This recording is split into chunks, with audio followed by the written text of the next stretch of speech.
Welcome back to the fourth day session. Well, it's those of you who are here since Monday are probably as tired as I am because it has been quite intensive. We'll be continuing today with two very important topics which are related to technologies for first responders, first and second responders, and this afternoon standardization. And I think it's quite crucial to indeed continue this dialogue among different actors regarding technology and tools development. And it's what we will have this morning. And I think that the mix that we are forming here among scientific community and SME industry practitioners is quite vital regarding the acceptance and validation of technologies.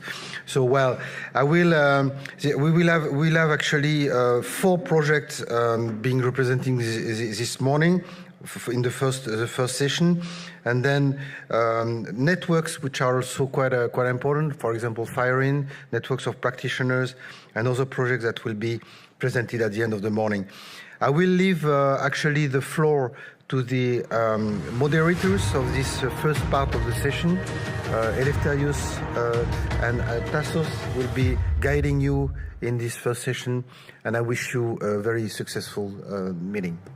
Tassos and Eleftherios, well, as you wish, just organize yourself. Thank you all for being here. I hope that this is an interesting session for all. In this panel, we're going to talk about first responder technologies. The projects here are coming from the Horizon 2020 DRS 2 topic, and we will start with a veteran here, Eleftherios, who is going to present the Ingenious project. So, enjoy. We show, let's say, self-organizing competencies. Actually, I'm going to introduce you afterwards for the FASTER project. Many thanks, Philippe, again for giving the opportunity, and the CERIS community for giving the opportunity to present the activities of our project.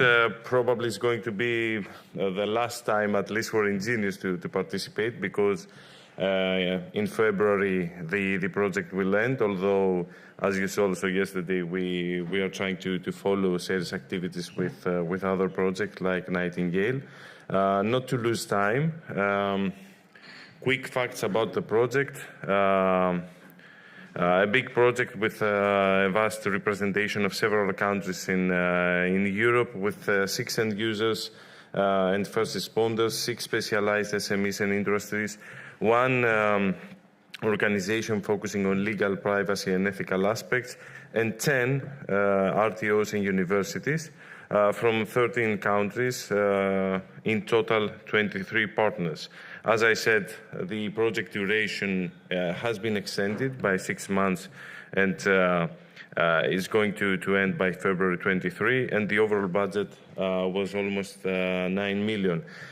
In a nutshell, what Ingenious develops is an integrated toolkit for collaborative response, trying to ensure high level of protection, but also augmented operational capacity in order to respond to any disaster scene. And this includes 3 main pillars in order to achieve making first responders and in general civil protection agencies fully aware, fully connected and fully integrated. The first pillar is based on the concept of smart first responders with wearable devices, either for humans or for canine units, for their health status and for overall awareness of situation and localization. Second pillar, devices in the air and on the ground, providing communications, providing mapping of the area, either outdoor or indoor. Third pillar, the multi-fusion expert reasoning and command and control platforms with augmented reality capabilities and accompanying mobile applications to provide situation awareness, to provide support for coordination. a lot of tests. Today is the day that we have our last full-scale exercise. In some minutes, we are going to connect also with Spain and colleagues that are going to realize today the pilot hosted by Erziana. A lot of tests has been realized during the project, laboratory tests, focused laboratory tests for specific technologies, as we call them, small-scale tests, focusing on the operational performance of the tools in a focused way, on really targeted way for specific tools, and 2 big full-scale exercises.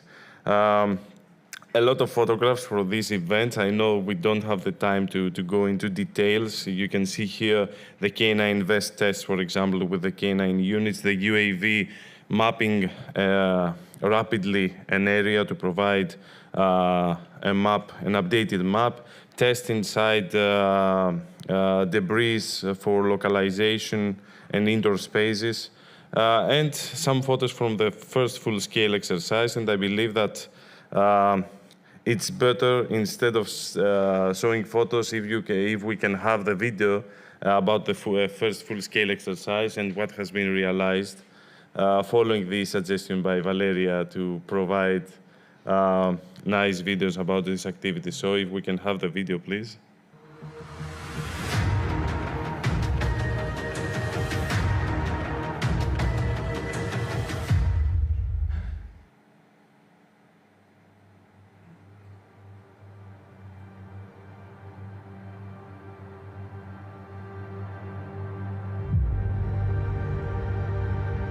Ingenious aims to assist first responders to be more effective and save more lives during natural or man-made disasters and crisis by exploiting novel technologies.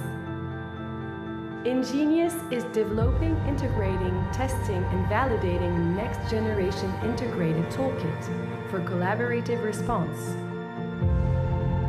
It ensures high level of protection and augmented operational capacity to respond to the disaster scene. This project has received funding from the European Union's Horizon 2020 Research and Innovation Program and the Korean government. Today, we are here in Paris at CSP Training Center to demonstrate the various components of the Ingenious Next Generation Toolkit, such as the smart helmet, smart boots, K9 vest, ground control station, modular aerial camera system for search and rescue, multi-purpose autonomous exploring drone, integrating positioning system, field communications, triage and victims identification, augmented reality systems, fusion engine, expert reasoning, worksite operations app, social media app, multi-language operation app, and the common operation platform. We will see how they work together and showcase how they can ensure high level of protection and augmented operational capacity, assisting first responders in saving more lives and being able to return from the disaster scene safe and sound. The use case we will simulate and engage Ingenious NGIT is a large earthquake of 6.9 degrees on Richter scale that has struck an urban area early at noon. Several collapsed buildings are reported, lack of communication, energy grid failure, and suspected gas leaks.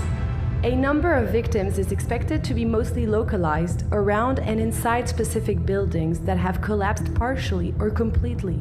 A number of collapsed buildings is reported to the call center of the agency. Ingenious teams arrive at the location and the field communication with the COP platform are deployed on the field. Also, a triage tent is deployed near the command center to triage and identify victims after the extraction from the debris. We will deploy 2 teams with first responders, and each team will have 4 members. We will have 2 extraction teams with 3 first responders in each team, 1 K9 unit and a medical team with 4 first responders and 1 doctor located in the triage tent to provide first aids to the victims and prioritize the treatment and the transportation to the hospital. Firstly, we start with the drones. The MAX flies over the location to map the area and send to the ground control station a map of the scene. The MAX will fly outside and inside a collapsed building to receive images and send the data to the ground control station. Team 1 is deployed outside the building and uses the multi-language application to communicate and the worksite application to have an overview of the mission status. In parallel, social media app integrated in the COP receives relevant tweets from the earthquake and after filtering them, feeds the COP and shares it with the appropriate first responders. K9 unit starts looking for victims and identifies 2 of them in the debris. Through the live footage of the thermal camera, the command center is able to confirm it. The first team is using smart boots, augmented reality glasses, and uniforms to send data to the command center. After completing the search and rescue mission of the first building, the victims are extracted to the triage tent and their level of emergency is evaluated, while our application identifies them in the existing database of the restaurant employees. Team 1 continues the mission to the second building, which is a hotel. A fire is located in front of this building and marked using the augmented reality glasses. K9 unit starts to investigate in the area of the hotel. After the first team has entered the building, all the members of the team collapse due to a gas leak. After receiving data from the boots and the bracelet, expert reasoning creates an alert to the COP, which is transferred through the fusion engine. After securing the hotel, the second team starts a search and rescue mission also equipped with the integrated positioning system, which maps the internal area of the hotel. All the victims found in both locations are extracted and transferred to the triage tent, where they are provided with first aids and receive appropriate treatment.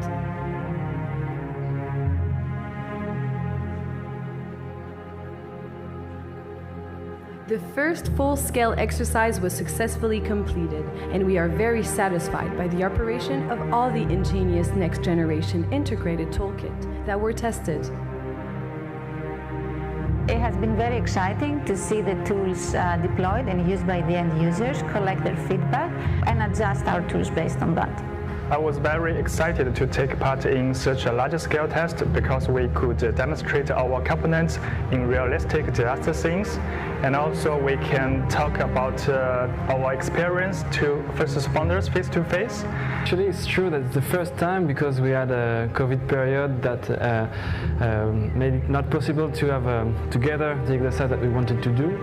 So yes, it's the first time that all the first responder and technical partners come together in a full exercise, and it was very interesting to have that because we could exchange our point of view, give critiques from the first responders, and technical partners could be reactive about that. So yes, it was a good work together, a good effort that we saw, and I think we managed to have a good exercise. So anytime you test new tools in realistic conditions, you will face new challenges that are impossible to predict and to simulate under lab conditions. And this is exactly why we need to do these exercises in order to see how the technology is used and what are the limitations. We look forward to continuing the development of all the solutions, and we hope to see our systems used by first responders on operations in the future.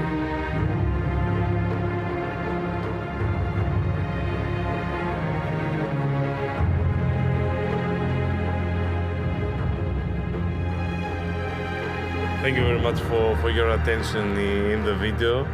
And something that I always wanted to do, ladies and gentlemen, in live connection with Spain and Bilbao and Diana Training Center, if we can give the floor to colleagues that are now ready to start the second pilot of Ingenious project. Spiros, can you hear us? Colleagues in Spain? Can you hear us? Yeah. Okay. Hi, good morning, everyone. We are here today at Bilbao Erjaija facilities.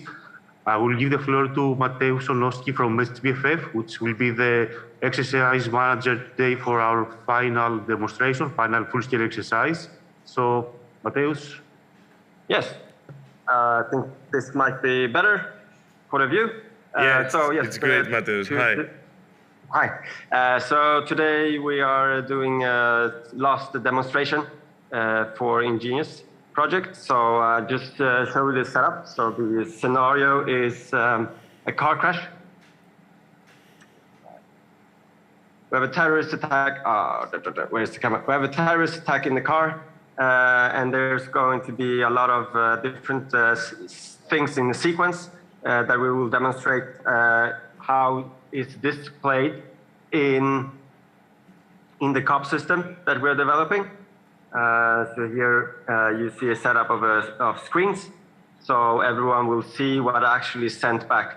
So in contrast to the exercise that you saw that was more like an exercise of a real event, this is a more setup event to see what's feeded back.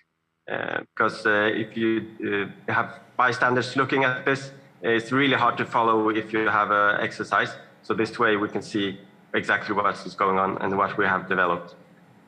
Yes? Many thanks, Mateusz. Many thanks, Spiros. Good luck. We are really confident that the pilot will be successful. Spiros, is there any comment from your side? No, we're almost ready. We're going to start. We have all the technical partners here. We're almost ready, and we're planning to start in 30 minutes. Here we have also ambulance triage tent. So we're almost ready for action. Thank you very much for providing us the floor to present what we're going to demonstrate today.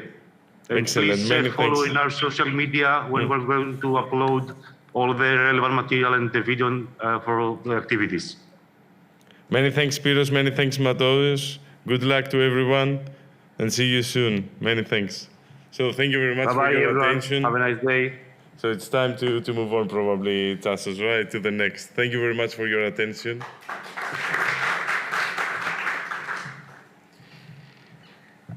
Okay. So after Ingenious, we are going to move to the Rescue project. It's a project that it is, let's say, it's more oriented towards the edge, towards the individual first responders, and it will be presented by Jorge Alfonso Curano, who will join us online. Jorge, can you hear us? Perfectly. Good morning, everyone. Thank you, Tassos. Thank you, Eleftherios. Well, first of all, apologies for not being able to attend physically what seems to be a very exciting and interesting event. And thank you also for the organizers to allow us and be flexible enough so that at the last minute we could be presenting this project online. I'm Jorge Alfonso Curano, as Tassos was saying. I'm working as part of the coordination team of the RESPER project, and I work with Federico Garcia at the Universidad Politécnica de Madrid. Should I be sharing my screen or?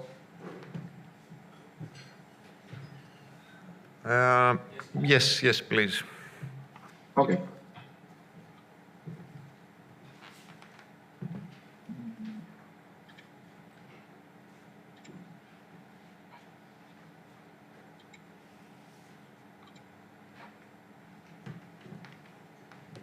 Can you see the presentation? Yes, now also full screen. So full screen. Okay. Thank you very much.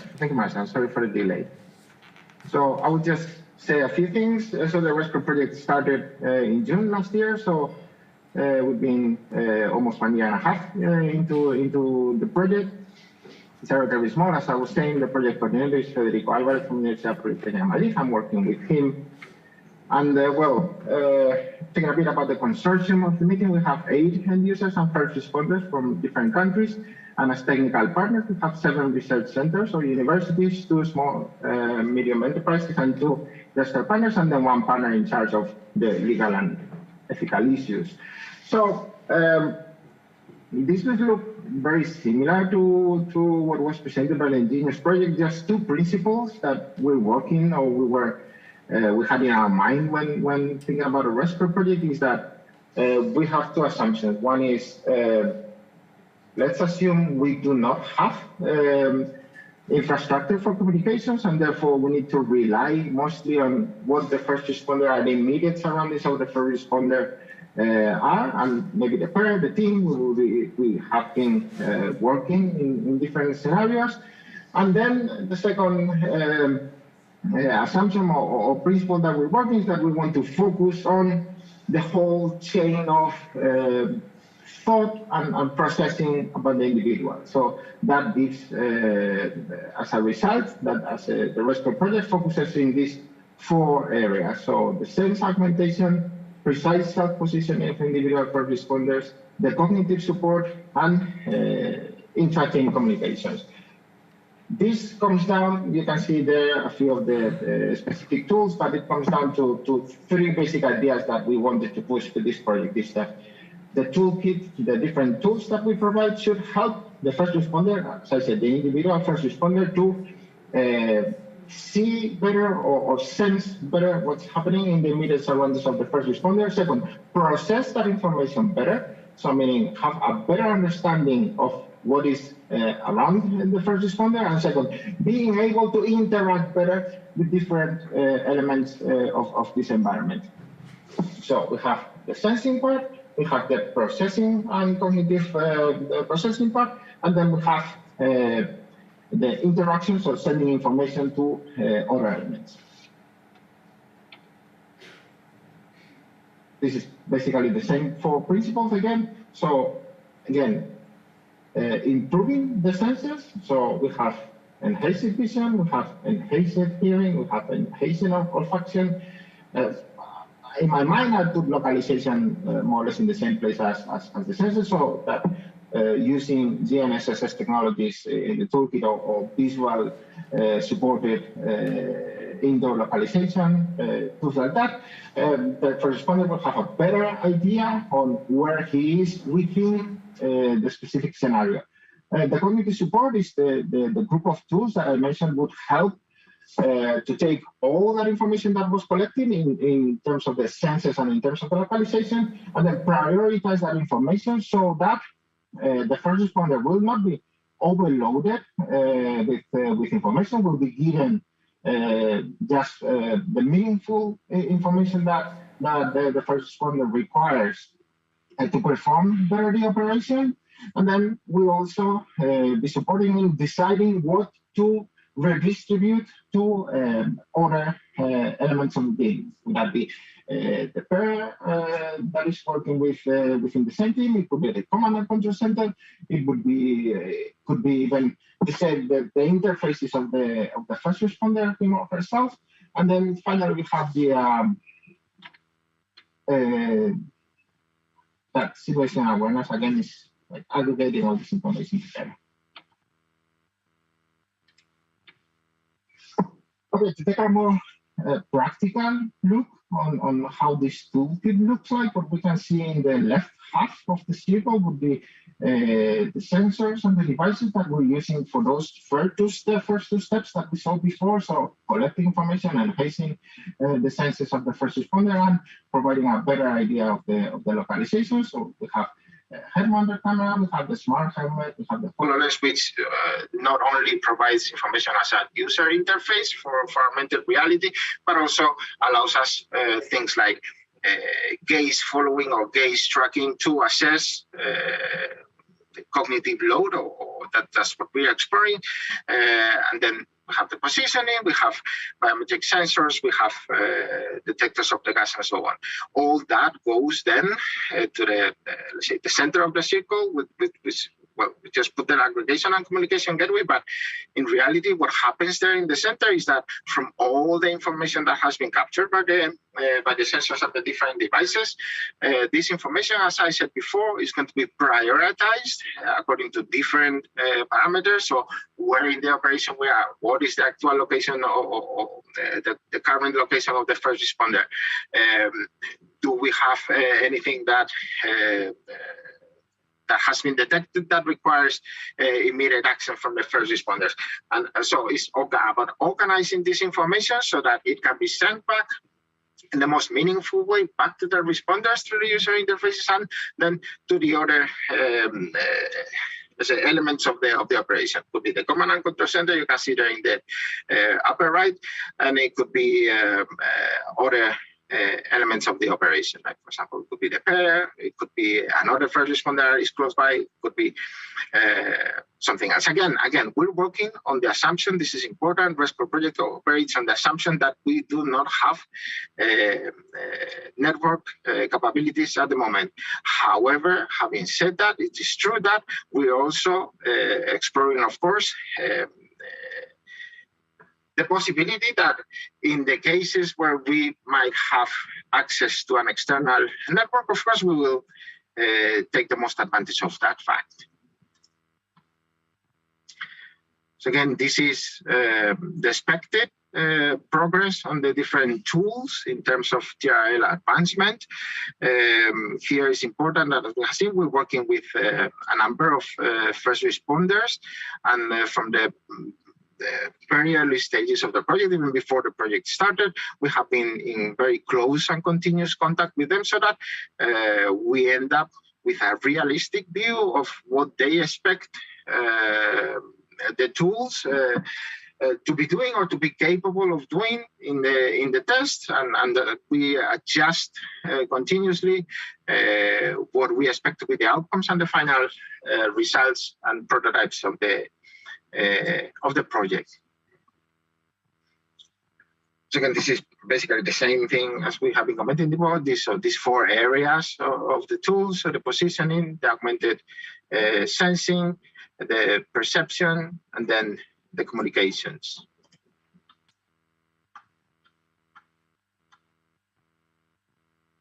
So going a bit into the timeline. Okay, we didn't manage to get it as right as the Ingenious project and having a pilot right now where we could connect. But in fact, we're doing the first pilot of the project in 2 weeks in Germany. So we have 3 test sites. One is in Germany, one is in France, one is in Spain. And we can see there basically what the expected times of these 3 pilots. We have 2 rounds in which for each of these test sites, we will do a deployment and again, an exercises working together with the first responders to see how the system is evolving and how they can make the most use of it. So, as I said, by the end of this month, we will have the first pilot of the first round in Germany. That's in Luis, and the scenario there is going to be an earthquake incident. So we will have very similar to the Ingenious project, a collapsed building, and then we will put into place what we have seen. The second pilot of this first round is going to be in January in Madrid, in Spain, and that's a high mountain scenario. And when I say high mountain, it's actually there's going to be snow. It's going to be very cold.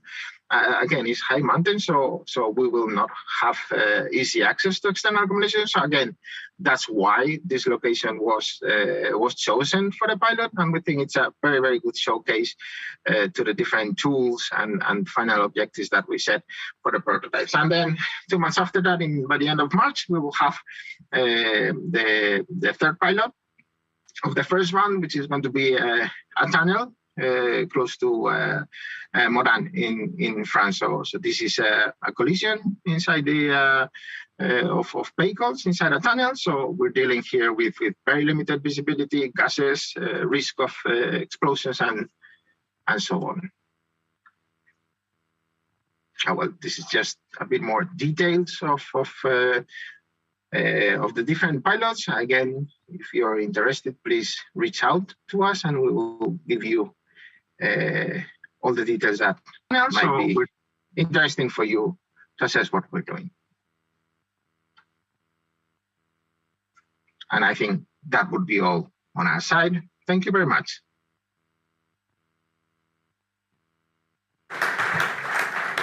Thank you very much, Jorge, for this very interesting presentation.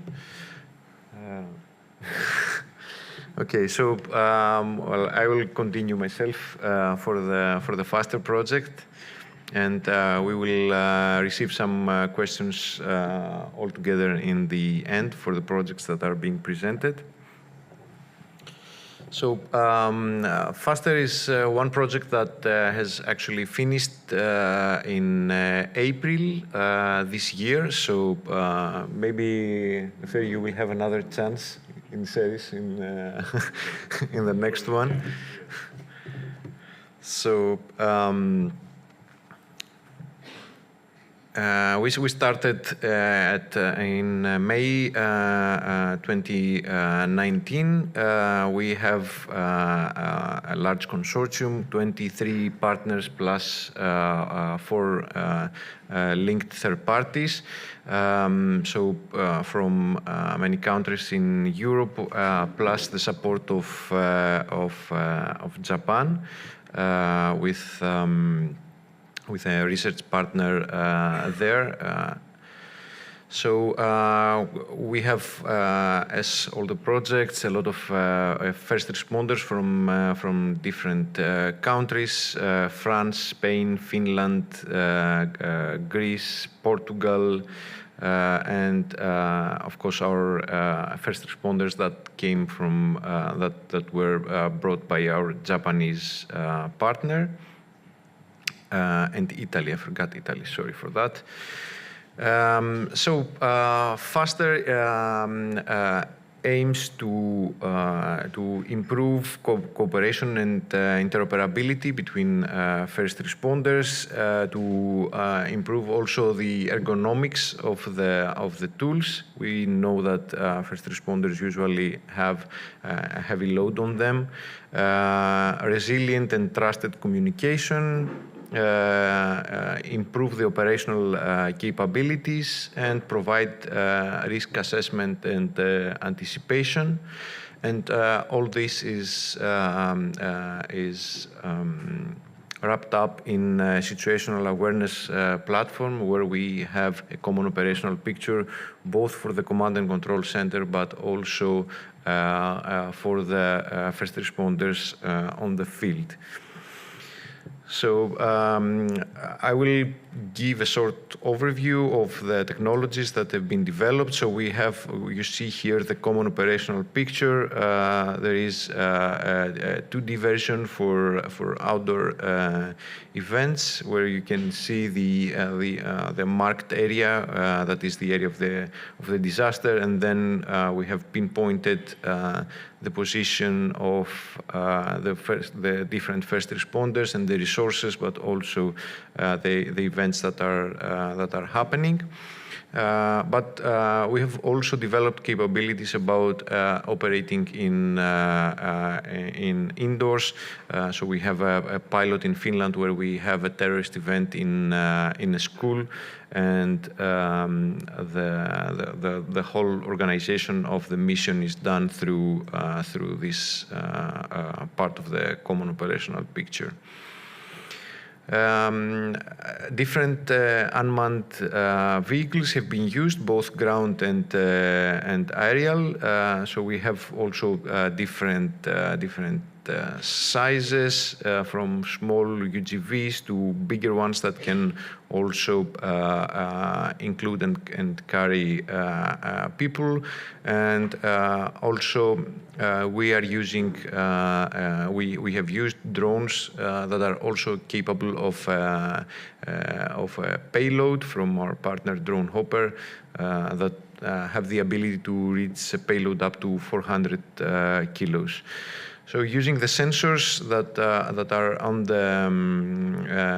the vehicles, we are able to map the area, and also to semantically analyze what is happening and possible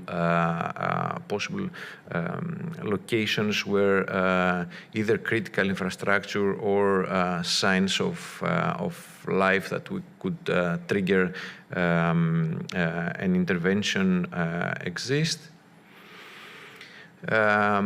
Inside the common operational picture, we are also integrating a mission management tool, and also the analysis from the social media content that comes.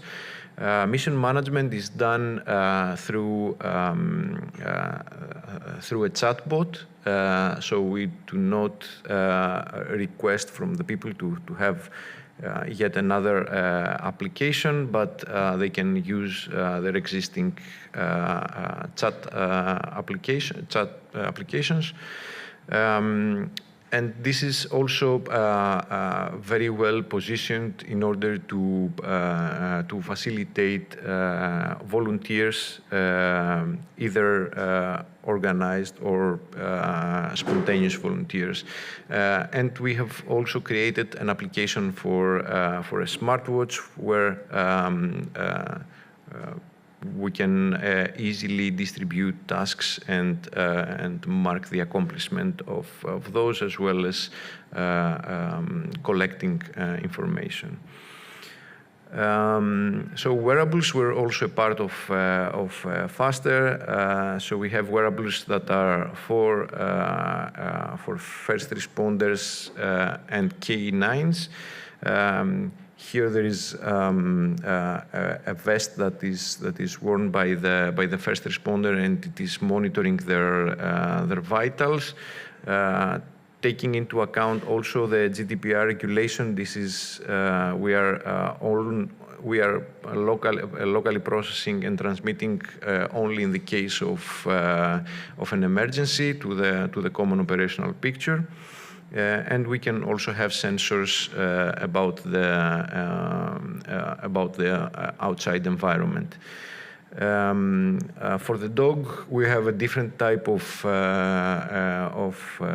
wearable because our pilots were mostly oriented towards situations where the dog should have the ability to penetrate the rubble and not so much on open spaces. So the requirements here are a bit different. And there is also an application about haptic communication between first responders in places where there is too much sound or everything should be silent when we are trying to identify victims, for example, in the rubble. So with gestures, the first responders are able to communicate their message. Augmented reality was also part of the project in two different ways. So one to enable first responders to navigate themselves in different places and to more easily detect victims and dangerous situations in the area they are operating, but also the ability to use their hands to actually drive, to navigate unmanned vehicles without the need of having some additional control in their hands. Communication was another area of the project. So we have worked on testing the advantages of 5G technologies for first responders, but also UAV or mobile connection relay nodes to extend communication capabilities. There is also Rescue. Rescue is a device that is now patented by the University of Western Attica, and it allows, in a situation that there is absolutely no communication, we can put these self-sustained boxes that are enabling us to send messages to people that are trapped and to provide them some details or some directions on where and what they should do. Finally, our Japanese partner has developed Angel, which is a system based on DLT technologies, so blockchain-like technologies, that is registering all this information so that it can assure that all the information that is shared can be trusted. So FASTER has initially had three use cases. One is a collapsed building that was in Madrid, in the training center for first responders there. We have an urban flooding scenario in close to Torino in Italy, and also the attack in Finland. Actually, we're very proud of what we have managed to do with the pilots, because during the peak of the COVID crisis, we managed to do 2 rounds of pilots with a big participation, and not only that, but we did additional pilots in countries that were not in the description of action. So we have made pilots in Portugal, in Poland, in Greece, in 2 different locations. In Japan, we demonstrated also some use cases. So we tried to alleviate the fact that people could not travel by organizing local pilots in the premises of all the first responders that we had. So adding up to 13 different piloting events during the project, and all this without an extension for the project, so within the 3 years of the project. So as I said, the project is finished in April, but we are still trying to communicate the results of the project. There is an article in Cordis in the results in brief section that is communicating the results and the importance of the project. We are continuing to showcase results in Japan this autumn, and also through participation in TV shows. We are still publishing results, so we have a paper that is presented in the European Conference on Computer Vision in Israel that has finished a couple of weeks ago, and also we are creating another article in the Frontiers in Robotics and AI. Together with all the other projects of the cluster, together with the Ingenious, with Rescuer, and with a lot more projects, so all the related projects, we have created a cluster through the Horizon Results Booster Program, trying to create joint communication activities and a policy brief, and this is an ongoing action. Right now we are participating through the municipality of Grandola in the Ingenious workshop. Of course, we are following CERIS, and we are currently also trying to find new ways to exploit the results of the project. So that is all from my side. You can see here the means to interact with us. I don't have a video prepared for the event, but I would like to urge you to visit the YouTube channel of the project, which has actually more than 30 videos that are showing the functionality of the tools, and also some videos from the piloting activities. Thank you very much.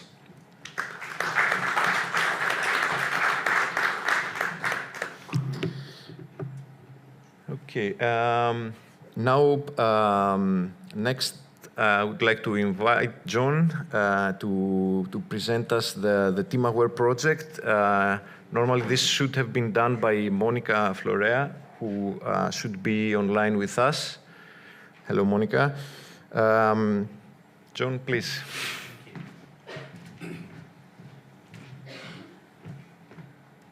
Thank you very much. Isn't it lovely when you get introduced as the runner-up? You're absolutely right. Monica was going to present this, but we felt she's virtual online. We thought it might be helpful to actually do a face-to-face talk about the project. A slightly different approach to this one. If we could have the slides up, please. About half of what I'm about to tell you is about the project itself, and the second half is more of a plea for help. And we're going to be unashamed and unabashed to stand here and say, we desperately need your help. And we'll describe precisely how we hope to help you do that and what we're going to give you in return. But it's a kind of in two parts, this chat. Lovely, thank you. A few name checks first. So the project's been running for just short of 18 months now. So well established, a lot of work being done. Shala Akman is our coordinator, and Carmen Oana from Sumavi Shala does the technical coordination, and the project coordination is done by Carmen. But two other names that I will just check while we're here is a lovely colleague, Nasima down here, is from the Metropolitan Municipality of Bursa in Turkey. A very, very warm welcome. And Bursa are being enormously supportive of this project. So they're providing first responders, they're providing the municipality itself as an exercise venue, and a very strong relationship building between the project and the community and the Metropolitan Municipality. Thank you for that. And of course, you all know Monica, who will appear magically on the screen shortly, so we can actually quiz her as well, which is nice. Lovely. Hi, Monica. Hello everybody, and thank you very much, John, for taking over. I'd like to say hello to all of you, and it's my pleasure to attend the event. I'm sorry that I have to attend it remotely, but John will make a very, very nice job. So thank you, John, for taking over. Yeah, no pressure then. Thank you for saying that before I've spoken, Monica. I'd rather not have the pressure, if you don't mind. John is about to give a very mediocre presentation. That's fine. I can live with that. Thank you. Back to the slides, if we may. Thank you. Thank you, Monica. Okay, so we won't hang on this too long. We understand that first responders technology is nowhere near where we would like it to be. We're very much on a technological journey of creating it. What we sometimes overlook is the sheer gap and the lag between scientific technological development and what's actually happening on the ground. I was a firefighter for 30 years. I now come out and see the technology that's being developed. I had little or no idea of it when I was a first responder, because we deal with large municipalities often, don't we? We'll maybe deal with the Paris Fire Brigade, Sapeurs-Pompiers, or the large ones, but actually they're a small fraction of the responder world. So our job is to keep leading that way and make sure that we keep leading the technological charge. So the purpose of the project, integrated and cost-efficient situational awareness system, and we're very much focused on those two words, situational awareness. And as the other projects have described, we're doing it by bringing a range of technologies together into a single cohesive system, including augmented reality and mobile interfaces, which we'll have a look at a moment. Large consortium, you can see there in red, very, very active at the moment, which is lovely. So we started with the same basis that a lot did, I think. We looked at the AFAFRI capability gaps. We identified 4 of them that we were going to look at. You're all very familiar with this process, so I'm not going to insult you by going through it. 4 big ones: location of responders. That's very helpful. Thank you. And back. I'm looking at the right slide. I think you need to keep up. Sorry about that. Lovely, yes, so detection and monitoring of threats, hazardous agents and contaminations detection, and the ability to put all this information into a command and control environment for the responders themselves. So we all recognise those gaps, hugely helpful. Components, slight variations on the ones you've heard earlier. So we have infrastructure, visual scene. Thank you. It's the little things that let you down all the time, isn't it? Sorry about that. Visual scene analysis, infrastructure monitoring, chemical detection, acoustic detection, which is an interesting one. Currently sampling different people screaming and trying to detect the direction it came from. Gunshots, fascinating. Where was the last gunshot, how far away it was, and feed that information, that kind of thing. Team monitoring, so location of responders, citizen involvement, and a city integrity system. Okay, then we come on, so that's 6 capabilities. We then come on to what makes team aware. It's how it pulls that data and information together. And to do that, we have a cloud communication platform, a software platform that does all the clever whizzy stuff behind the scene, and a user interface. So there's kind of 2 halves to this. One is the technology half, the other is the pulling that technology together into a usable situational awareness tool. And the final bit, because we don't just split by technical, of course, is the biggest one of all is the users. We have a group of 6 user organisations that are constantly overseeing and supporting this process. Thank you. Coming down to practicalities, two major demonstrations the project will end with in, I think it's April 2024. So we have an interim demonstration coming up. The Turkey demonstration is Bursa, that I've spoken about, and we'll have a look at what that actually involves in a second. And a second one based on a human disaster, a terrorist attack, currently planned for Romania. But we're also interestingly looking at combining the two. Because what we're learning from other partners is that these incidents don't happen in isolation. It's going to happen where you have multiple incidents, maybe a terroristic attack, maybe a multiple mass shooting event, while you're in the midst of an infrastructure crisis. So we're now looking at how can we combine these 2 scenarios. So we're going to take a natural disaster and a man-made disaster and put them together in a kind of hybrid scenario, which will be a strong output. Thank you for yours. So the Bursa demonstration is based on an explosion taking place in a tunnel entrance. Emergency exits are located at 450 metres into the tunnel. So for anybody that has been a responder knows what a nightmare that's going to be. You can't see anything, your communications don't work properly, the technology won't work properly. So a very, very challenging scenario there. And for the Bucharest one, attackers targeting a chemical factory, another explosion, and another remote building collapse. So again, multiple scenarios built into one. If only life just happened one incident at a time, but it never does. So a very challenging process, and a different set of technology providers involved in each one. Thank you. So at the moment, this progresses, thank you. So at the moment, the system analysis is complete, the system specification is complete, and we're now into the process of actually starting to trial it for real. This is the system providers. Let's get them working, make sure that they're fit for purposes, make sure the drones actually take off.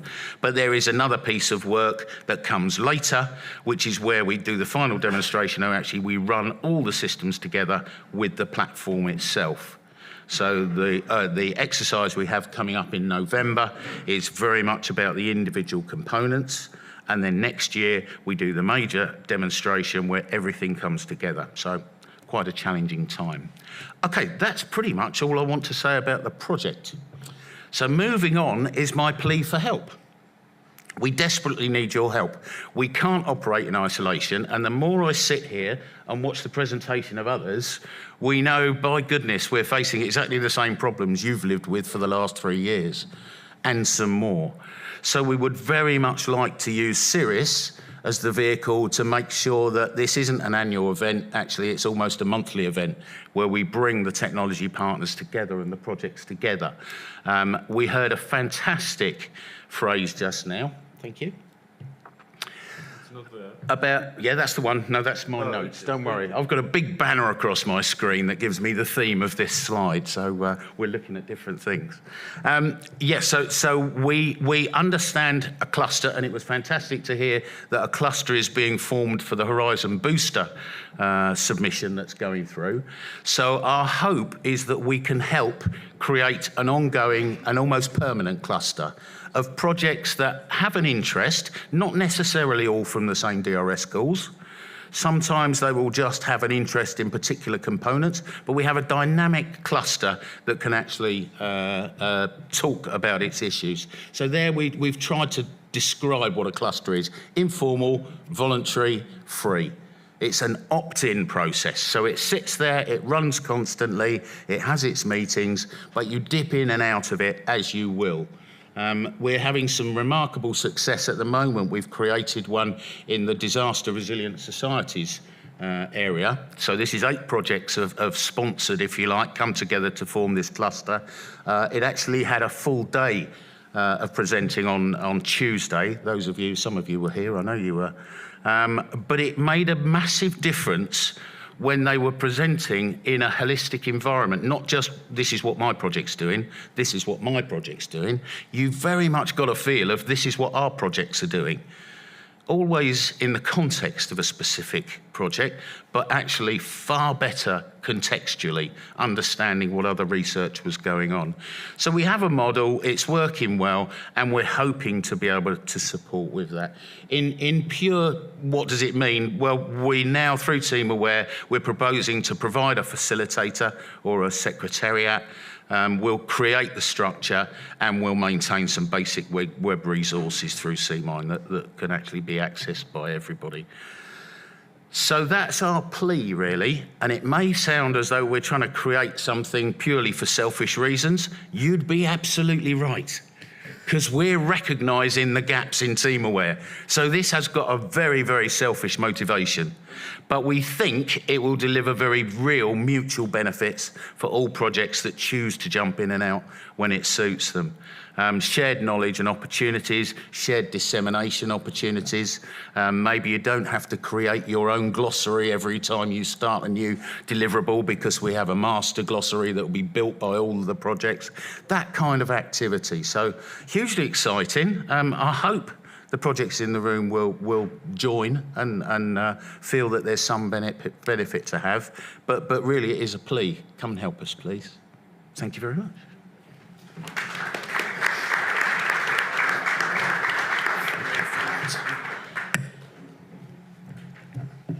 Thank you very much, John, for the always really active and, let's say, engaging way of presenting things.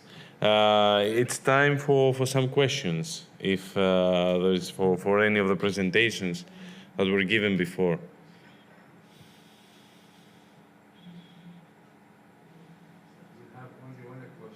Yeah, please. Not for me, you will have one question. Yeah, sure. Surely. And actually, we can continue in the 3 meetings that we have till the coffee break. John, surely, things related to clustering have progressed a lot the last years.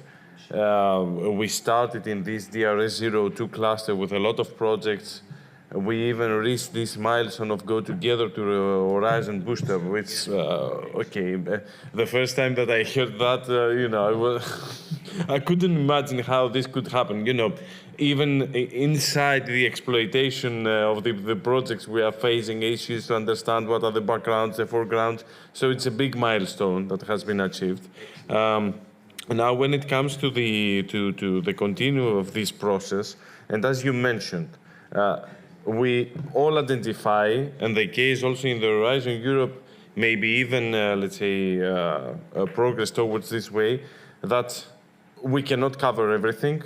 There are complementarities, but at the end, we have now to find a practical way to achieve this integration, these complementarities. And I believe that during the last years, the step in order to break the ice, let's say, that we have to collaborate have been taken. Now we have to find the instruments and the actual way to integrate solutions, to integrate operations, to integrate processes. I'm wondering what would be these instruments, and even for projects that have went to their end, what would be such an instrument? Financial instrument? I don't know. That would help these. I think it's. Shall I come up? Oh, that's better. Thank you.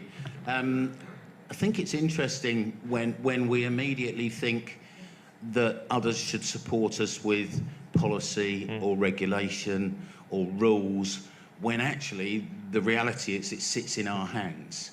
I refer to CERIS as being an enabler. It's created a big club. It's actually not responsible for anything.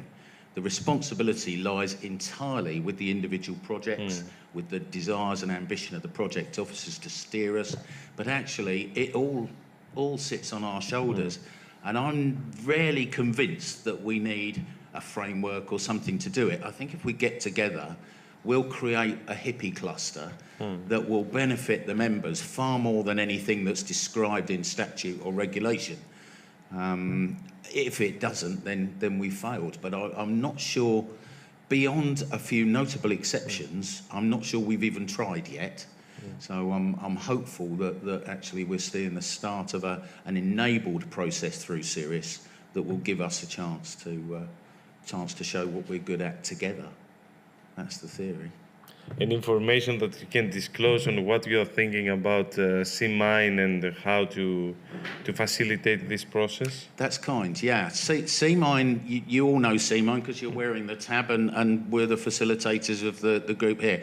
You're seeing something that was actually formed by RIA, funnily enough. So we have a memorandum of understanding from RIA to take over this component from Driver Plus. And many of you will remember Driver Plus. CMINE was one of the outputs from that. All we did was recognise the power that it could produce just by pulling projects together.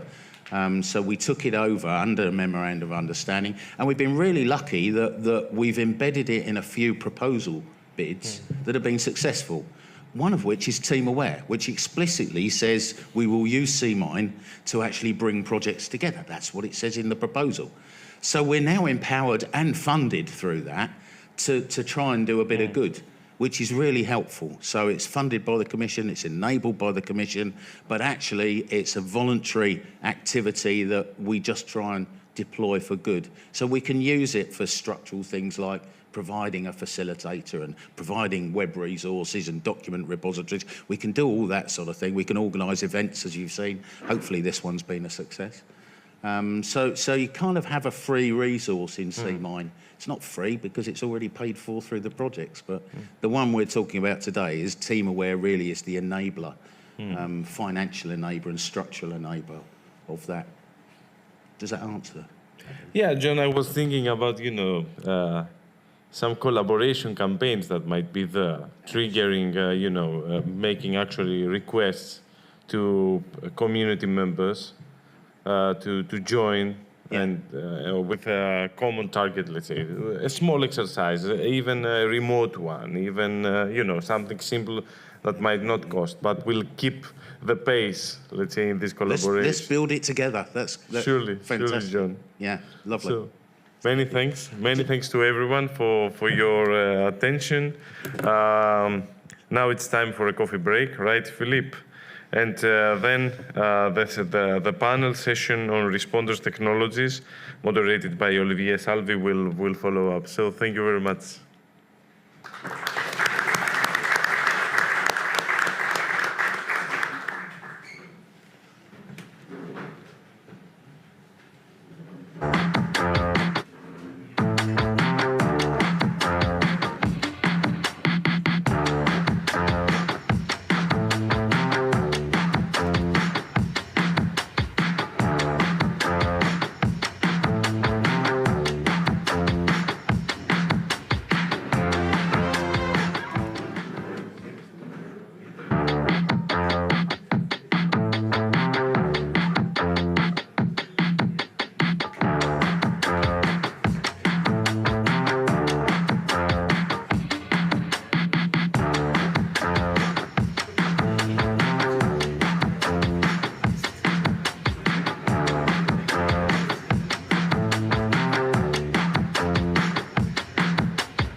So good morning, everyone. I propose that we start again with the second session this morning, the second panel session on responder technology.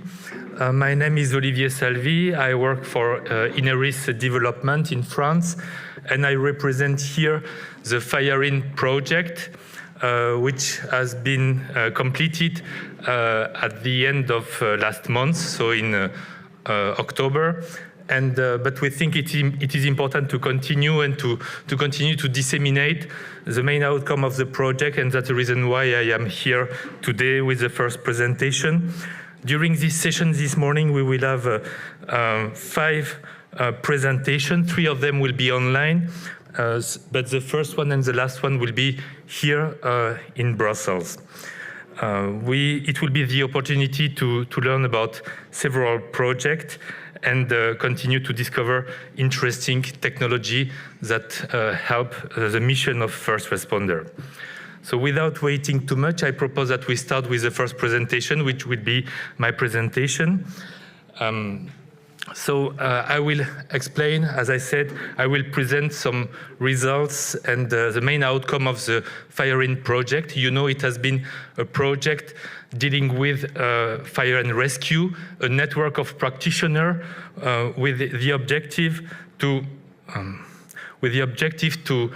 provide a faster and cheaper access to the state-of-the-art technology for the whole fire and rescue community. So the project has been very exciting, with a lot of interaction between practitioners from many countries, from different domains. And in fact, in this project, we have learned what are the needs, what are the capability gaps from the practitioner expressed by themselves during workshops, thematic workshops. And we have then learned what they would like to see as new technology development, new solution development. We have screened the existing technologies. So it was a work of Fraunhofer, Chemea, and other partners to screen existing technology. And we have seen, in fact, that many solutions expected by the practitioner are already existing, but the main problem is that they are not known, and the technology is there, the solution is there, but there is no knowledge that the information on the technology is available. And so after we have done this screening, of course, we have also identified that some results, some solutions are still missing. And based on this identification of still remaining needs, we were able to recommend some research priorities to the European Commission. But what was also extremely interesting for us when we were at Intrepid last year, the fair on fire and rescue, we were approached by the German Ministry of Research, and they asked us also to provide the strategic research and standardization agenda, because they were preparing the new program, the new research program for the next period. So I think it is interesting to see that what a network of practitioners can develop is useful for the European Commission, of course, for strategic research programming, but also for member states. And I think if we manage to connect member states and have a better coordination of the investment in research and technology development within the member states, it will be very beneficial. So here is a methodology that we have deployed. I will not go too much in the details, but I have explained the 3 steps. So identification of capability needs, capability gaps, screening of existing technology. What it means technological solution, but also standards, guidelines document, and after the screening, if there were still remaining gaps, some recommendation for research. We were covering these 5 thematic: search and rescue and emergency medical response, structure fire, vegetation fire, natural disaster, and CBRNE. So, as I said, the workshop to identify the needs and gaps were organized according to this thematic, but we try then to combine all these needs, which were thematic needs. We try to combine them and to have common capability challenges so that we were able to look for solutions that apply for all these sectors. At the end of the project, we have, in fact, 3 main outcomes. The first one is a dynamic network of practitioners. It means that we have persons who are connected with other person.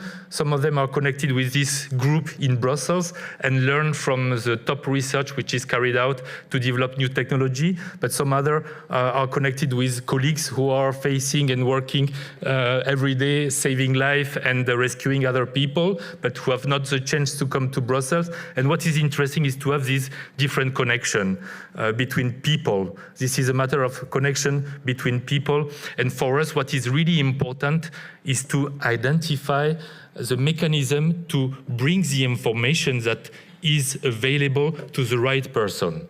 This is really the key aspect, to be able, thanks to the network of practitioners, to involve the whole community and to move the whole community towards more innovation, toward better solutions. The second main outcome is the mechanism to advise research priority, as I said, with a 3-step identification of needs, capability needs, expressed by the practitioners themselves from the fire and rescue community, and then to screen if the needs are already covered or not, or if they are not covered, what are the solutions under development, what are their TRL, and if there is really nothing, some recommendation to develop new solutions to define research priority. And the third main outcome is a catalog of solutions. It's not really a catalog, but we have collected so much information during the screening process that we thought we have to find a way to share this information with the community. And I will come back with what we have done regarding the identification of all these solutions. In particular, we have developed the concept of dossier, which is a newsletter that we send to practitioners who have registered, and I will come back to that in a minute. So in terms of future activity, of course, we want to continue to apply this mechanism to identify gaps. What was the innovation or interesting approach in firing? This is traffic light system for the different gaps that we have identified that are put in this matrix. We have looked at the available solution in terms of technology, in terms of standards and guidelines, and we were looking if there are some research activity on these challenges. And when it's green, it means that we have already solution, available information, available knowledge. When it's yellow, it means that this is still under development. And when it is red, it means that we have not found anything really addressing the challenge expressed by the practitioner. So we want to continue this mechanism and continuously identify, ask practitioners about their needs, their capability needs, and screen and provide solution and make people aware of solution. The second main outcome and the activities that really we want to intensify after the end of the project, and I am very happy to take the opportunity to join the cluster, and I'm sure that the firing team will be very happy to actively contribute on a voluntary basis in the cluster and with new projects that we are preparing also. The information exchange is key. There is a lot of information available on technology. There are a lot of technology development, but from one country to the other, even in the same country, from one region to the other, there is no information available of innovative technology, useful solution. So we want to promote that. And in order to promote this exchange of information, we have, of course, the traditional YouTube channel, the e-platform with a catalog of solutions and so on. But in fact, the practitioner, they do not look at this, all this information. When they come back after all day saving life, rescuing people, they are tired and they do not want to spend more time looking on internet about solution. So what was the idea? The idea was to develop what we call dossier focus information on specific challenge defined by the practitioner. So you see on the FIRE-IN website here, there are some screenshots of the website. So it's fire-in.eu if you want to visit. And the result, you see the FIRE-IN dossier.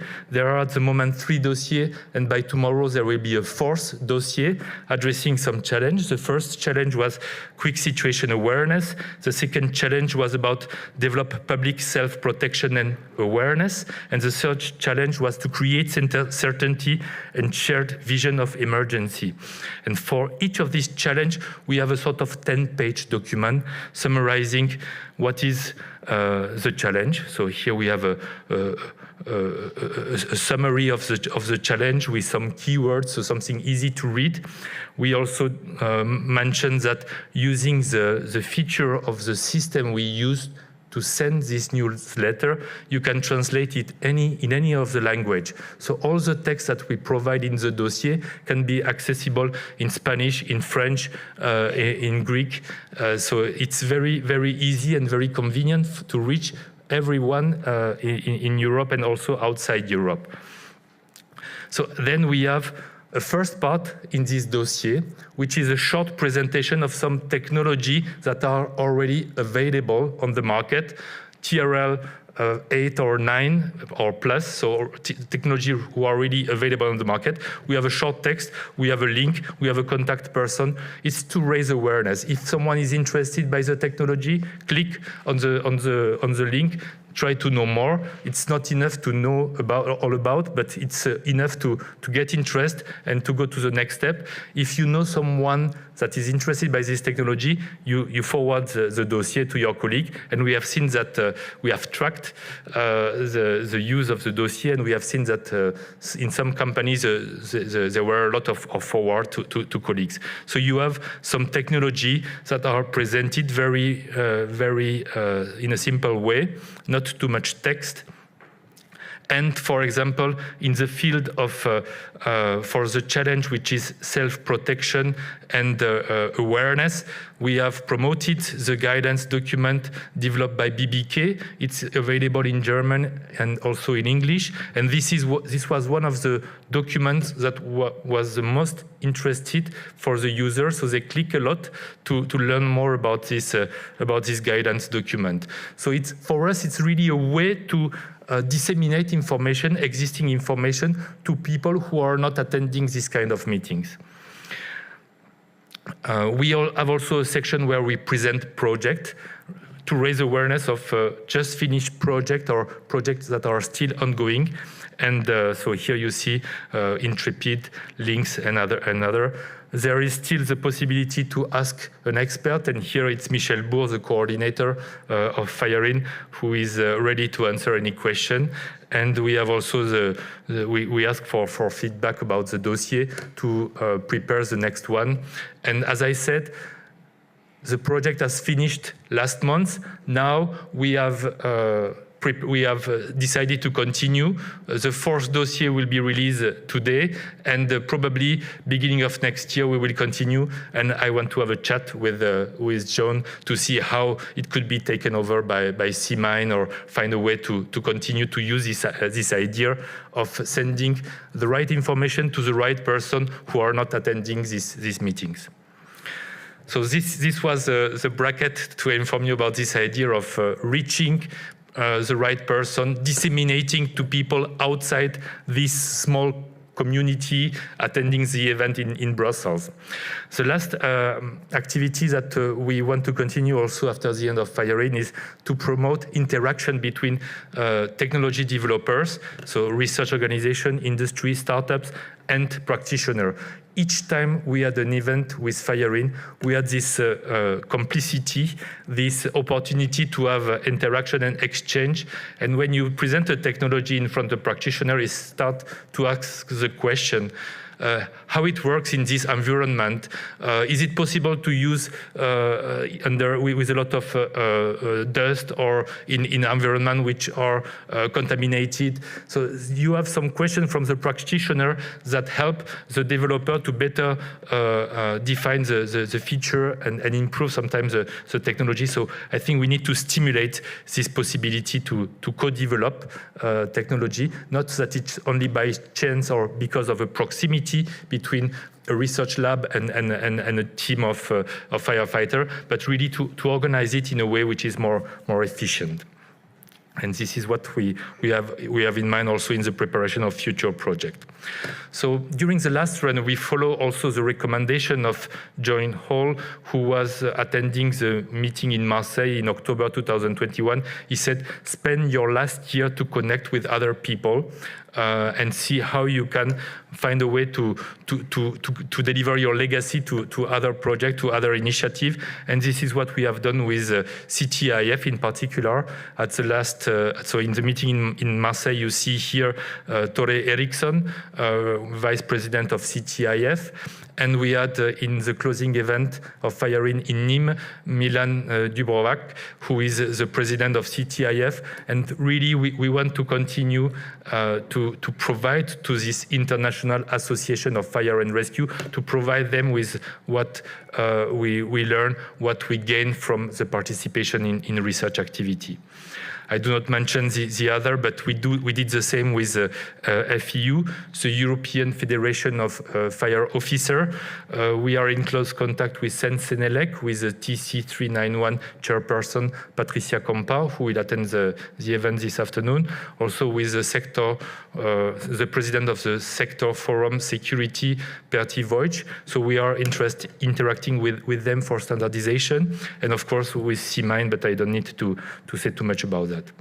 So altogether, I think FireIn managed in more than 5 years to reinforce the community, to reinforce the links between the different practitioners in Europe, and we have identified some way to continue our job, and we expect to implement what we have learned in new projects and in new initiatives, and in particular in this cluster, as indicated this morning. I thank you for your attention.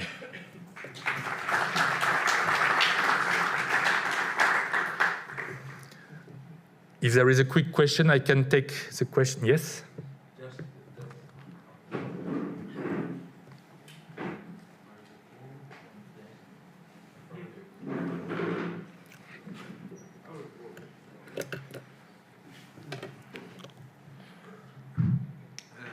You just mentioned that the first scene people who was in the accident, they don't have time to come back to learn what they have to do. Normally, they have to know before they go, not after they go. Can you repeat your question from the beginning? Because at the beginning, I was not able to hear. You just mentioned that people who go to the accident, they did not know what they have to come back and read the documents. They didn't know what to do. Normally, they have to learn before they go. They have to have expert before they go to do the accident. I think I have not said what you said at the beginning. I was not.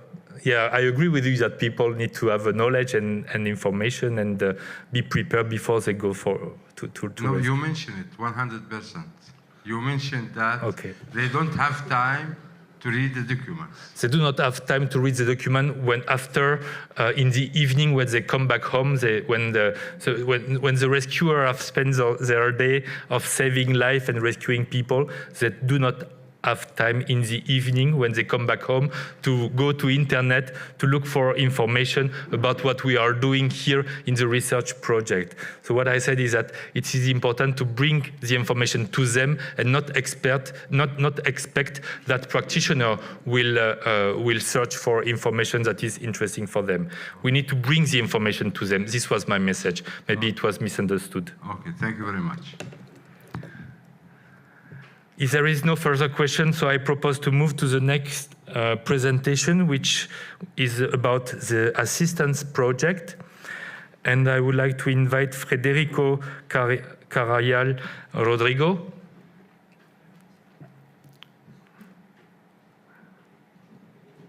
Do we have Federico available online for the presentation?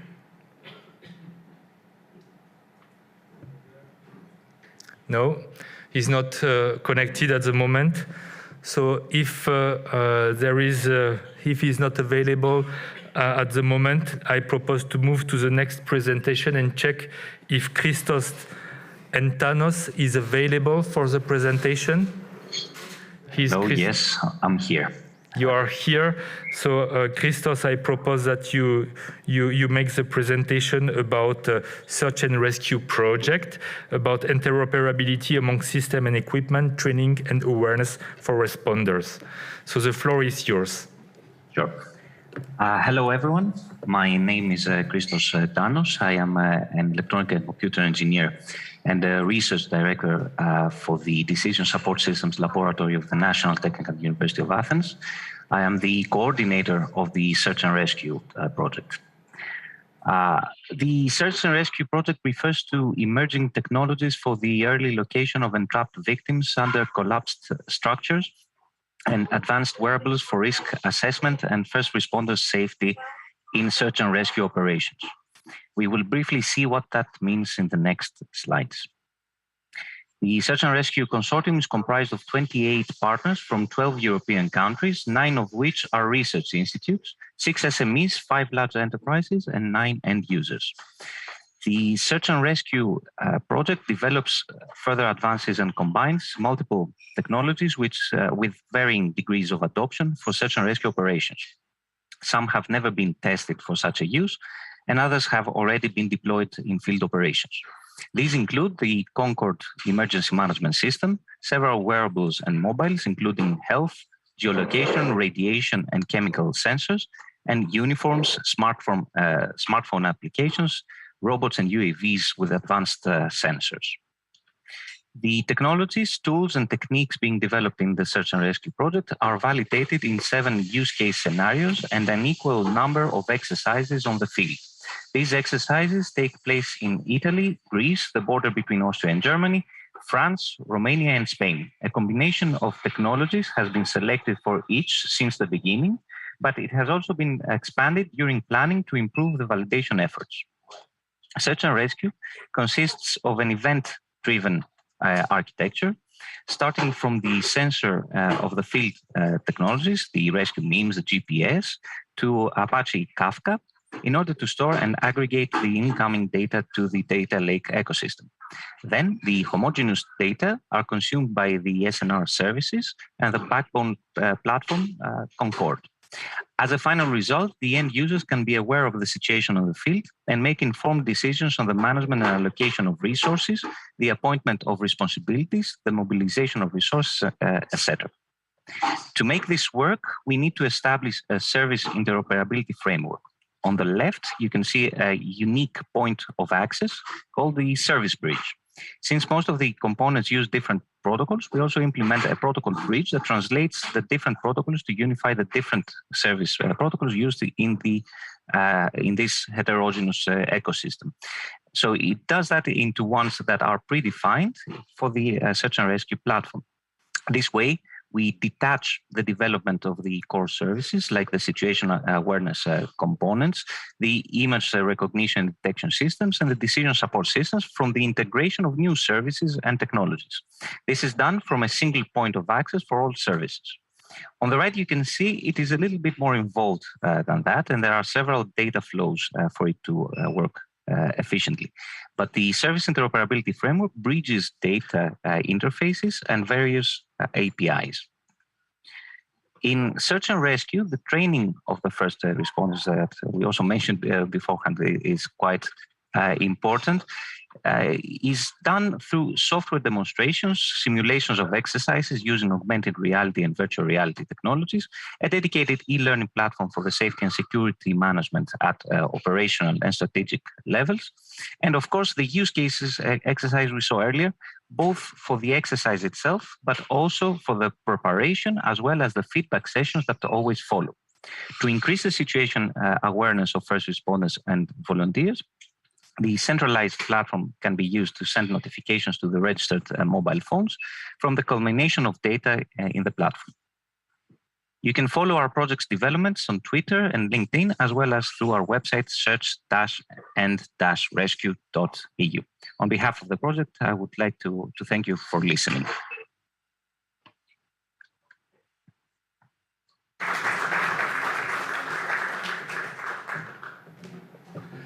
Thank you very much. Christos, are there questions to Christos about his presentation?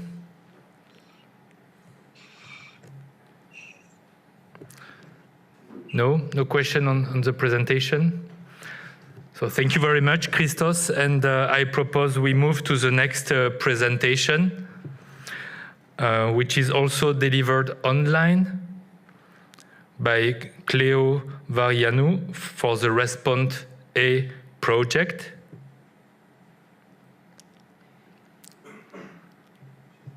She's there? Okay. Yes, can you hear me? Yes, we can hear you and we can see you. So you will be delivering the presentation about the Respond A project. So the floor is yours.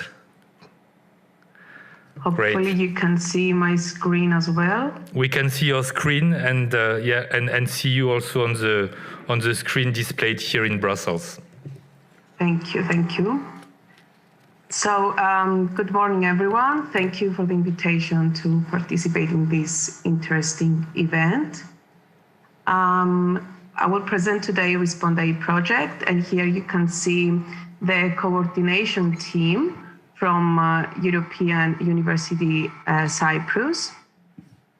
So today I am presenting on behalf of Center of Excellence CERIS of European University. And the project is a Horizon 2020 project, the Respond A project. EUC is the coordinator, and this is a 3-year project. It was started in June 2020 and will end in 2023. What we are trying to do in this project, we know, at least we know the main risks related with the first responders' tasks. And the main aim is to minimize the risks by using the specific technology that I'm going to present today. Fires in 2021 in Greece illustrate a number of new challenges for first responders. There were increasing demands due to heat stress, prolonged periods of fire, mega fires, and increased need for evacuation. All these are underlying the need of more focused information, feedback from the operation, optimization of performance, and coordination. So these were the initiatives to write this project. The main aim of Respond A is to leverage first responders' efficiency and safety by introducing a joint technological and conceptual framework for maximal situational awareness, focusing on the bullet points that you can see on the screen: early assessment, safety assessment, risk mitigation capabilities, clear common operational picture, and optimal management of operations at any scale of disaster.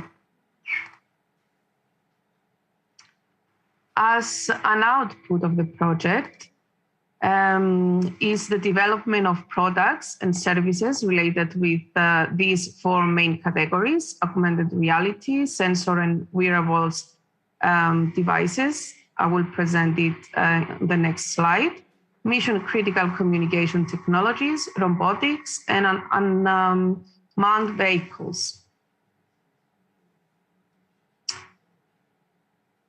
Some information about the wearable sensors that were developed in the project. There is a very high quality heart rate and breathing activity constantly monitored.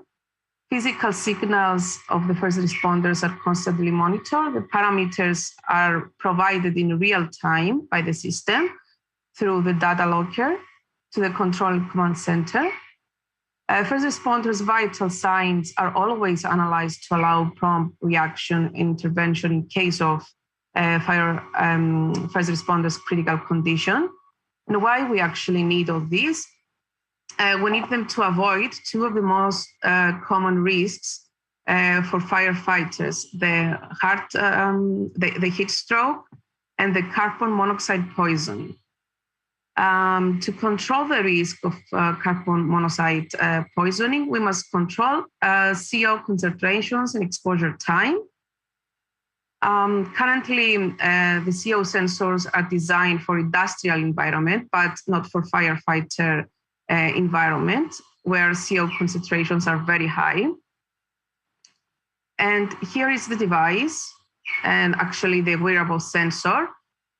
And you can see environmental sensors that measure air temperature, beta gamma radiation of the environment, methane, concentration of oxygen, and so on. The data locker is here.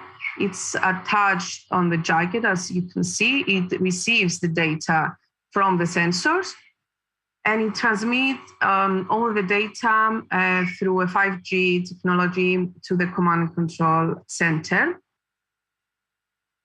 Let's open everything. All these have an added value for first responders. We have a constant monitoring of their condition. We can reduce the risks from poisoning or radiation exposure. We have a constant data transmission from the first responders to the command and control center. And we have increased the safety of the first responder. Here, you can see an example of what we actually see in the command and control center. And the first example is the carbon monoxide concentration, environmental levels, and heart rate. You can see many more details on the screen. However, I have chosen only 3 of these. We have several trainings and pilot studies. In our trainings, we use first responders to get a feedback from them. So they are part of our trainings and the pilot studies that I'm going to present. We already covered 4 trainings, and there is the last one on February 2023 in Valencia, with Valencia police taking action for the training. As all the products needs to be tested, we have 3 pilots. In these pilots, we want to test the technologies and products. The first 2 pilots are already done in Cyprus and Greece. The next one will be in Spain. And this is a picture from the pilot study a month ago. The pilot simulated a severe earthquake that caused limited power cuts and a series of communication problems around the capital of Greece. Following the earthquake, a partial collapse of a warehouse and a fire in the damaged facility occurred. The scenarios were designed for first responders and volunteers participating in the pilot to test the technologies and products developed and integrated in Response Day project in a search and rescue mission in the damaged building.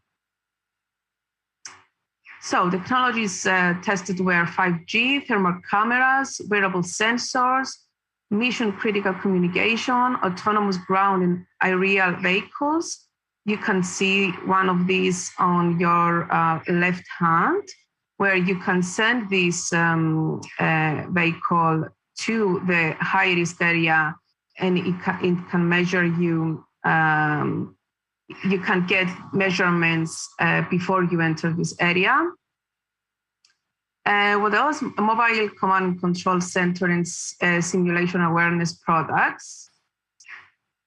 And I think I'm on time, and thank you for the invitation to participate. Thank you.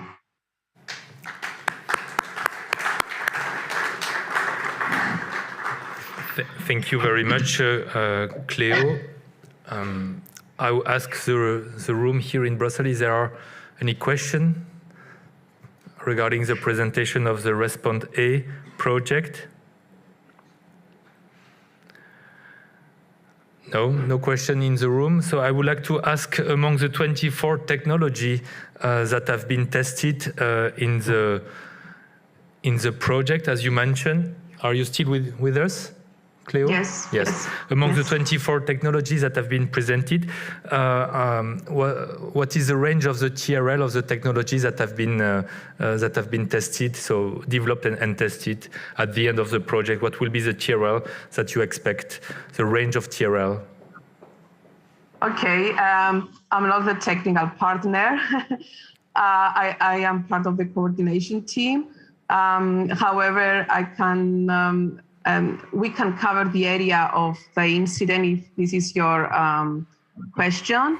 And we need this aerial, the drones and the vehicles on the ground to cover a more the area of the incident as well. So we need all these the integration of these technologies to cover even more area of the incident. And we have internal communication that I didn't present. So everyone is aware of who is around, who is entering the high risk area, who will now evacuate the incident and so on. So we have internal communication as well. Okay, and some of the technology are already available on the market. This was my question, to know what is sorry, no, not yet. Not yet, okay. Yes, but of course this is our aim. Yes. We want to finish by the end of May 2023, the project will be done. So the aim is to provide them to the market if everything is successful with the pilots and the trainings. Very good. Thank you very much for the clarification. Thank you. I received the information that Federico Carvajal Rodrigo is available online and is ready to make the presentation about the assistance project. Yes, I'm here. Can you hear me? We can hear you. For the moment, we cannot see you, but maybe in a couple of seconds we can see you. So it's about the assistance project. So it's the second presentation. Yeah. So should I share my screen now? Yes, please share your screen so that we can see it here in Brussels and also online.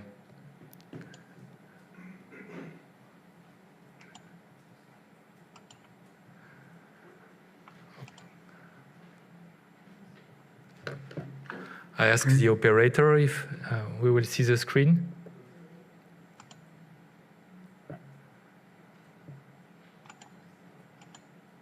Can you see my screen? Not yet here. We cannot yet see your screen, so please wait a second.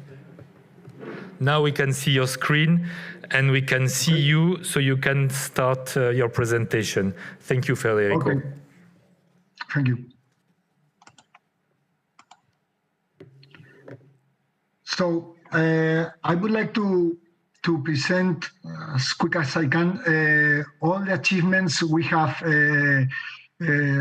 done during assistance project. The project finished on the 31 of July of this year, and I will try to go quick about all the capabilities we have provided to the first responders. First of all, we established a network of different virtual reality platforms in order to perform virtual reality platform among different first responders from different organizations in different parts of Europe.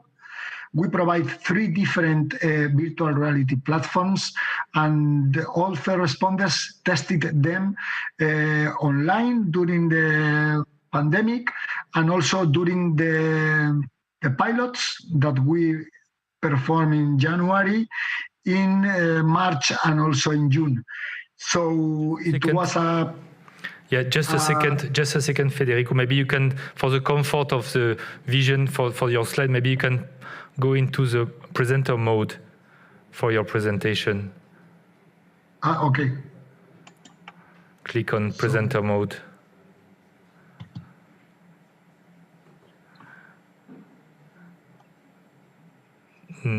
Yes. Here, yes. Yeah, okay. Not yet. Maybe there is a delay. Okay, I don't know. So sorry that I have interrupted you. Go on with your presentation. Okay, can you see my screen? We see your screen, but we see the PPT, the presentation, not in presenter mode. But go on. I think it's okay. Okay, let me try to. Now it's okay? No, but go on with your presentation. Okay. So as I said, the virtual reality network of platform was a really good experience for the first responders. And also we combine this improvement of their skills through this innovative training, giving them some capabilities that they ask us. For example, they give during the requirements phase that it is important for them to try to draw on the map very quick some areas in order to perform different parts in the hotspot, the dangerous area, the green area, the area for landing drones, and so on. So we provide it, and it was refined during the 3 different pilots. Here I expect that you could see the video, how easy it is to establish a new perimeter for a first responders on field with the tablet. So here you have a new area on the map. This capability was very evaluated by the first responder. Another one was the messaging capabilities, which improved a lot the way of sending and receiving message on field from hotspot or between the different tablets on field. And finally, we obtained very, very good results with this internal messaging capabilities. We also integrate the GPS from the smartphones of the different first responders in the application in order to avoid to put of them an additional sensor. This was also a success. You can see also in this part, in this picture, how during the third exercise all the first responders were located, and also different vehicles was also located in the area. We give them the possibility of having ad hoc communications in places that they are not capable to have a good communication. How we did? We provide them a swarm of drones equipped with different access point, each of the drones. All these network devices were completely integrated in the network of the system deployed on field, and that way we will be capable of put the swarm of drones on the different first responders in the different areas in order to provide them ad hoc connectivity, and that way they don't lose the information provided from the control room, even if they are in narrow streets, as you can see in the screen. Also, we provide them a good capability because we integrate drones. We are capable to see the video from drones, but they need to know where these actions are happening. So we put on the map in the correct coordinates the video window. As you can see in this short video, here you have in the upper part the video window, but you are not capable to see where this is happening. But here you have the live video integrated on the map. This is the real video from the drone. Maybe we do not see the video, we see the slide number 4. On the screen here we see the slide number 4 for a while, so maybe you are not synchronized with what you comment and what you show us. Federico, you are showing the PowerPoint window. You should share the entire screen. Yeah, sorry. Let me go here. I think that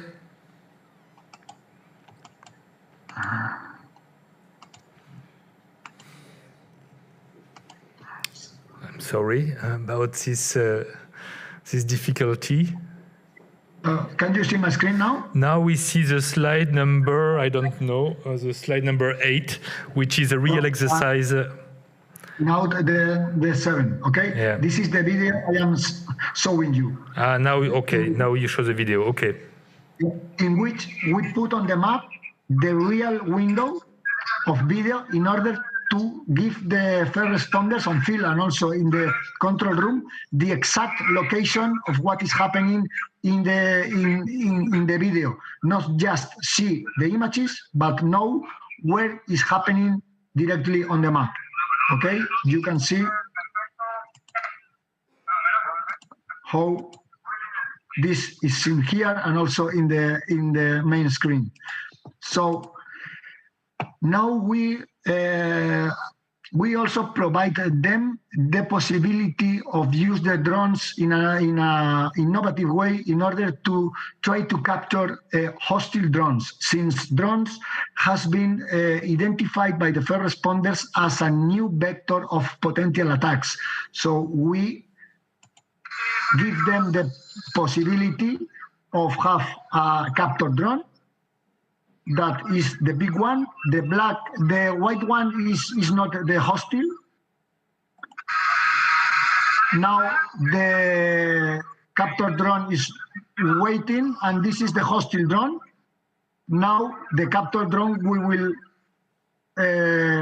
lock the target, and once the captured drone lock the hostile drone, follow him by means of artificial intelligence algorithms and artificial vision, and then now it has locked, he's following, and then when the first responder thinks that it is a good situation, click on the button of attack, and then now, as you can see, the speed is increasing, and then the hostile drone is captured.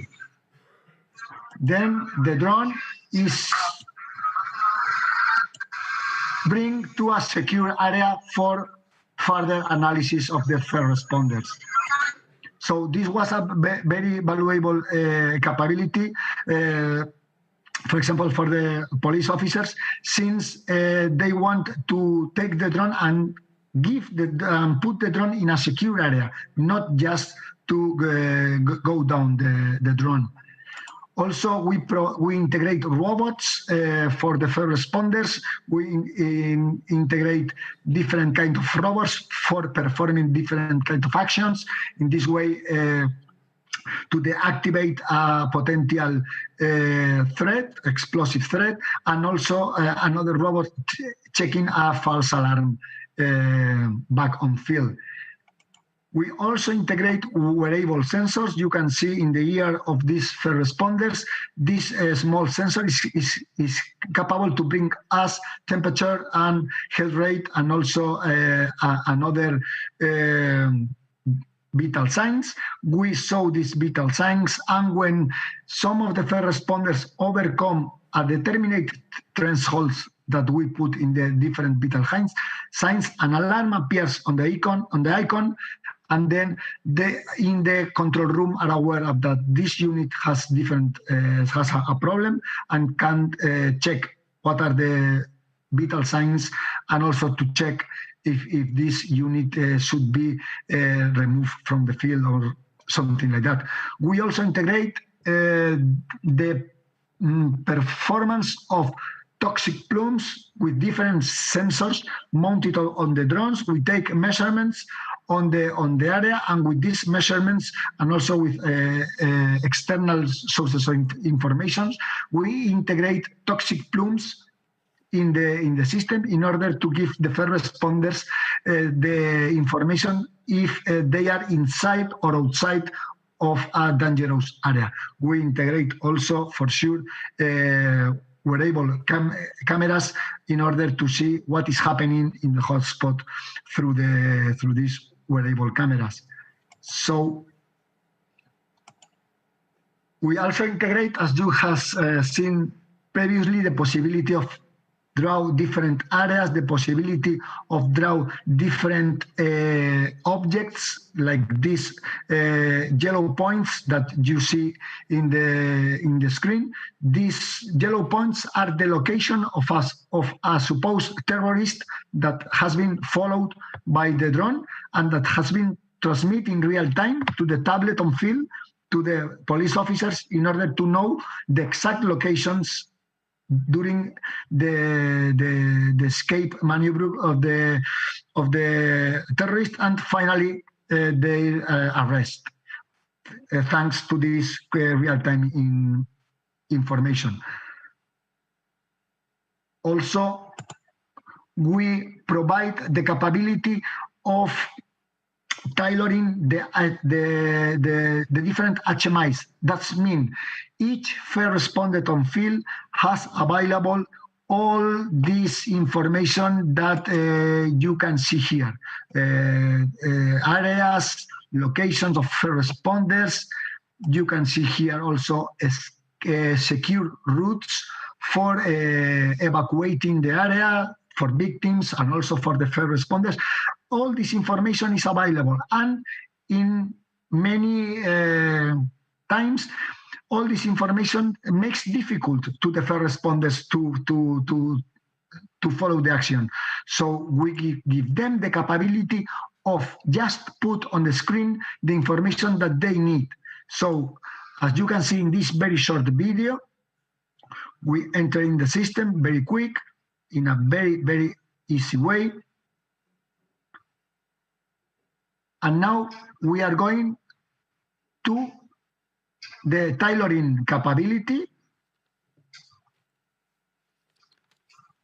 Here you have all the information that this first responder has on the screen. We enter in the custom HMI. You can see here that we can select plumes. We have select objects. We have select threads. We can remove whatever. In this case, we have add the escape route, the evacuation routes that was not present in this HMI. And once we click on, the routes appear. So each first responders has the capability of tailor their own HMI with the information that they need in each moment. We, as I said, we install different gas sensors and also other chemical sensors on the drones. We obtain the measurements. We in real time here, as you can see, and we are capable also to check what has been the measurements in a period of time. We select the start of the time window, the end of the time window, and we can put so on the map. And then here you have different measurements on the field in order that the first responders has all the information available. And then when you click in one measurements, you can see the drone that has taken the measurements, the value, and the location. With this information, we are capable to protect the first responders if in the different areas of the hotspot there is some dangerous area for some gas leakage or something like that. Federico, I think you have to come to the conclusion of your presentation. Yeah, finally, I have to say that we obtained a very, very good participation of many first responders in our different pilots. Here you have some screens, and I can not put the. Here are all the capabilities that we have provided to the first responders, and some of the first responders are thinking about to present a pre-commercial procurement in order that we tailor these capabilities for the usage during the real operation. That's all from my side. I have no time for showing the overall video, but I hope to have transmitted the main achievements that we have done in assistance. Thank you very much. Thank you very much, Federico, for this detailed presentation. Are there any quick questions to Federico about the assistance project and the set of technology developed? Okay, no question in the room. We move to the last presentation of this morning with a presentation of the Intrepid project, which will be delivered by Alexandre Hamad. And it is about setting up a methodology for field validation of innovative technology. So this is the Intrepid project, which is a technology development project.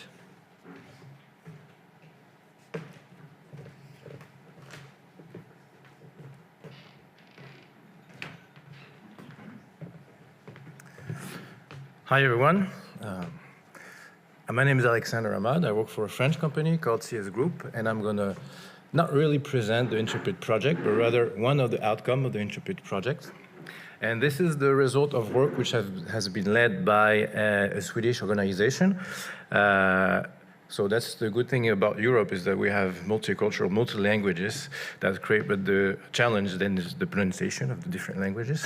So I'm not going to say the name in Swedish, rather the short name, which is FOI. So thank you for the work that has been done.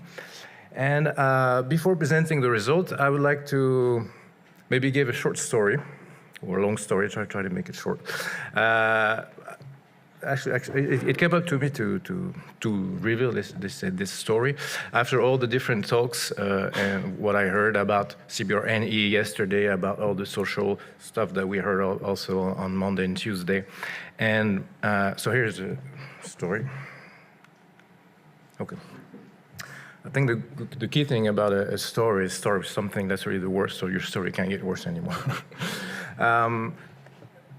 21 years ago, looking at the middle age of everyone here, the age, you probably remember the 9/11 terrorist attack, which was really a hard thing to live, to see. And 10 days after, in the south of France, there was another explosion. And everybody thought at first that it was again a terrorist attack. It was in the fourth city of France, Toulouse, and it was in an urban area. Actually, it wasn't a terrorist attack. It was a chemical explosion of a Seveso site in an urban area. Part of the city was blown. Infrastructures, this is a picture from what happened. Infrastructures were blown. All the windows at a few kilometers around exploded. People were injured and dead. It was a big chaos for all the rescue teams, which were insufficient for this type of event, and rescue teams from other regions around came to help. So that's not a good story. Actually, our office is just right next to that place, not close to that place. And what was very frustrating, we had technologies and we were completely useless. We were just watching the rescue teams doing what they had to do, and we were useless people. So after this came the idea, I said, well, cannot we bring technologies that we have to help them?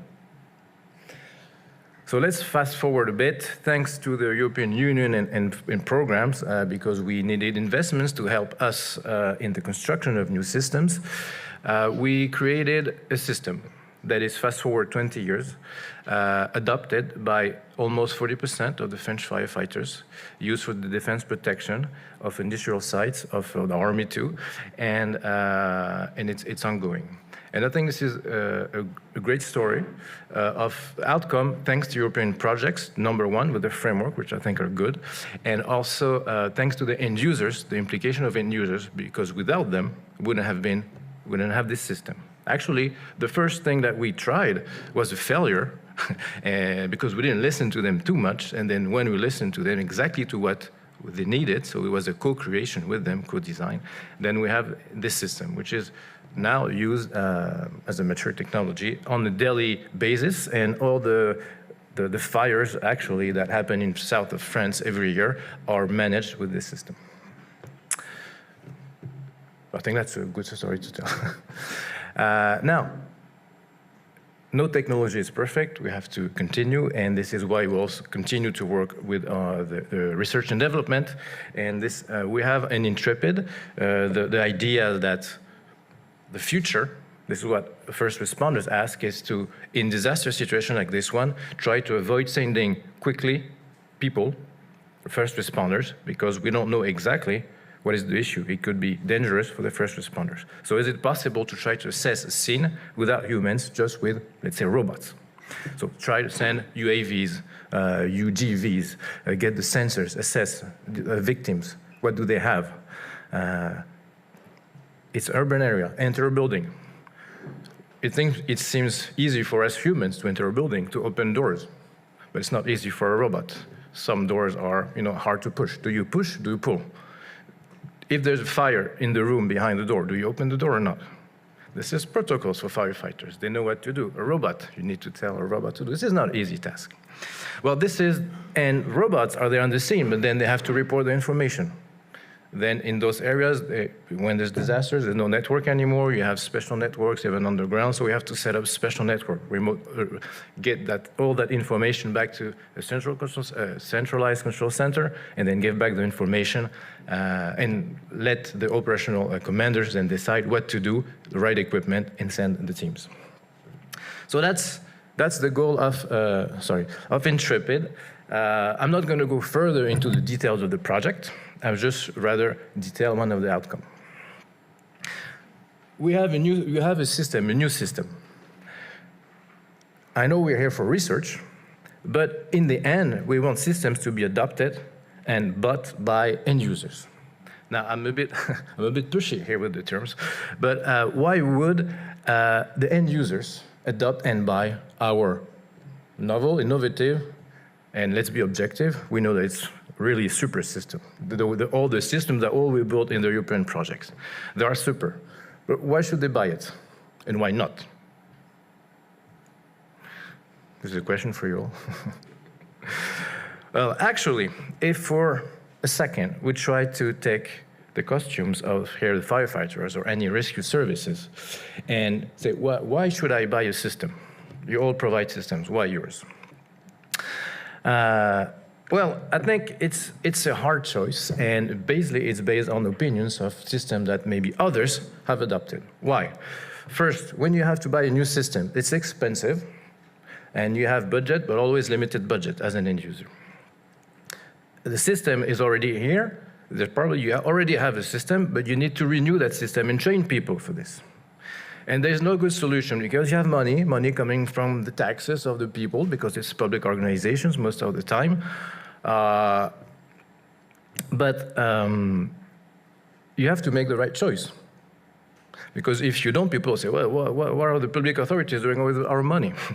And if you buy a system that's not used, say, well, what are the public authorities doing with our money? So you need to be very, very clear on the decision that you make.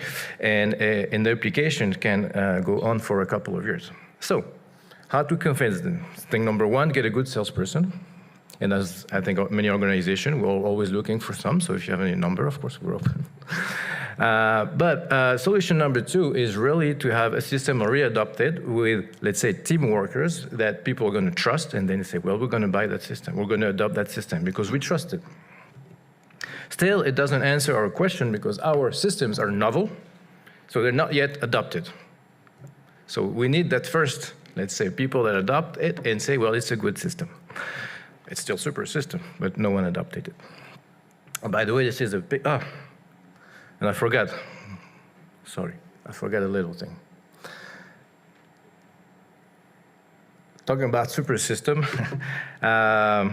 we had, for the Intrepid project, which is a 3 years project, almost have, let's say, 1 year left. We have done already 2 pilots demonstrating the system, and we had one 2 to 3 weeks ago, which happened in the south of France, in Marseille. And I'm very happy because the teams are working on a video showing the outcome of the project. And even though it's not finished, it's yet a work in progress. You'll be the first one to see that video, which I'm going to be happy if we can show the video now. And because it's not finished, I might also talk over the video to give some information. Please.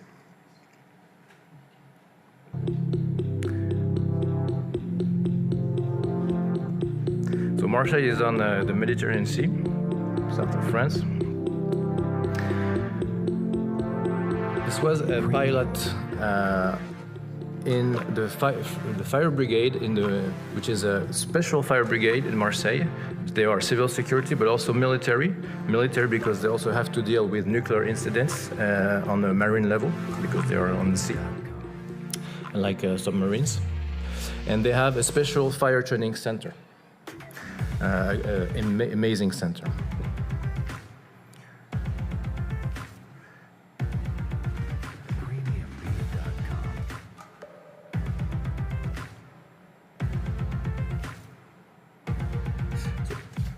Part of the footage couldn't be shot during the event because there was fire and smoke. So for the integrity of the camera, the team didn't enter.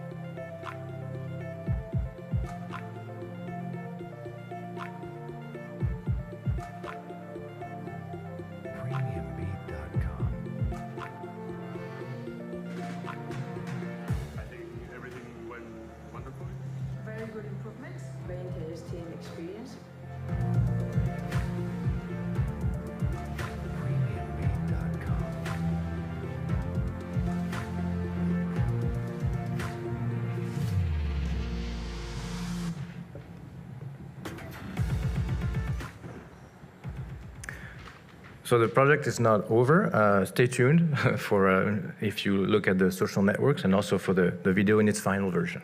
Hope you enjoy it. Now, if I can go back to the slides, please.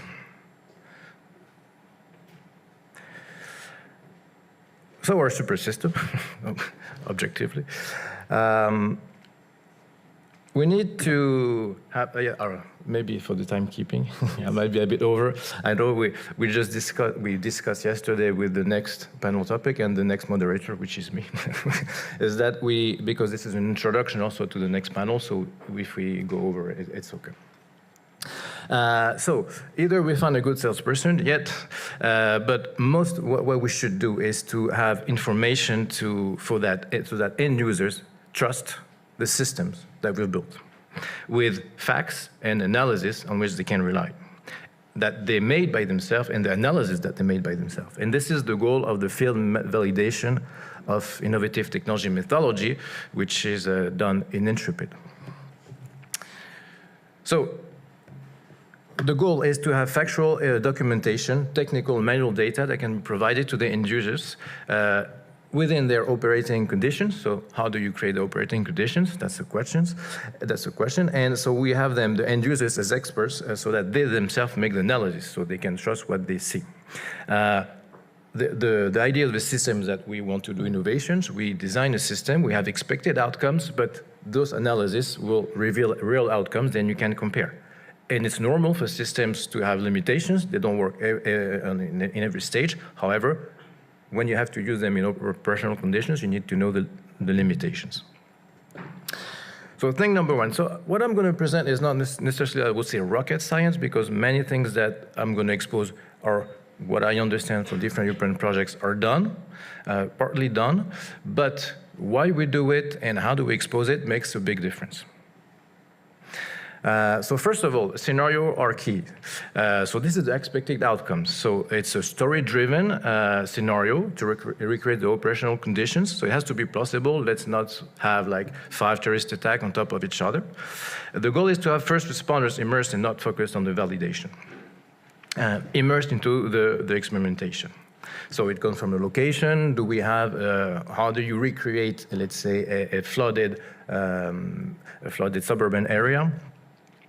It's not so easy, but you need to be creative and try to create the right location and the right situations. Of course, this scenario, they must be punctuated by events, in which we're going to insert the tools. And at each step, we need to have a clear purpose for the tools, and they should make a clear difference. And this is how we can measure with key performance indicators what's the added value of each of the tools. Because the system is not one system, it's a lot of subsystems which are complex on their own. And, well, the end user requirements are part of the design, a bit of the validation, but here we don't want to validate each individual tool, but the system as a whole. So they are more or less inserted into the scenario. Now, the next and big step is to collect all the data.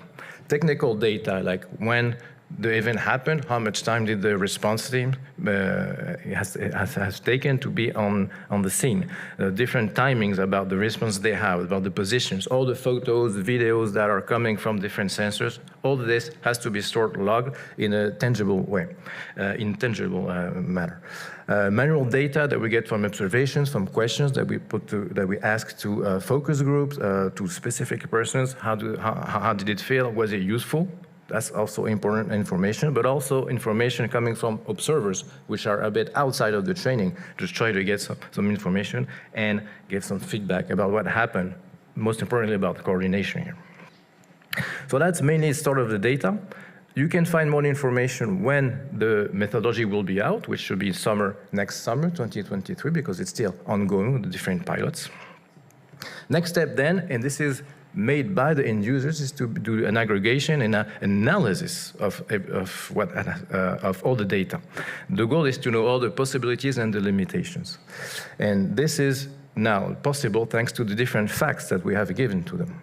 And the goal is not to write a deliverable to please the European Commission, to please the technical reviewers, but it's really information that is made for the end users, by the end users, for them to understand the limitations and maybe adopt this novel system.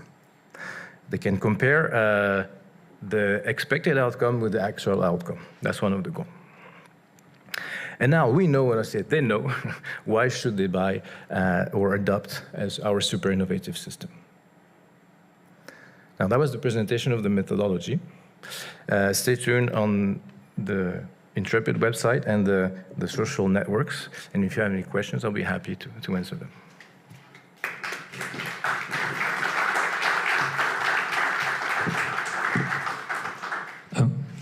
Thank you very much, Alexandre, for the presentation with the film and with the methodology in 3 steps, where we see that, in fact, the evaluation has to be made by the end user themselves, so that they have, thanks to their experience, they will decide if the super system is answering their needs.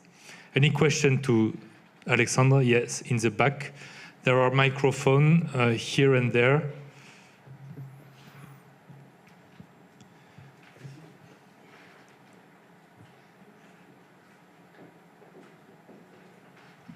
Thank you very much. First of all, thanks for the great presentation. Thank you.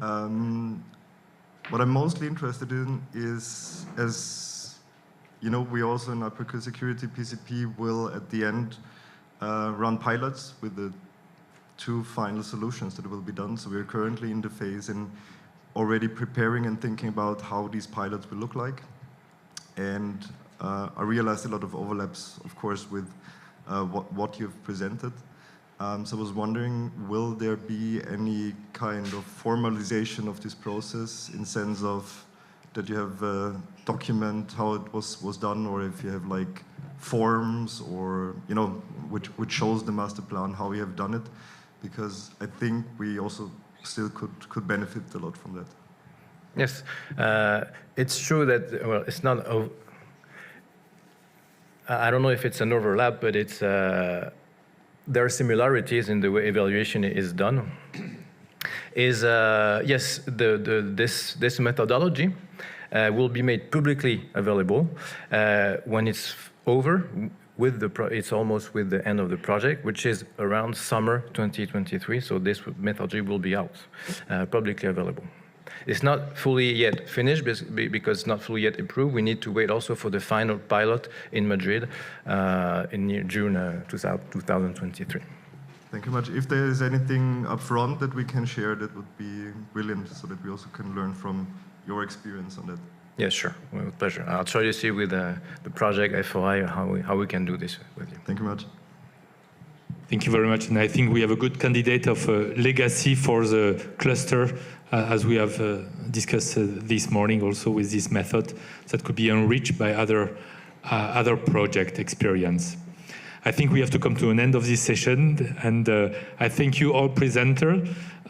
Thank you for your participation on site and online. It was not easy sometimes, but thank you for your understanding. And I close this session and give the microphone to you for the next session. Thank you.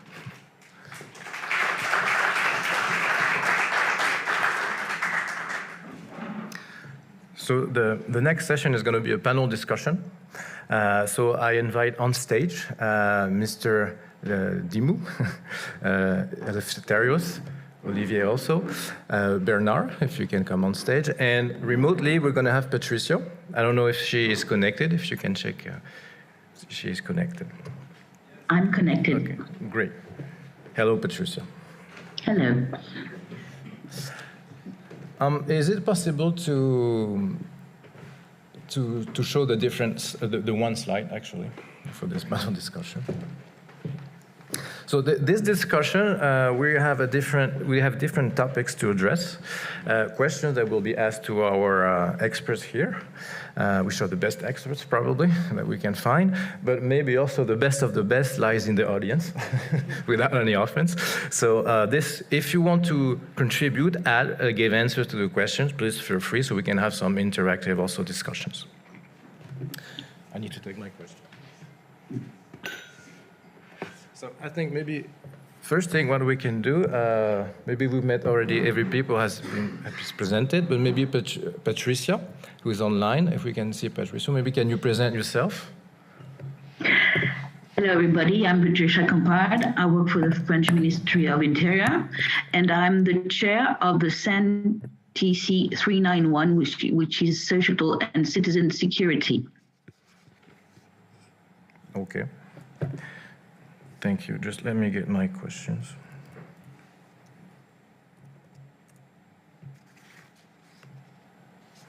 Thank you, Patricia. So the 4 topics, which are, can you redisplay, please, the topics? It's about how can we have meaningful interactions with end users for successful workshops. So we tackled a bit this morning and with the last presentation too. Let's talk about the validation, the exchange and the access of information. The first question, maybe I will ask this question to Olivier, but let's see if you guys want to answer too. Is that IT projects are mainly led by IT people, of course. They are focused on what they want to create. Then we have end users, which have needs. And there is often a gap between the two. They have the end user, they have their operational challenges, and they know what to do. But sometimes it's hard to formulate to IT people, which are really into their technology. That's our disease that we have. We don't look too much outside. But then, when it comes to I want to show my technology, I want to know if it's useful. Because they're part of the project, they say, well, it's interesting because people most of the time are nice. In front of you say, well, this technology seems interesting, but in their head they say, well, maybe it's not very useful. But they will not say it clearly to you because they're being nice, because they're humans and we're humans. And luckily, 99% of the humans are nice. If it's really good technology, they will also tell you.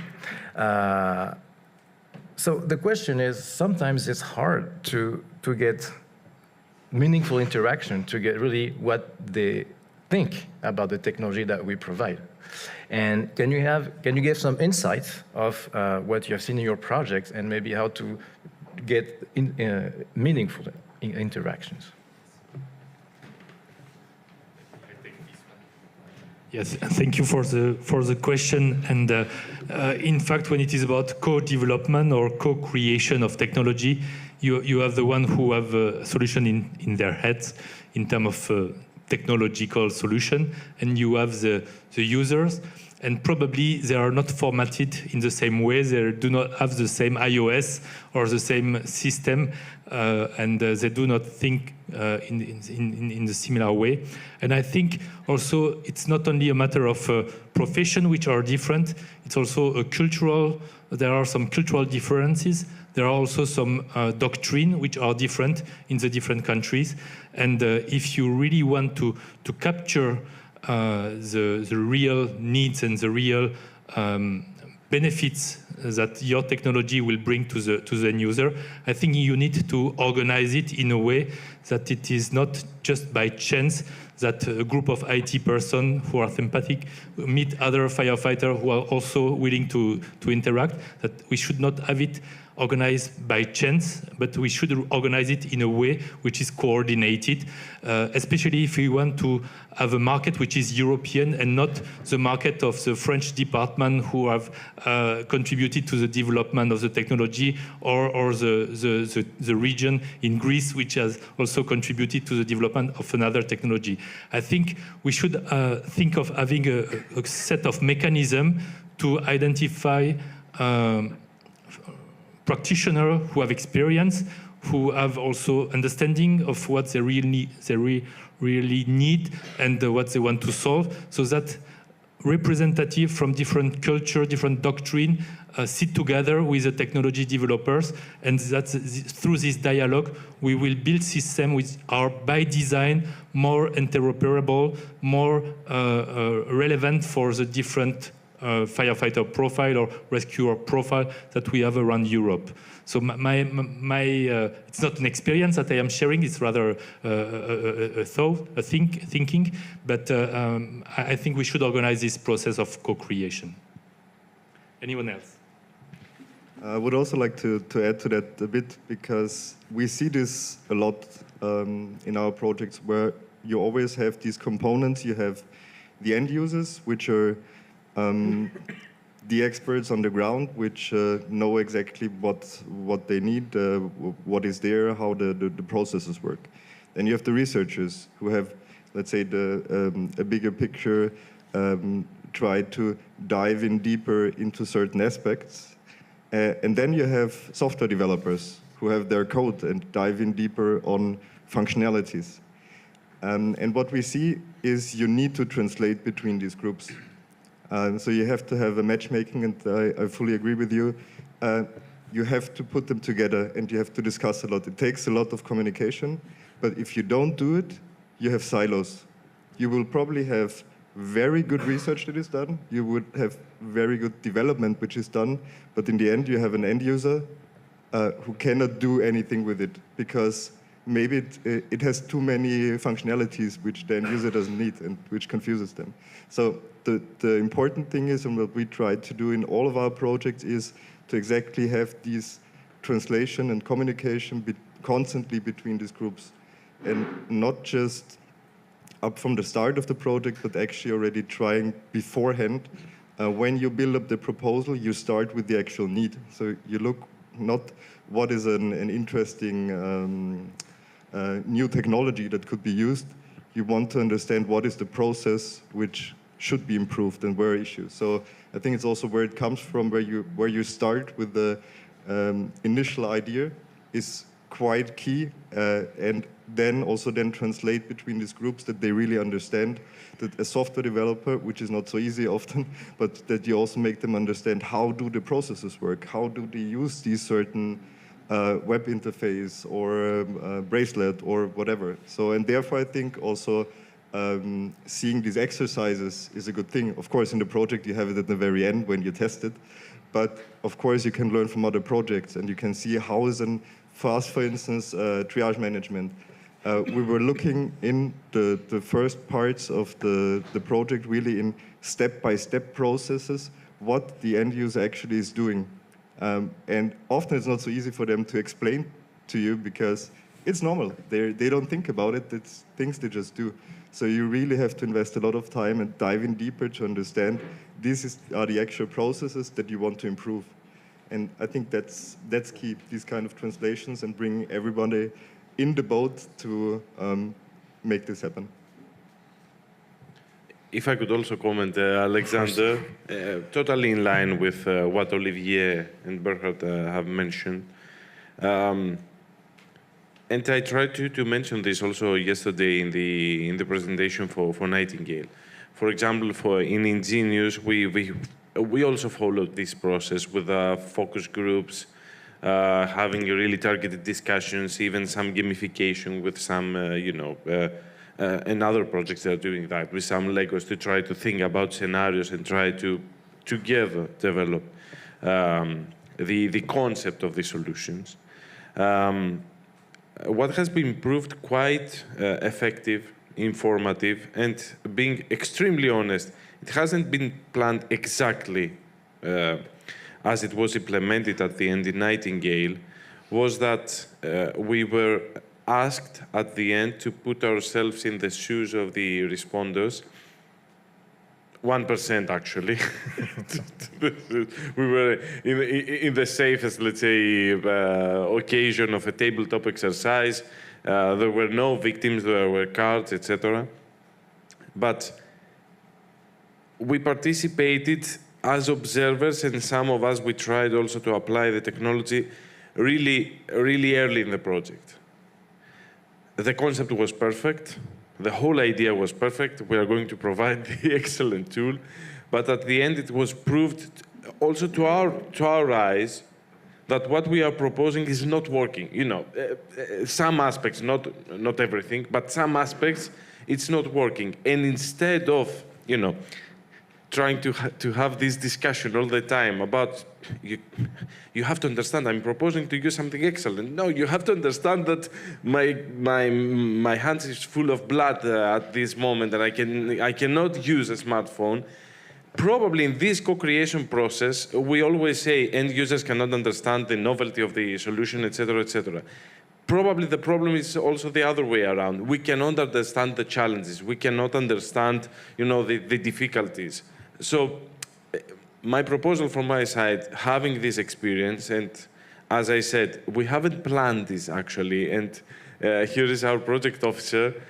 We had to do even an amendment to put some more effort and some more budget to organize the tabletop exercise that I showed yesterday, really early in the project.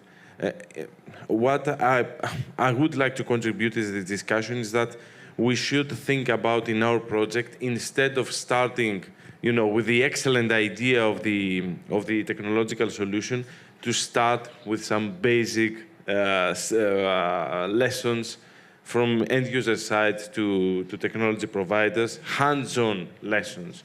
It proved to be quite informative, and I'm pretty sure that this is the way, let's say, to further support the co-creation process, also in the other way around, not only trying to bring technology to end users and involve them in the development, but also bring ourselves to the challenges. Thank you, Nefterios. I don't know if Tassos, do you want to say something? Or? Well, we can have other questions, as you wish. Just a short comment from my side. I think that this co-creation should be one process that must be made in multiple stages. If somebody expects that in one co-creation meeting he will get all the user requirements, then this cannot happen. First of all, because we have this difference in language, and also we are different people.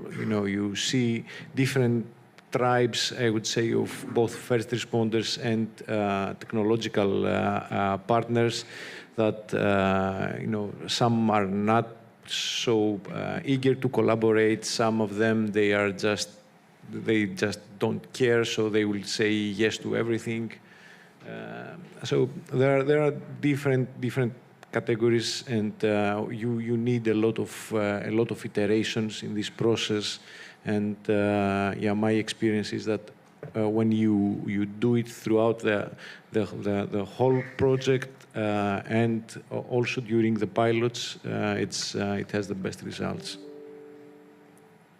We can go on. No, thank you very much, Tassos, for this answer, and all your answers. They made me had another question. Is that actually the European Commission gets information from different experts, from end users, to create the work programs. They create the calls with big ideas of how the future of security in Europe should be. Then you have to rely on consortiums to have ideas. So they write down the proposals, and which more or less gives a clear idea of where should the future systems go. So that moment, there are vague areas to go, sometimes clear, sometimes vague. And at some point, you need to formalize this into the proposal. And there are mainly, from my experience, technical people leading and having in their mind, envision the future system. And this is already part of the future system that needs to be validated and assessed afterwards. But all of this comes into the head of one or a couple of persons during often a short period of time and very rapid and with a lot of movement everywhere. So maybe this is a question, first of all, for maybe Tassos and Eleftherios, and maybe after for Bernard, because I think with the procurement, the PCPs, it's a bit different because the way it's done, if I understand correctly. So do you have some insights of how do you do in those moments to try to firstly design the system, taking into account the end user's needs on the first design, which I know it's a hard question and it's like the chicken and egg problem. Okay, so I will start with the experience that we had with Faster. In the proposal stage, what was proposed is to have a continuous evaluation of the systems together with the first responders. So we were planning to do this in meetings and try to focus in each meeting into one tool and try to get a better understanding so that we could give more time to that. The reality of COVID actually changed the way that we worked. We had less chances to meet, and online meeting tools, it's not a good way to get the responses you need and the experience from the users. So what we did was actually to do local tests and local, I would not say always validation, but we were providing tools to the first responders, and we were asking them to test them on their own, sometimes with the support of a local partner that was accessible. And we would continue to modify the requirements and the specifications until the end of until the last pilot. So there were changes that were made and functionalities that were added far beyond what the Gantt chart was saying. Eleftherios, something. Yeah, thank you, Alexander, for the question. Actually, it's a difficult question to answer, and you mentioned that. The idea starts from the proposal phase. Usually, in line with the topic, you are trying to see what would be the innovations. I have to say that this co-creation process actually in the majority of cases starts even from this proposal phase, although it cannot be, let's say, so interactive. It cannot involve any systems actively as we are trying to do during the project. I believe that the only way to go is to ensure that even at this stage you will try to involve users in, let me say, review the concept, provide comments in the concept. As always, results of CSAs on capability gaps. If AFRI capability gaps or other organizations providing, the needs are always extremely useful to be consulted.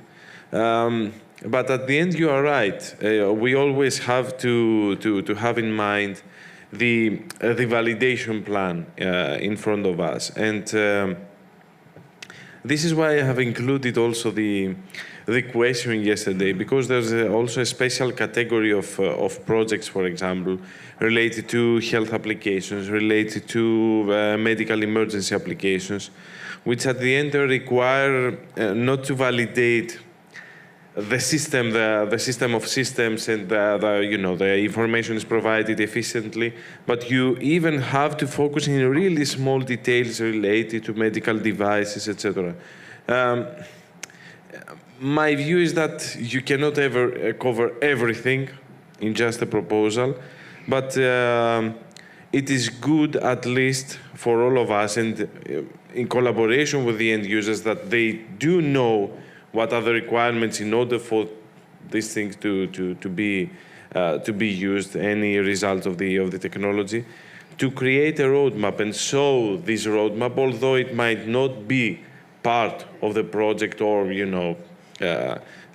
be a result of the project, at least to show, and always together with the users, that, as I said, they have in mind, because it's their everyday life, the requirements in order for something to be applied in operations, to always show the roadmap for the future use. Yes, thank you. Alexandre? Yes, when am I supposed to say something? Well, if you want, of course, you can answer with pleasure, Patricia. Maybe Okay. Can we put the face of Patricia on the screen so that we can see her? I'm sorry, but my camera is not working. We tried to work this out, but you have to do it without it. So sorry. Sorry not to be there. Yes, I would like to emphasize also what's already been said. My experience, when you're in a standardization body, you are asking yourself the right questions and how to support your business, and you want to secure what you already do, and to develop the means to implement technology. So this is a place where you can find everybody, and where you can actually deploy co-creation. I would like to just to emphasize the one thing that has been said, which is you have to build on consolidated expression of needs.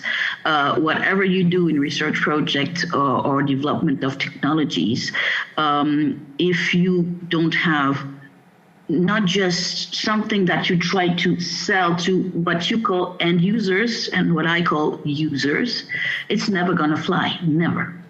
And especially in the European environment, where we need, technologies that are going to be deployed in different countries, and we also need to build a market. You have to deal with what everybody does, and so these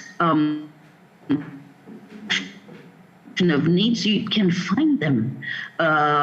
They have been developed by practitioners network. And this is reliable because then the difficulties that Olivier mentioned will be away. You will build on something that is solid. And then you speak of co-creation and validation. well, that's absolutely necessary, because the users, the people using the technology, the people buying the technology, who are not the same, will never adopt anything if it's not their baby. So at one stage, you have to get them involved in the process, in the co-development. Well, this is not always pretty much in line with the European regulations on competition, but that's the way we develop technologies, and especially when it's something as complex as what you showed for Intrepid, your project. So yes, you have to have them involved, and that's also the way you convince the people in charge of buying the solution, what you call the validation, because if you can demonstrate that you are bringing in something that makes the job quicker, safer, in a much more reliable way, and for cheaper, you may be able to implement disruptive solutions that bring much better service to the public. I'm sorry, I've been a bit too long. No, Patricia, it's fine. Thank you very much for your answer. And so I'm thinking also when, so what you say is right, and sometimes it's hard also to involve end users in the proposal writing, because at first you don't have a system, you just have a call. So you have to recruit people in the consortium, end users, and you say, well, can you participate? For what? We're going to build a system. Which system? I don't know yet. I have a call, but I don't know exactly what I'm going to do. And well, that's how it goes with the research calls. However, there's a difference with the procurements, the procurement security. In here, you already recruited the different end users. They have established, I think, an end user list. They have established things, and then there's less, I would say, research, there's less creativity in the new systems to develop, but rather follow, I would say, a general plan. Can you please tell me your thoughts on this? Sure. So the biggest difference is if you build a RIA proposal, research innovation proposal, you would, and you need, in my opinion, you need this one person or this very small core group of persons who have a real vision of what is the outcome and what do you change. And of course, this vision has to be driven by an actual need which is there. And of course, this need does not come out of the blue. Usually, you've been before in projects where you have seen requirements, where you have seen where problems, so it's a constant process, so to say. And you would have to be very clear in the proposal how you will do it, technology-wise, how you will do it. In the PCP, it's much more formalized, right? So you would not, for instance, say you have to include AI or you have to include drones or whatever. You would say that is our actual need, that is our challenge, these are our requirements. So we spend a lot of time in the beginning of the project with very, very many workshops where first the end users themselves internally sit together. We're discussing particular scenarios, how they work, what doesn't work. And based from this, we drew out a long list of requirements. So finally, we collected for our PCP 260 individual requirements, which of course is a big wish list. It doesn't say that everything can be fully fulfilled. That would be ideal. But the point is you want to show what and where is the actual need. So also in the documentation, I said in the PCP, everything is more formalized. You're not conducting research on your own concerning technologies and so on, but you have to be very good and clear as possible with what do you need, what are the scenarios, how does it work in real life, because again here you have to translate from the end users to the suppliers, from our procurers to the suppliers, who then have to put it into a form, and then it's let's say the creativity part happens more on the end of the suppliers in the end, right? Who come up with their ideas how to solve this issue. And that's fundamentally different approaches, but I think also what we've seen, and we already have seen the first the first ideation processes from the suppliers and the ideas they're coming up with. And that's quite impressive. And that's also what the PCP should deliver in the end. It's a challenge between the suppliers for the best idea and who can make most out of this list of requirements and can tackle most of them in the best way. And yeah, so I think that's the main differences in there. Is it possible for you to give some insights about the result, about this process? So it delivers, people go to the end, they have a system, and how do the end users then react to the system? Do they adopt it? Or what happens next, actually, for the project that are already ended? Right, so in the next phases, out of this ideation process, there will be a first prototype. So at the very early stage, so where the procurers then could have a first look and can give inputs, and that's the most important thing, so that they're not waiting what will be the outcome after 3 years, but that they're constantly in touch also with the suppliers and can let them know how would this work in real life or how wouldn't this work in real life. And I think that is key. So also you have these co-creation processes, of course, also integrated in the PCP and in the structure of a PCP. At the very end, you will have the two final solutions, so we'll make it in the last phase. They will be implemented at the procurer side. And there, that will need a lot of preparation work, of course. It will also need a lot of communication.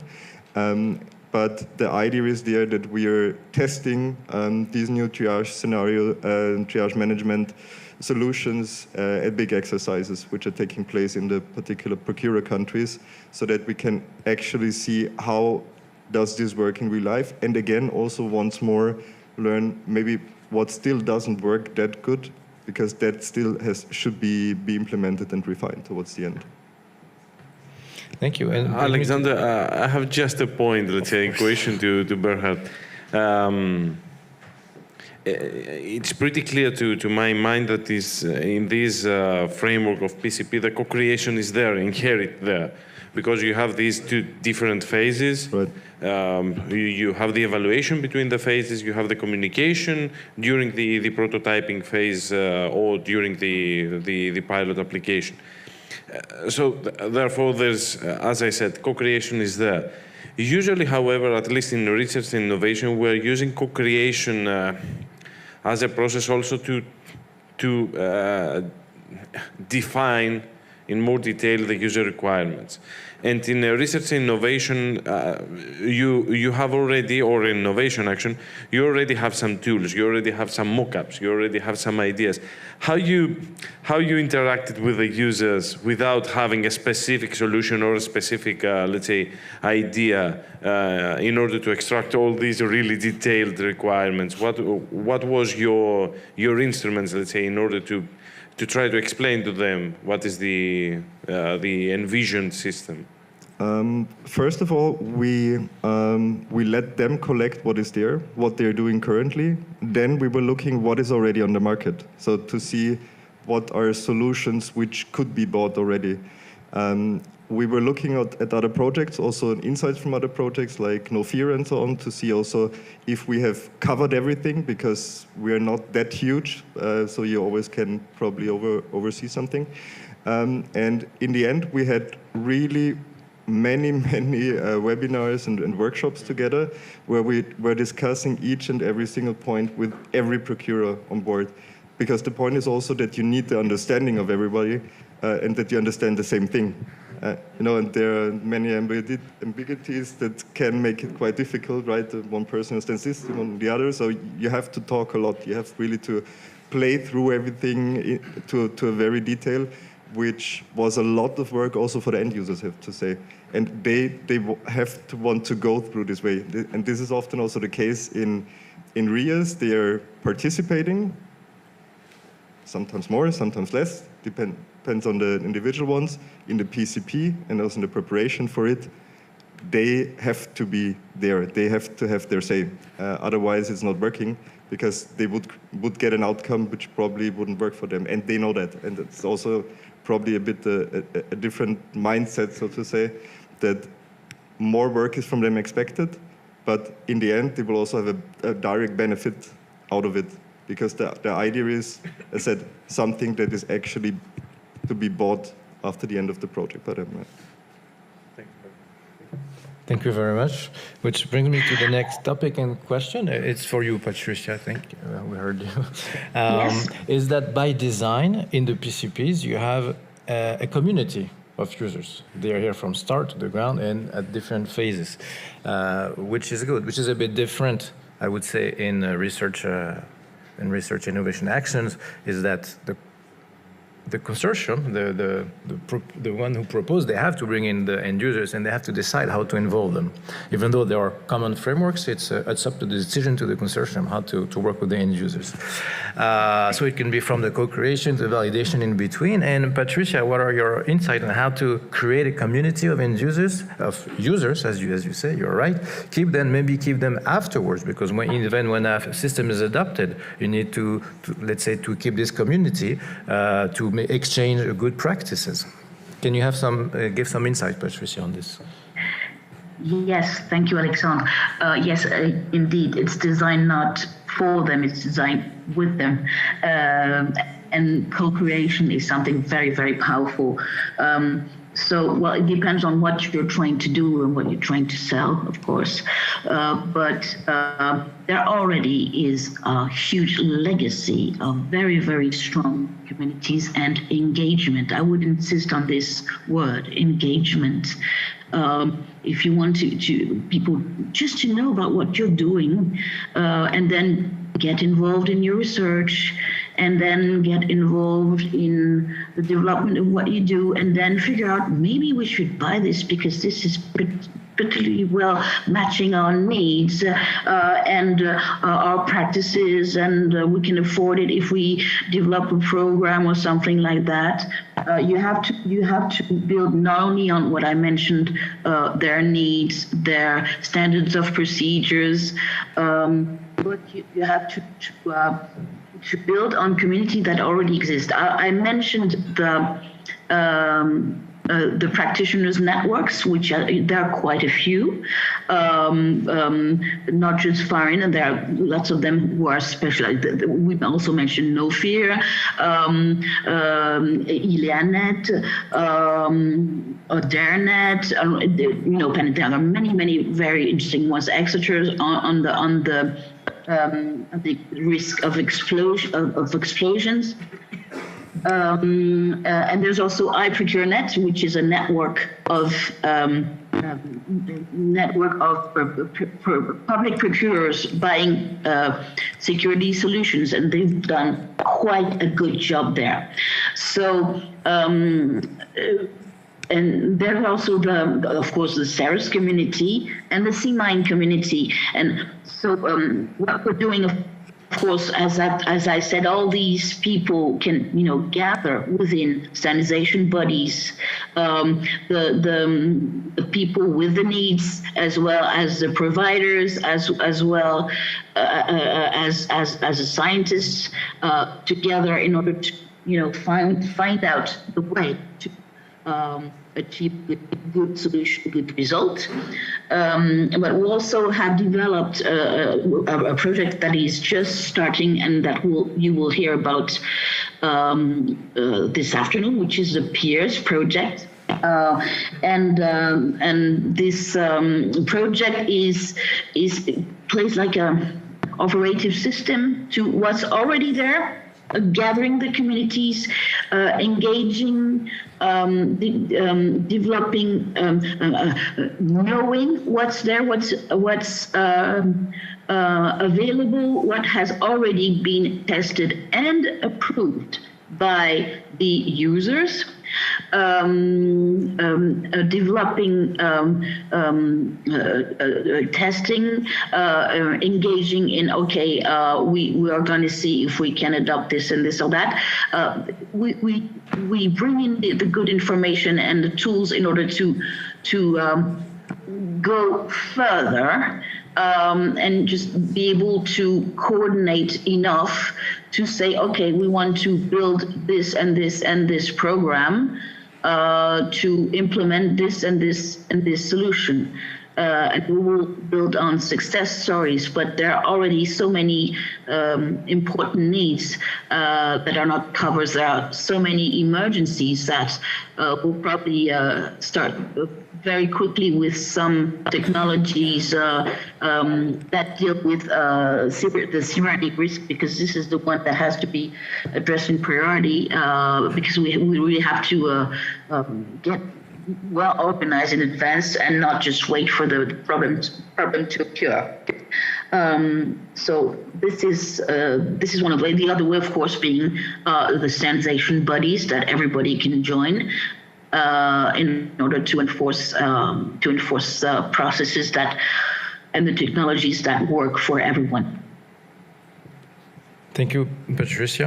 And I think you're right to mention this, is that we are already a community here in the CERIS event, exchanging information. I think we can thank again John and Philippe for holding that up, even though they just left out the room.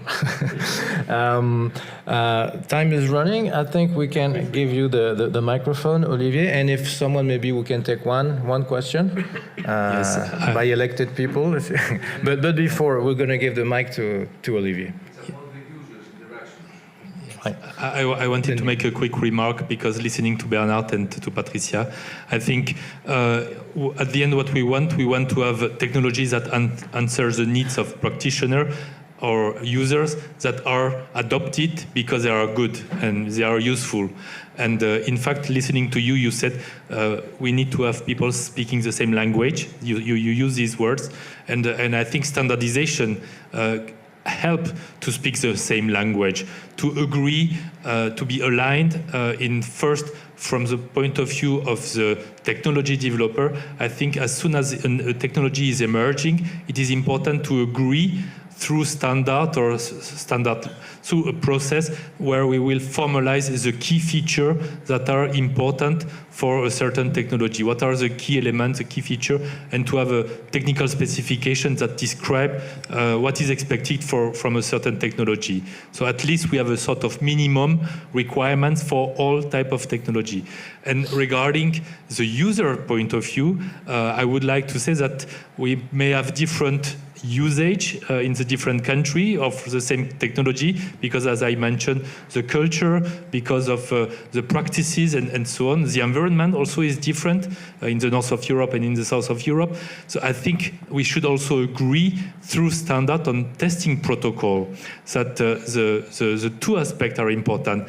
Agreeing on the feature, that there is a sort of minimum requirement for the specific technology with certain functionality according to the taxonomy for the security market. And then from the point of view of the users, to have standards to define how to test them, to avoid that it is only a team has tested it and say it's nice, but because it's not appropriate for another team in another part of Europe, it will not work. So I think this will be the standard can help in this aspect. This is my comment. Thank you very much. I think we can give you the microphone for one question if you want to take it. Just before, let me say that, let me make a stupid citation.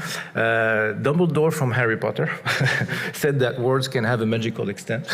So I think that having a glossary, common standards to know exactly what we're talking about, I think will help also the whole community, as you mentioned. So, Alexander, we already have standardized terminology, and I urge the research project to use it. You're very right to remind this, Patricia. Yes, sir. Thank you very much. Good morning, citizens. Angelos Harlaftis again.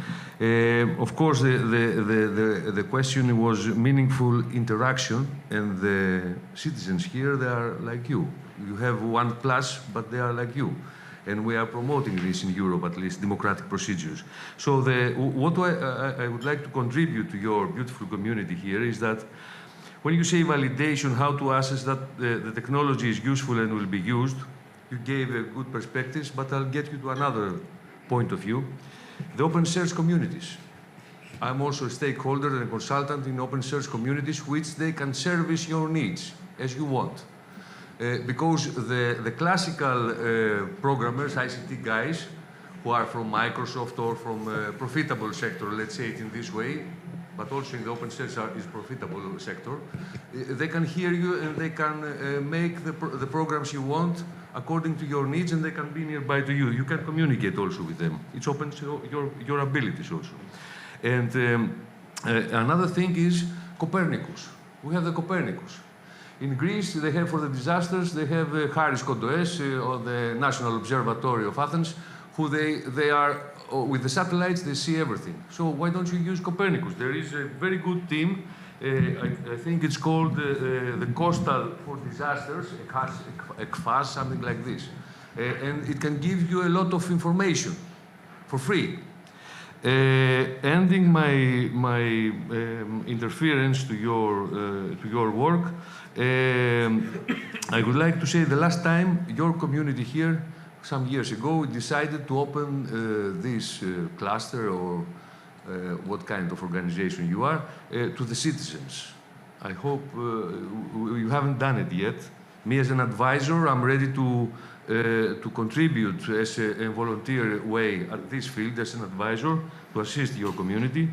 And at the end of 26th of November, there is a call from the H 2020, Civil Security for Societies. Have this in mind. Thank you very much. Well, it's rather a big comment than a question, but thank you very much for this. We have another question? Ah, yes, in front. Oh, sorry, two questions, yes. If I may just add one aspect from a first responders perspective. My name is Christian Resch from the Disaster Competence Network Austria, and we are a scientific initiative in order to facilitate knowledge and technology transfer. And what has not been yet addressed sufficiently is the limitations that are lying within the first responders organizations themselves. We often have research projects participants from first responder organizations that are representing mainly often, let's say, some local unit or so, but not the ones that are then essentially responsible for the uptake of solutions.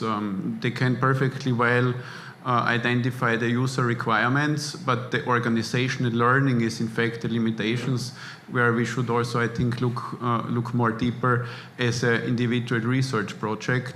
One experience now from Austria to share, we are working in this domain now since more than 5 years, and only this year we were able that, for example, the Austrian Fire Service, so the National Fire Service, has now established a competence center for evidence-based emergency response, easily translated. And this is exactly responsible for this uptake, so of knowledge management inside the organization Fire Service Austria, for example. And similar activities can be enabled and initiated through projects, I would say, because we see this also as a result of continuous participation of first responders in research projects, because from the scientific side, defining requirements is one aspect, and communicating it and having events similar to this to disseminate, this is enough effort anyhow, but it also requires the first responder to have a literacy, a competence in innovation, and that can only be ensured through participation in research projects. So this is that hen-egg problem and how to overcome it in a way, just to share this at this point. Thank you. Thank you very much. I would quickly like to add to that, because I think it was an exceptionally good input, which is very important to mention that we also in research projects, we always think, okay, we now have delivered, but we forget also what it means in the end if you have a new technology to implement it in the organization. And it's not just it is there and you use it tomorrow. It needs training, it needs understanding what it is capable of, it needs sometimes also convincing people to change processes or use new tools or new technology. So that I think is exceptionally important to also keep in mind that there is also this kind of organizational and in the end also, let's say, human aspect that also has to be considered for development. Maybe in the research area or in RIAs, not so much, because you can be at an early level. But in the PCP, for instance, it's an integrated part where we also have one section in which is on change management, which means as part of the pilots, it's also preparatory work with the end users, not just the functionalities, how to use it, but also to see how would you implement it actually in your particular organization. And I think therefore also something to be kept in mind also for research projects, at least to a certain extent. How would this influence the organization and the work of the people as a whole? Thank you, Bernard. You're very right. And you're right. May I just emphasize this? It has to be seen as an investment that brings value. Sometimes what I do is I use the what if effect. Okay, you don't want to invest, it's expensive, it's complicated, but what if you don't invest? People, are not stupid. I mean, the public, they know that there are technologies, and in case there's a catastrophe, they would look at what could have been done. They will get to know that maybe the best solution was not deployed, or the people were not properly trained, or the people will know, the NGOs would know, the press would know, maybe the justice system would know. You really have to keep in mind that we're going to face a very difficult situation in the coming years, and that we have no choice but to make the right decisions now. So there are many, many solutions available. Maybe the best is the enemy of the good, but at least pick one and implement it.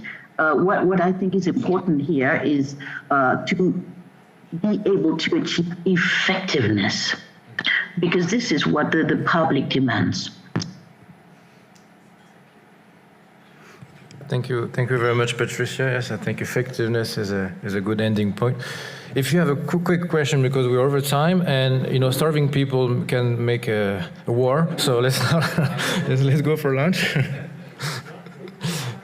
sorry. You hear me? Yes. Okay, thank you. I'm sorry, I'm the last one, and I have the quick point. Just I want to ask you about. You mentioned that you make research in the market. First question, which market? The other question, if you find some similar products, let's say in China or Korea or somewhere else, is it important to have the EU certificate for this product if you have similar, or it is normal you find it and you just bring it? Thank you very much. Regarding the market screening, so that's an important part already before you go into a pre-commercial procurement project, because you have to ensure that the need that you captured is not already solved on the market, because it would be useless to recreate something which is already there. How do we do this research? Very, very broad. So you have to consider in this case, of course, you will have a strong focus on healthcare products and something which is related to healthcare products, because they need a specific certification. So you would look into patents, for instance, which come from this domain, and make typical desk research. We run open market consultations where we also inform the industry on a very broad level on what we are doing, and also invited them already to kind of let us know if there is something what they're doing or what they already have. So therefore, I think the broader the better. But of course, as we are per se not look into the particular technology, we're not saying use AI, use drones, whatever. It can only be quite superficial, right? Otherwise, you would have to go deeper and deeper in every particular technology, which is probably unable or would take forever. So your second question was on? The second question about the certificate, EU certificate. Of course, these products, which should it be in the end, have to be prepared to be used afterwards in the European Union, which means there's a great thing like the medical device regulation, for instance, which I think was really a big step because it harmonized, standardized several aspects and processes. And of course, this certification will, in our case, not happen within the project because it might take much too long.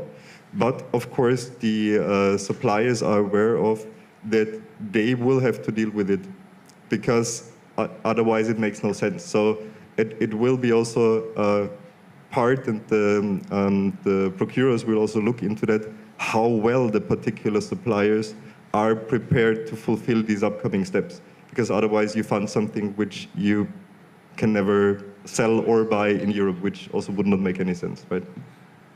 Well, thank you very much, Bernard. And maybe as a final word, because the final words, because what you said is about the procurement, the procurement security, is your question about how end users, they buy systems, they can buy systems from America, from China, where they want, after all. But as there are public organizations, I think, and this is wider than us here, is maybe with the Ukrainian conflicts and the different changes here, maybe they will have a European sovereignty here about what the system that they buy, but we don't know yet, and maybe it's open questions for the Europe. And thank you very much for attending this session. Sorry for being a bit over time, and happy to answer questions during the lunch then. Thank you.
c'est mieux, effectivement.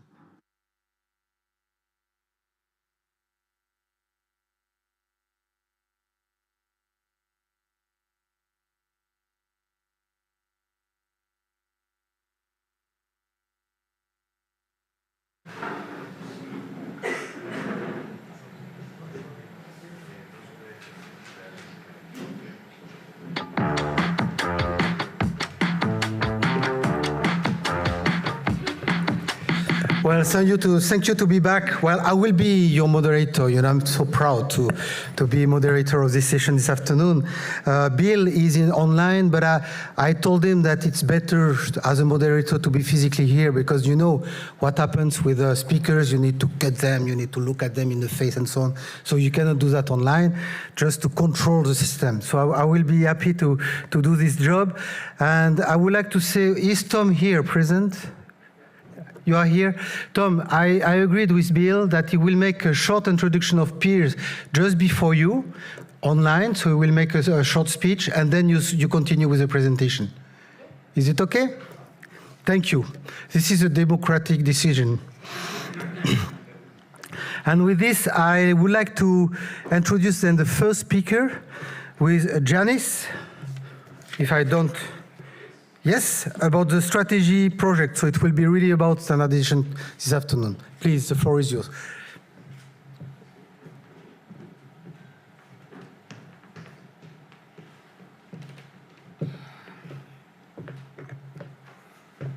All right, I suppose this is the back and forth. Yep. All right. Thank you very much, everyone. We're here today. My name is Yannis Chasiotis. I'm here on behalf of the Strategy Project Coordination Team to give you basically an overview of the project standardization activity, which is aimed, among others, at, as said in the title, ensuring the first responders' safety and empowering their operational capacity through standardization. Well, just a short project overview. The project has been a reply to the DRS 03 of the 2019 topic on pre-standardization and crisis management.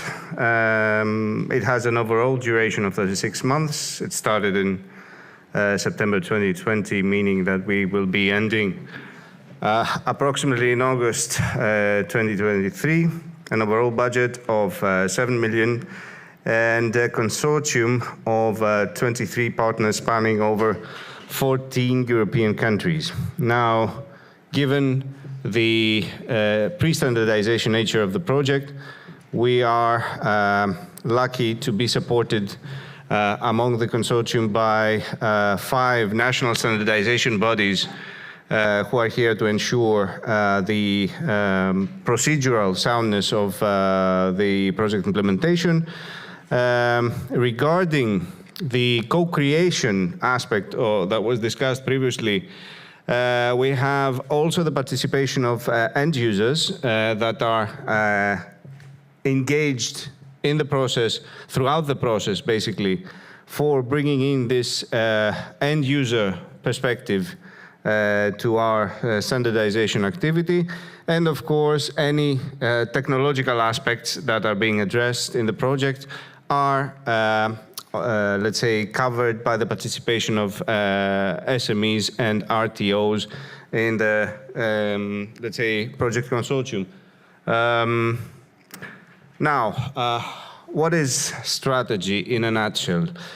Basically, the project aims to contribute, as you can see, to the EU pre-standardization process through streamlining, testing, and validating aspects that have to do standardization items that were identified and have to do with enhancing the interoperability of crisis management stakeholders, both in systems and procedures, across a set of 8 thematic domains. These are listed here and basically relate to search and rescue, critical infrastructure protection, response planning, command control, early warning, CBRNE, training, and terminology symbology.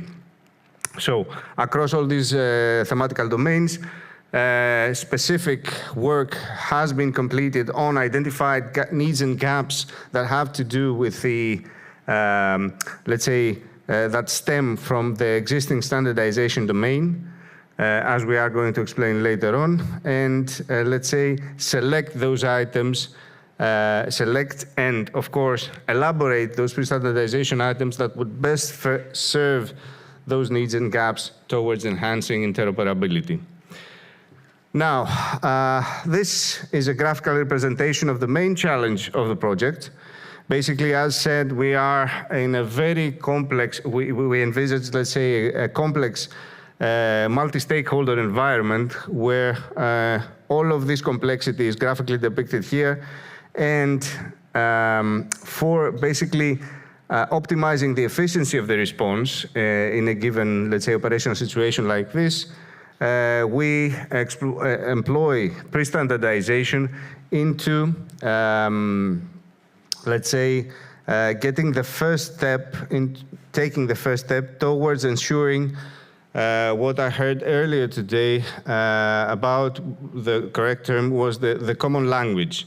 The common language across the, in aspects referring to the 8 thematical streams, as we call in the project, that were listed earlier on.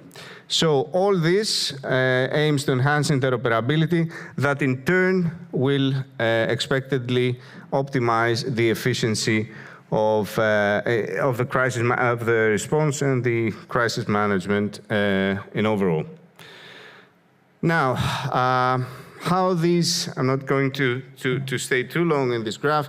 However, this is a depiction of how the 8 streams of the 8 thematic streams of crisis management that are identified and addressed throughout the project are, let's say, distributed across the phases of the disaster management cycle. And we can see, you can see that, let's say, we have specific pre-standardization items from the respective streams addressing all 4 phases of this cycle. This is the key, let's say, message that needs to be deduced from this. Some key considerations behind our motives is that, as identified, let's say, during the preliminary phases of project work, is that interoperability as a key feature in crisis management is still somewhat inefficient when it comes to terms of systems and procedures, meaning that there is a diversity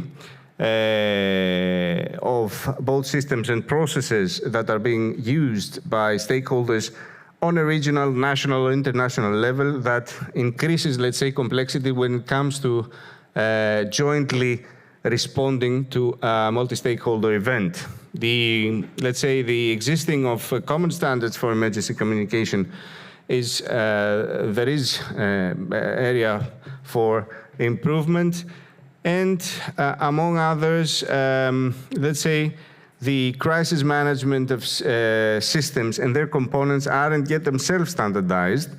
So, and in all this context, the end users that we have, as we have noted before, and even the SMEs, and why not the industry at a larger extent, are marginally involved. So this co-creation mentioned earlier on is surely something that could be further enhanced in the standardization domain.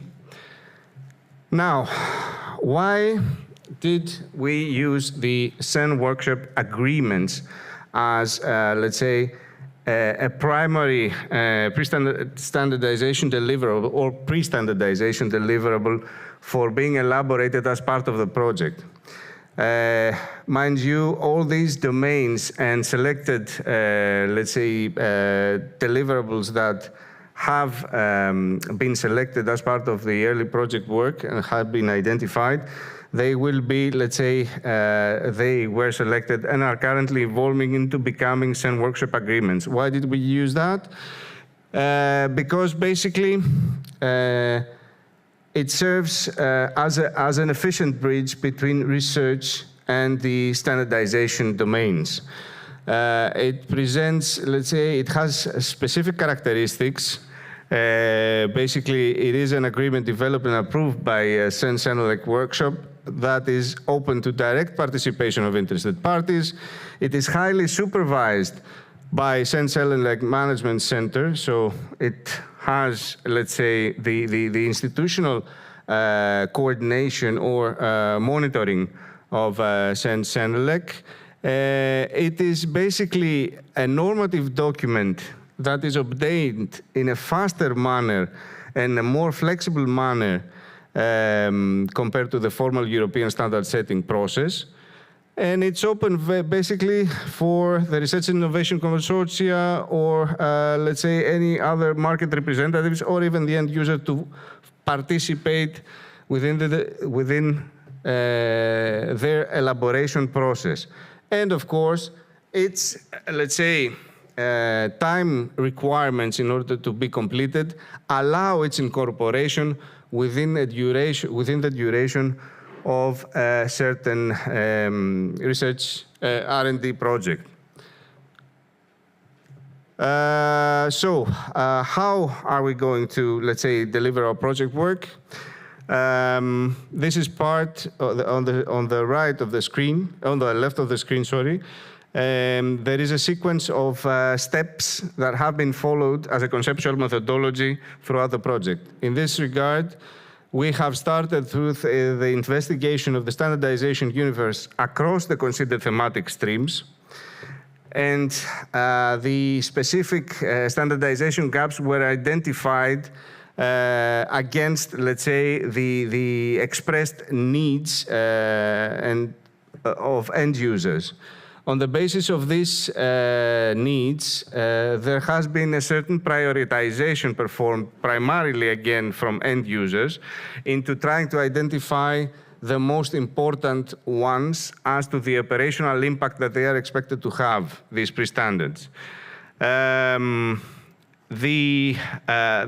highest impact ones have been selected in order to progress to the elaboration of a relevant CWA and 2 technical specification documents as well. Let's say the new to the strategy implementation approach is that these pre-standardization items will be and are gradually validated throughout their elaboration process. How do we do that? Through the use of tabletop exercise and a larger physical exercise that are going to put to the test the impact of these pre-standardization documents as they are being elaborated. So at any given step of this phase, we will have the opportunity to get feedback and put it back into circulation for further improving the elaborated document even before they are put to public commenting. Now, this is what we have just said before, so we're not going to be staying too long on this notion. It's just a sequence of key concepts for the methodology being exploited within the project implementation approach. It has to do with the fact that the implementation is end-user driven. The industry, as said, is here to ensure the technical soundness of the overall approach. The NSBs, the national standardization bodies, are here to overlook and ensure the procedural integrity. And of course, the validation that will gradually take place throughout the implementation of the project is, let's say, realized in 2 distinct phases through the realization of tabletop exercises and the physical exercise. This is a very, I know you don't have to read this, but it's just to visualize the domains against, let's say, the CWAs, the thematic domains that against the selected CWAs that are being elaborated. Of course, we have two technical specifications on the bottom. I believe you will be delivered this presentation material, so you may have the time to go through the actual titles and the scope of these specific CWAs and technical specification documents, just to give you an idea of how these are distributed among the 8 thematical streams. How now, through these CWAs, we are, let's say, addressing the interoperability when it comes to multi-stakeholders response is indicatively visualized, although this is not the only interpretation, but this is one interpretation of how these CWAs or pre-standardization deliverables on your, well, right, left, are being, let's say, do collaborate or interact among each other to support the may be visualized here. So each arrow has a specific, let's say, standardization code of the activity. So you can see among a series of hypothetical end users how these CWAs may be used in order to convey operational information that will best that will optimize the outcome. Now, where we are here is visualized here at the moment. We are in, this is the official process of elaborating this these type of standardization documents. We're here in the current in the CWA development process. We're close to completing within the next few months the actual documents, and that are going to be put on public commenting on the public comment for public commenting, which is the final step before their finalization. Of course, before that, we are going to conclude the validation process after having, let's say, completed the initial tabletop exercise phase, where we had the chance to receive feedback by end users on all of our intermediate project results. Further areas for improvement were identified and are currently, if not already addressed, are currently in the process of being addressed to all of the documents. And all this comes in place just before the final validation steps of the full-scale exercise that is planned for end of March 2023. I don't want to take too much of your time. This is just to let you know that what we have explained in dates, all the tabletop exercises have been completed, and we're now looking towards the final validation step. So, thank you very much. Happy to answer to any questions that you may have.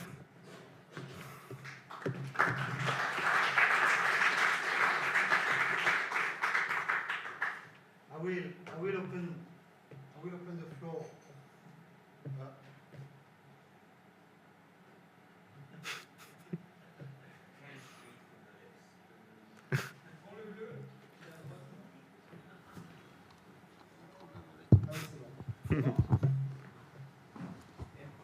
Maybe we could use these ones. I have lost my voice. Too much singing. Okay, so thank you. Well, I will open the floor for questions. In fact, I have myself some questions to you. You speak about Standard Workshop Agreement as a normative document. Is it really a normative document? Is it something which is? Well, it's not. It's not. First of all, to make it clear, it's not a standard itself. Yes. So.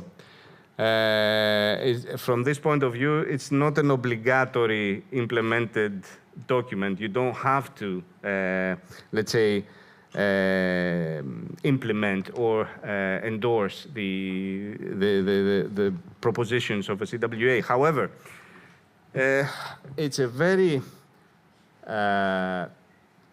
it's a quick way of touching new domains and establishing some form of an official document, meaning that you officialize in some form your propositions for at the next step to be taken into consideration, if possible, to progress to a standard. So it's the first step in the process, basically. Yeah, from the Commission viewpoint, we have some worries that a lot of research projects develop send workshop agreement without any filtering by users, and we very often do not know about this, and they are touching some safety regulations, some security aspects as well, and there is the risk in our perception that there is a very large multiplication of send workshop agreement without too much filtering by policymakers, practitioners, and without necessarily checking that it is not tackled by other type of standards. What do you think about this? This is, let's say, a possibility, a danger, should I say. However, the approach that was, let's say, followed by Strategy in this respect, it was, if you see the project timeline during its initial phases, a very large and intensive effort was invested into trying to map out the standardization domain, the existing standardization domain, so that we don't duplicate work all across these 8 thematical fields and needs as identified from end users and practitioners. And on top of that, practitioners have been engaged and are engaged as part of the actual elaboration process of the CWA. So they are engaged from the beginning in co-creating the standardization pre-standardization documents. Thank you, Janice. Are there questions from the audience? If not, thank you very much. Janice, thank you. We will be moving then to the next presentation, which is an impressive name, you know, Valkyries. Is it, Juan Ro, are you online? Yeah, do you hear me? Very good, yes. Okay. You have 15 minutes online, okay? Okay, yeah. Okay, thank you so much. So merci beaucoup, Philippe, for inviting us to this great event. And je suis désolé. I'm so sorry for not being here today. I would like, but it was not possible. Sorry for that. So first, I will try to share my screen. Let me check what is share screen. And please let me know if you are possible to see the presentation. 1 second. Do you see the presentation? It is, yes, it's okay now. Thank you. Okay. So once again, merci beaucoup. Thank you so much. I'm sorry for not being there. I'm going to speak with you about Valkyries project. Okay. So here we have the table of content of this presentation. I will try my best to take the 15 minutes that Philip gave me, which is good. So we are going to put you in context of the project. We are going to share the consortium, our work stream, our single reference integration demonstration scenarios. This is similar with the presentation I did in Brussels a few months ago with you, Philip. But we are going to add with you all the advances in the use cases we are going to prepare more, and these advances will be focused in the use case 1, which is the one that is more advanced, okay? So just for the people that never heard about Valkyries before, Valkyries is a H2020 project founded in the last year, in 2020. It's under the Disaster Resilience Societies. The topic was the DRS 03. The subtopic was the subtopic 3. And the project duration is going to be 24 months. It started on October of last year, and it will finish in September of the next one. So we have passed almost the mid time of the project. All right. So that the scope of Valkyries is going to analyze the protocols, existing protocols for first responders, the nomenclatures and technologies and procedures. Okay, you know, this is at 24 months, so to have a standardization is not possible because it could take several years. So we are going to be focused in the harmonization and pre-standardization procedures. We are going to develop, we are working on that, to be honest, in the use cases, reference integration for the project. And then we are going to demonstrate to the European Commission our advances in for cross-border and cross-sectoral use cases that we are going to comment later on, right? Regarding the consortium, as you can see in this map, we have 70 partners. For the part of the industry, we have these companies, large industries and SMEs like Indra, which is the company I belong to, which is the coordinator. We have Tasica from Spain, Particle from Portugal, Novotec, which is a standardization organization from Spain. We have a blockchain in Netherlands, Aratos in Greece, and Isemi in Slovakia. All right. Also, on the other hand, we have a few universities and RTOs in the consortium, like the University of Murcia in Spain, University of Santa Ana in Italy, the Bulgarian Defense Institute in Bulgaria, and the University of Southeastern Norway in Norway, and Kemea from Greece also. Regarding the end users, first responders, just to remind you that the topic asked to have at least 3 different first responders for 3 different countries. And during the Valkyries proposal time, we were able to engage 5 different first responders from 5 different countries. So that we have in the consortium Suma from Madrid in Spain, the Bulgarian Red Cross from Bulgaria, Hospital do Espírito Santo from Évora in Portugal. And also we have Areu, which is the first responder from Lombardia region in Italy. And at the end, also we have Eleni Rescue Team from Greece. All right, so we have a very well-balanced consortium. So regarding the structure of the project, we have a structure Valkyries in these 7 work packages. The first one is the typical one regarding the project management and communication. Then we have 2 transversal work packages. The work package 2, which is based on the design of the principle and harmonization tactics for the project.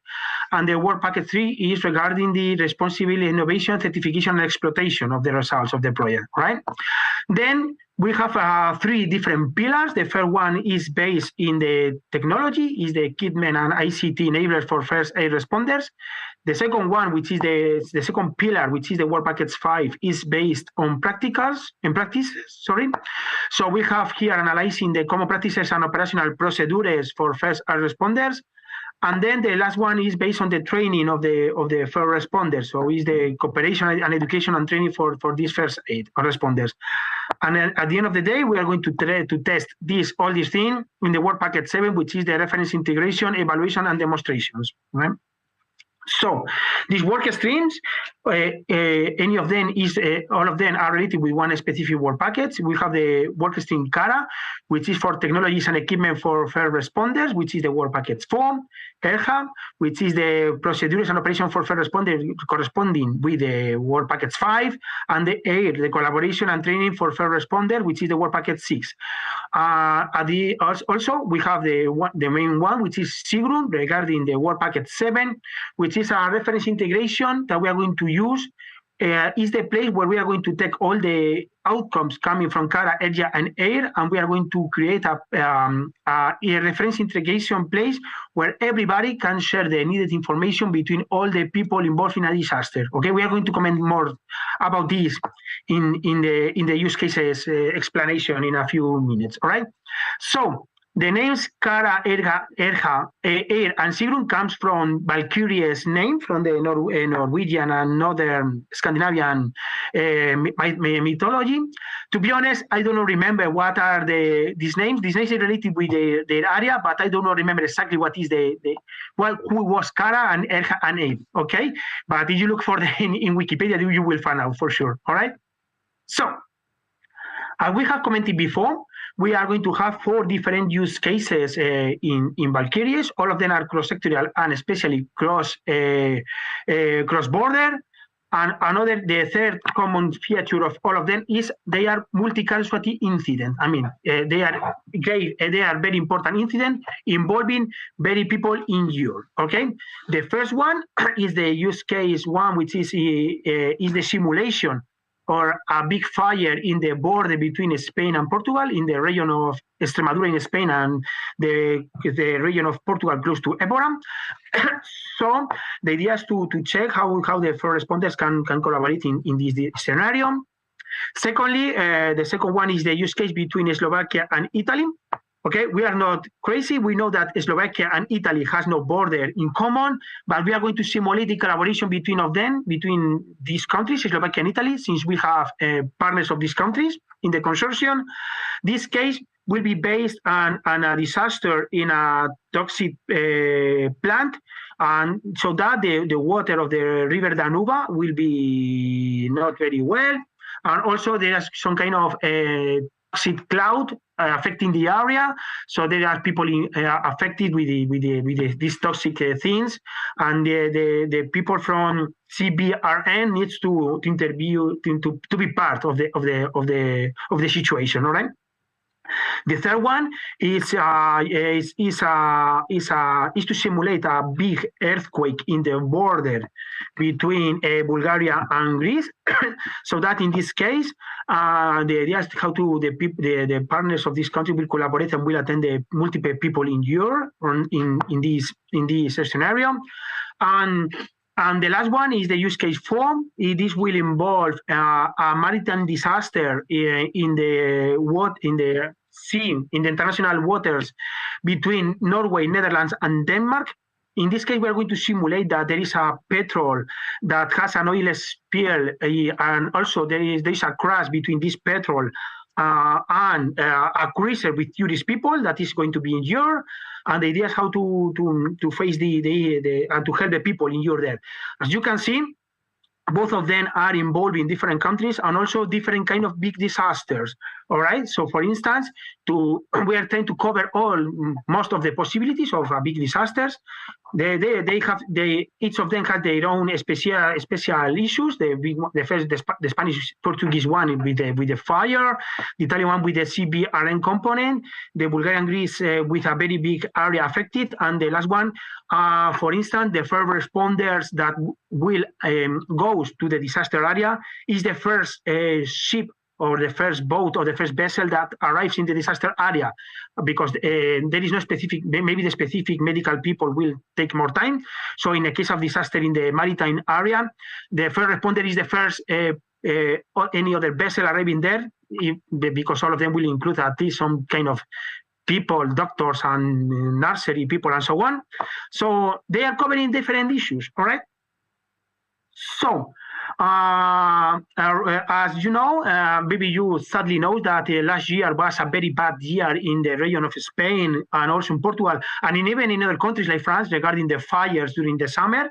So that we are going to have the use case 1 simulating the big fire in May, which is 4 months before the finish of the project, because during the second part of May, June, July, and so on, the people from the firefighters brigades and so on in both Spain and Portugal will be involved in the firefighting process. So that this is why the Spanish-Portuguese use case is a bit more advanced than the other ones.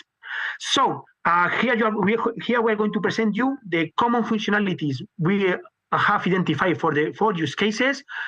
For the time being, we have then a bit more defined for the first use case, so that some kind the things are a bit specific for the use case, but I'm going to tell you what are the common things. All right.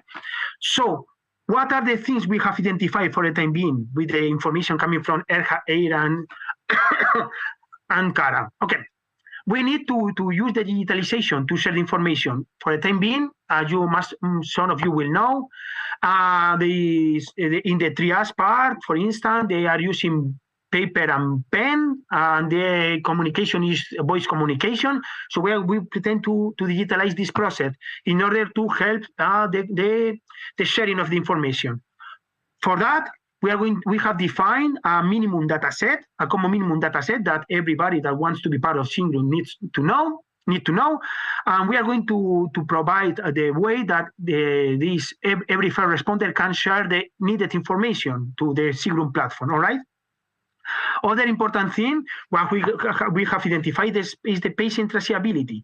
we mean from the first contact, we are referring the moment that we discover someone injured in any of the foreign scenarios until they arrive to a hospital. Okay, usually when they arrive to the hospital, the first responders involved in the disasters, they don't need to follow up.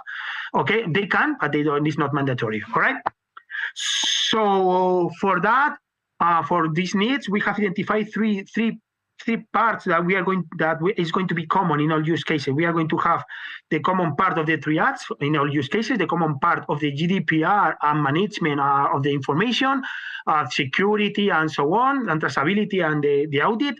And the third one is the COP, the common operational picture of the disaster, all right, to help the first responders.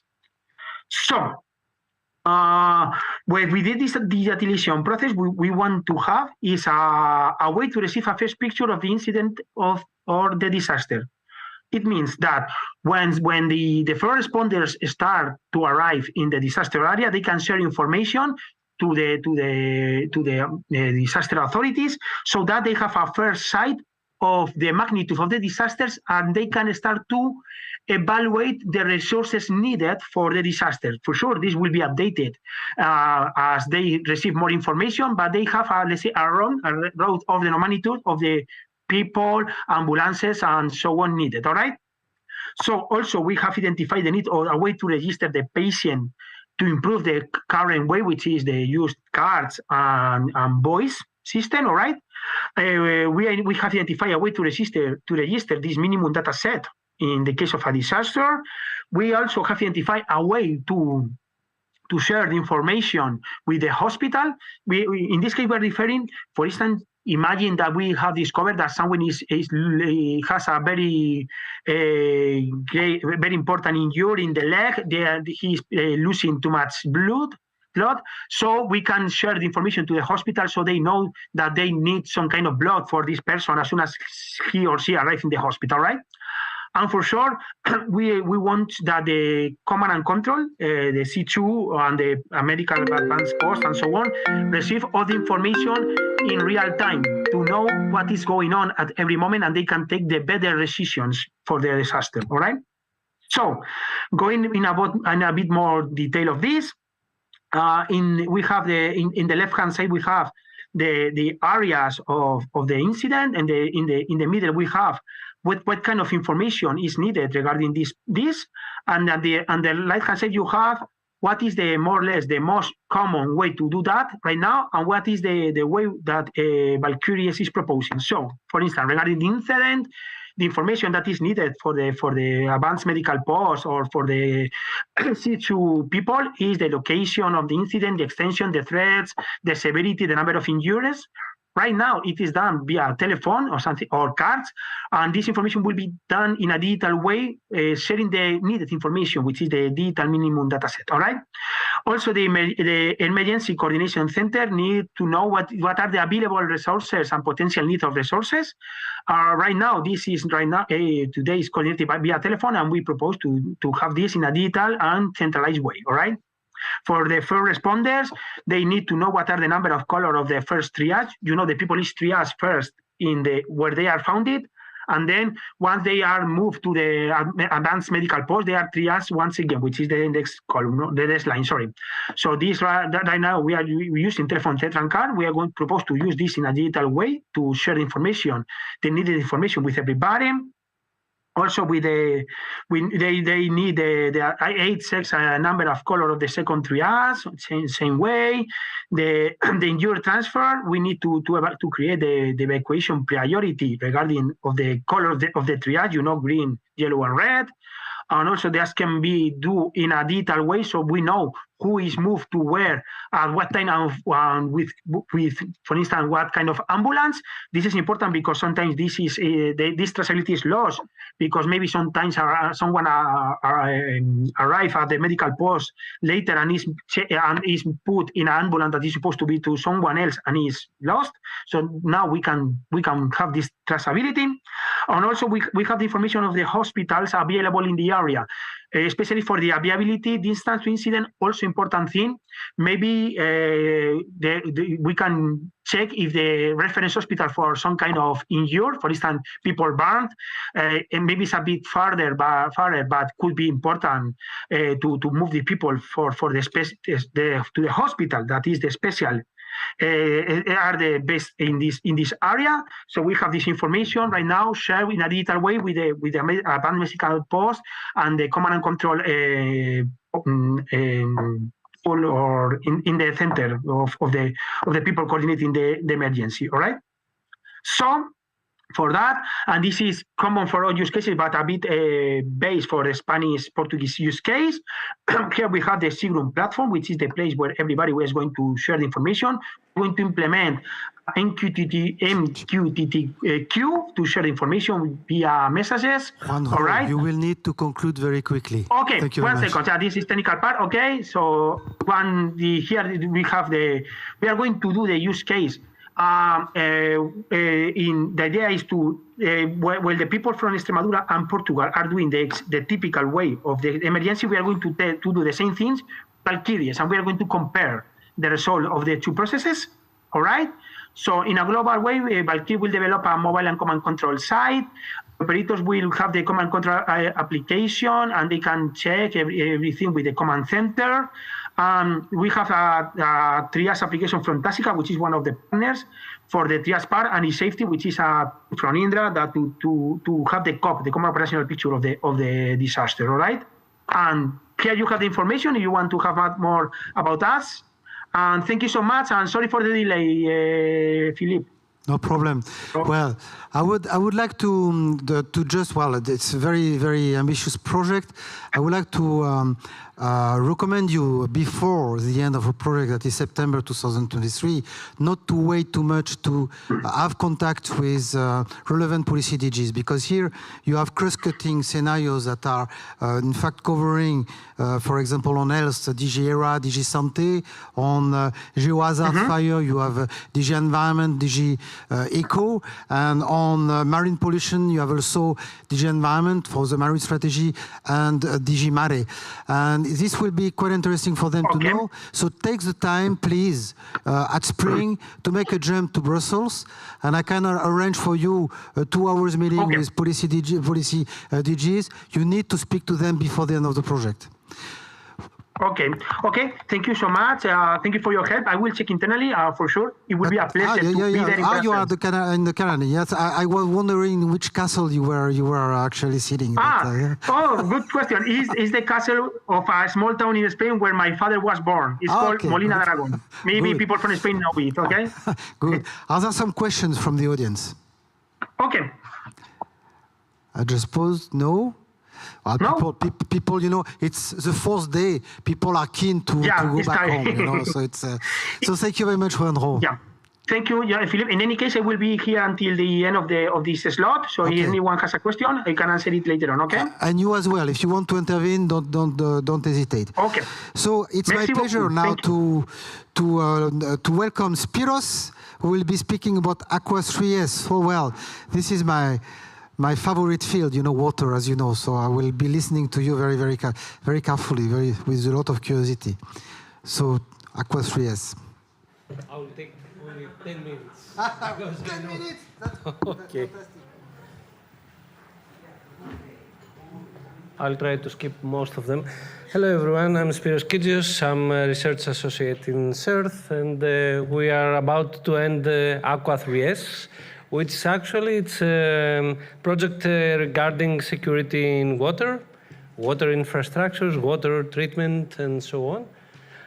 So this is the content. That was the call. What we had to do is to interconnect the safety and security related networks. Okay.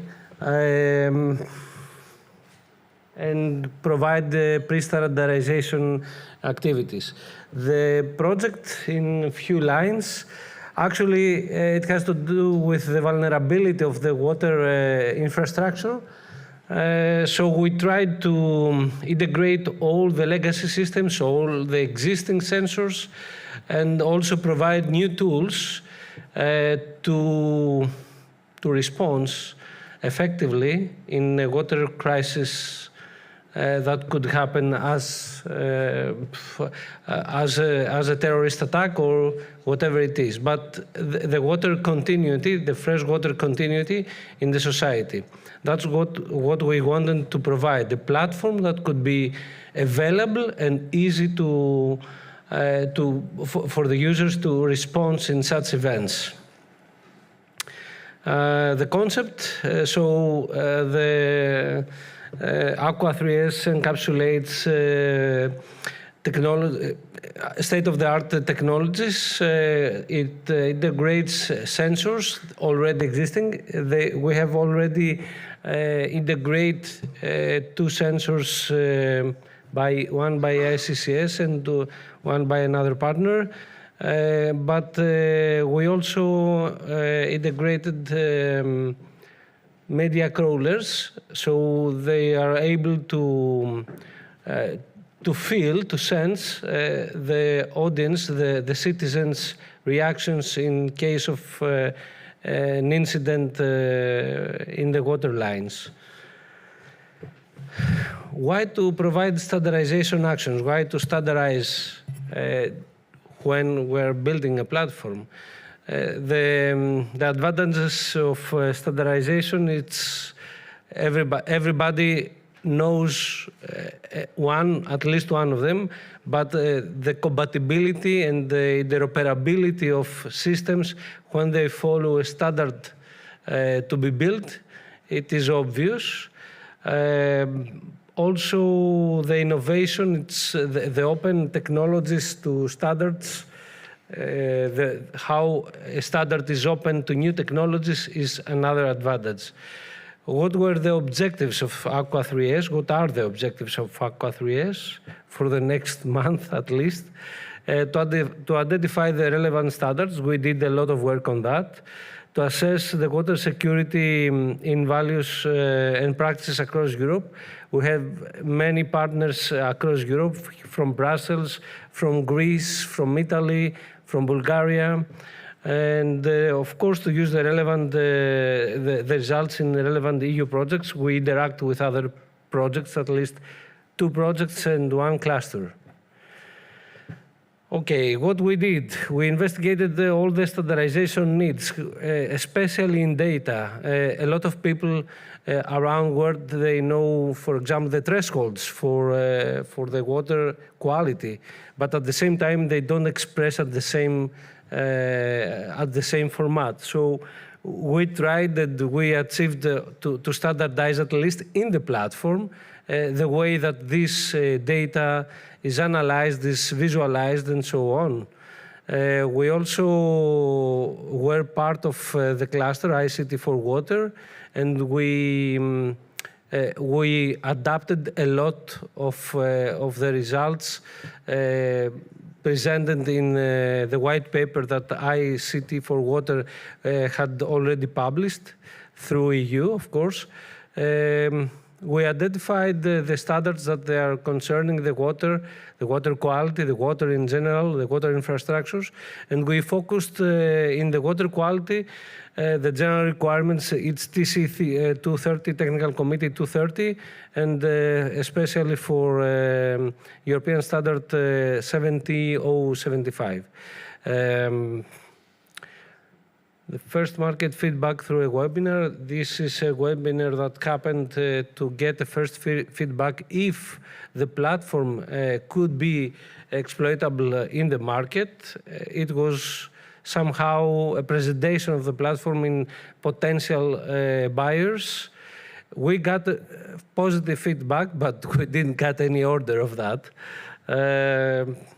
And of course, we did a little work in pre-standardization with CEN. We sent a set of proposals regarding the respective standards. Speaking about standards, what we did, what at least we achieved to prescribe a way to test sensors regarding water quality before installation. So you can have, you can or you want to buy a sensor to install to your infrastructure, but at the same time you need someone to have a standard to test it, how you're going to test it, a procedure, how you're going to take a feedback if it is suitable for your installation. Other actions, ICT for Water, as already said, and of course, FIWARE platform for the water sector are two interactions that we had the previous 3 years. Okay, the standards that already said. I'm passing this because, okay, what kind of challenges did we face? First, the need of expertise on standardization procedure. We are not experts in making standards, so we need experts. The first challenge was to at least to pick up people from our group, from our consortium, that they are capable to understand and devote at least few hours per week in standardization process. Secondly, we had to determine what standards we should follow, what were the standards that we needed or we could integrate in our platform. A lot of work, especially to align the needs of the consortium, the needs as were described in description of action, and of course the standards that they were already in place in open libraries. The market stakeholders diversity and the high level of information was challenging. Why? Because everybody has an opinion and he believes that it is the best. I think that it's a commonplace. So we had to be objective, not subjective, in front of all these needs of the stakeholders and all these opinions. The synchronized interaction, usually the standards are coming in a routine base. Every 3, every 5 years, they are always updated. So the startup, the kickoff meeting of the project, and also some other committees' efforts, work, standardization committees, I mean, they were not synchronized. So if I could suggest something from day 1 or day -10 of the project, you should look for these committees, for these standards, the upcoming standards. What is the time that it will start? And of course, to motivate the participation of people in the project in an area that they are not used to. They are technological advantage, they are very well in the technological domain. They handle the technological domain very well, but when it comes to typical stuff like standardization, which seems typical, but it's essential, let's say somehow they are bored to follow that. We tried to organize the lessons learned in 4 different domains. The first is the communication. So the way that we tried to group them was, let's say, to steer the efforts in these domains before a project comes to funding. So the first is the communication sign, as you can see. So what we learn is that we have to establish fast and very close dialogue with CEN and the users and the developers. So we have to bring these communities together, or at least to be with these communities together. Before start thinking about how to standardize something, it's better to convey the solution to all these 3 groups: the CEN community, the user, and the developers. And of course, to be part of the clusters that every time brings all the details, all the updates very fast and very precise your view. The second is the management, because a manager always moves around obstacles.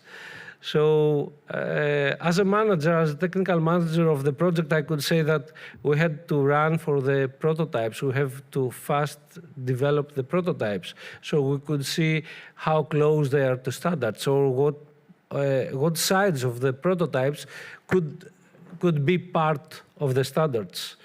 And of course, we had to, let's say, to move away the explicit effort of the developers, meaning we had to avoid pushing people to present their effort as an explicit one. Hence, meaning the practical stuff, we had to involve with standardization communities. That meant a lot of trips around, a lot of people, a lot of meetings with standardization communities. And of course, we needed access to standards, meaning money to buy standards, time to read these standards, and of course, an assessment if these standards, if all those standards were related or not related to the project. And of course, the expertise that we needed, it's the fourth sign, and we needed the experience of how to seek for standards and the experts to identify if these standards are compatible, are suitable for us. To test some outcomes within the project, and of course to familiarize with the respective domains. Thank you. 10 minutes? Okay.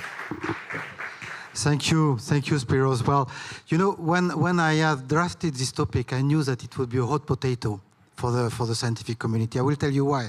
Because you speak dialogue with should be enhanced with SEN. But actually you miss the policy, clearly the policy side here. And we have the tendency to not explicitly define what is water security versus water safety. And here, I would like to say that they are completely different animals. And I had to discuss a lot with my DG Environment colleagues responsible for the Drinking Water Directive and people from your project and SIP, you know, who worked on the issue on water security, to tell them that when you deal with water safety, you have a mandatory obligation to member states to respect the EU law on drinking water quality, but we are speaking about here safety. When you are dealing with security, you mean intentional poisoning, intentional degradation of the resource, either criminal or terrorist. It's not the Environment Agency or health agencies who are dealing with that. It's Ministry of Interior. And they are not speaking to each other in the member state. They're sectoral. Yeah. And so you are facing a difficulty that on the one side, on safety, it's mandatory, so you can act on standardization. And well, you know, the EN 17075, I know it very well because I initiated that when I was at DG Environment. So I know it. It's linked to the Water Framework Directive. It's not linked to security at all. When you are dealing with security component, then you are entering into member state sovereignty. And then it becomes very, very difficult. And you have been heroic in your project. Thank you. Congratulations. Yes. Congratulations, because it's a very, very tricky domain. And I think that you certainly did not solve all the problem for that reason, for that I would say, difficult conflicting issue. It was a balancing. The reality, we had to balance between safety and security, and we had to take all this in mind if they are man-made or they are physical disasters, or maybe it's, for example, the satellite data that we're collecting, is it a pollution or is it an oil pollution? I don't know what, an algae or oil. So the issue here is not about man-made, because man-made is also regulated. Marine pollution is as soon as it is safety. I speak here about intentional degradation. Mm-hmm. That is, you are entering into security. And the water security plan are very, very close to the water safety plan, which is adopted by the member states. but the member states will not necessarily adopt the water security plan. They don't consider that, and there is no EU levy to make them act. This is a problem. So when you speak about standardization, potentially you have classified components in that. So you cannot speak about standardization. EN standard will not have classified components. So it's really, when I say hot potato, it's really hot potato because we don't know how to tackle that. We don't know how to make sure. You mentioned that you would maybe contribute to the EN 17075 standard with security component. Good luck, Spiros. Good luck. At least we tried. No, thank you. But it's very, yeah. Please, I knew that I would raise some question. Can you, yeah, just take a microphone here. I offer that with all my heart. Thank you, Spiridon. So my name is Dimitris Iliadis. I'm the technical coordinator of PathoCert, which is, I would say, for Aqua 3S, it's a mirror project because we examine similar challenges from the first responders' point of view, but again, focusing on drinking water contaminations. And because my background is water, Philip, so I'm very excited that you are here pointing this out throughout this couple of days, so I'm really happy for that. So what I would really like for our project would be to actually use results from Aqua 3S, at least some of the let's say these ideas for standards, let's say that possibly we can adapt to our system. Now, CERIS is a partner in both projects, so that's a good synergy. But I think it would be a good way, like a multiplicative action. Let's say in the sense that the Aqua 3S finishes, we uptake some of the results to our and use them and promote them in PathoCert. I think would be a good showcase because I'm also participating in some of these and I see that sometimes these standards move very, very slowly. Some are just stagnant because of political, of country issues. So especially for this type of risk issues. So I don't know, Spiridon, do you think most of the people in Aqua are working also in PathoCert? Yeah, this is what I'm saying. So I'm just saying to find those, identify those suitable technologies that we can integrate also in PathoCert, at least part of them, especially the decision support system that is encapsulated in Aqua. It's quite similar to the threat, to the risks that PathoCert's tackles. Yeah, well, I'm delighted to hear that because it's really a clear connection, an obvious connection. And I would like to stress that you have also references to be looked at, and I know that Aqua 3S have looked at that. You have a water security planning which has been set by ENSIP, at the Joint Research Center, which is quite elaborated. But it's a document which is internal document because we did not convince yet the Ministries of Interior because it's a problem of now making it, passing it to the people who will be potentially using that. The DG Environment, Drinking Water Directive and Environment Ministries will not use that. I had to fight to have the word security in the Memorandum of Understanding of the Drinking Water Directive, but it's not in the legal text. It's simply saying, don't disregard security threats, because you have the impression that we are making an abstraction of water, treatment of water, distribution. You can have poisoning in the distribution network. It is not covered at all by irrigation because it's under the prerogative of member states. Some cities have sensors networks which are tailor-made to security components, but it's at the city level. And they are very, very close to safety networks of sensors. But they don't work together. It's absolutely amazing, you see? So it's really, your projects are shaking trees, but it's very, very complicated. It's very complex. Just a minor comment before giving, there is a Trojan horse in the new directive. It's called the risk. So the word risk is there. So for us, it gives us hope that this risk-based approach that the water quality, the new directive for water, because it says that they should focus, they should keep in mind the risk. so to speak. So, with risk, there is always the highest risk security aspect. Don't hesitate to contact me. The water unit at DG Environment is my water policy family. I know them very, very well, so I can interact with them. So please. Yeah.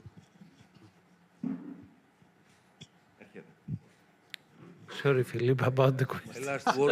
My last work in Greece was I was a technical surveyor for the flood of the public courts of Athens, for the floods, river flood system in Athens. 150 million euro budget it had. So very interesting your work. Safety and security, it goes separate the one to the other, but both together. To all the sectors is the same thing. It's not only on the specific sector you have mentioned. So maybe we have, as Europeans, we have to look one side the safety, one side the security, and both. Triple the one. So what about war? Right now, the Russians, they hit the Ukrainians on the nervous system of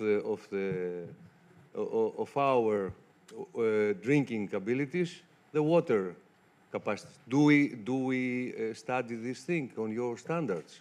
It's very important because you never know. So if we are ready, we can protect the citizens when we have the technology right now to know how to handle such situations.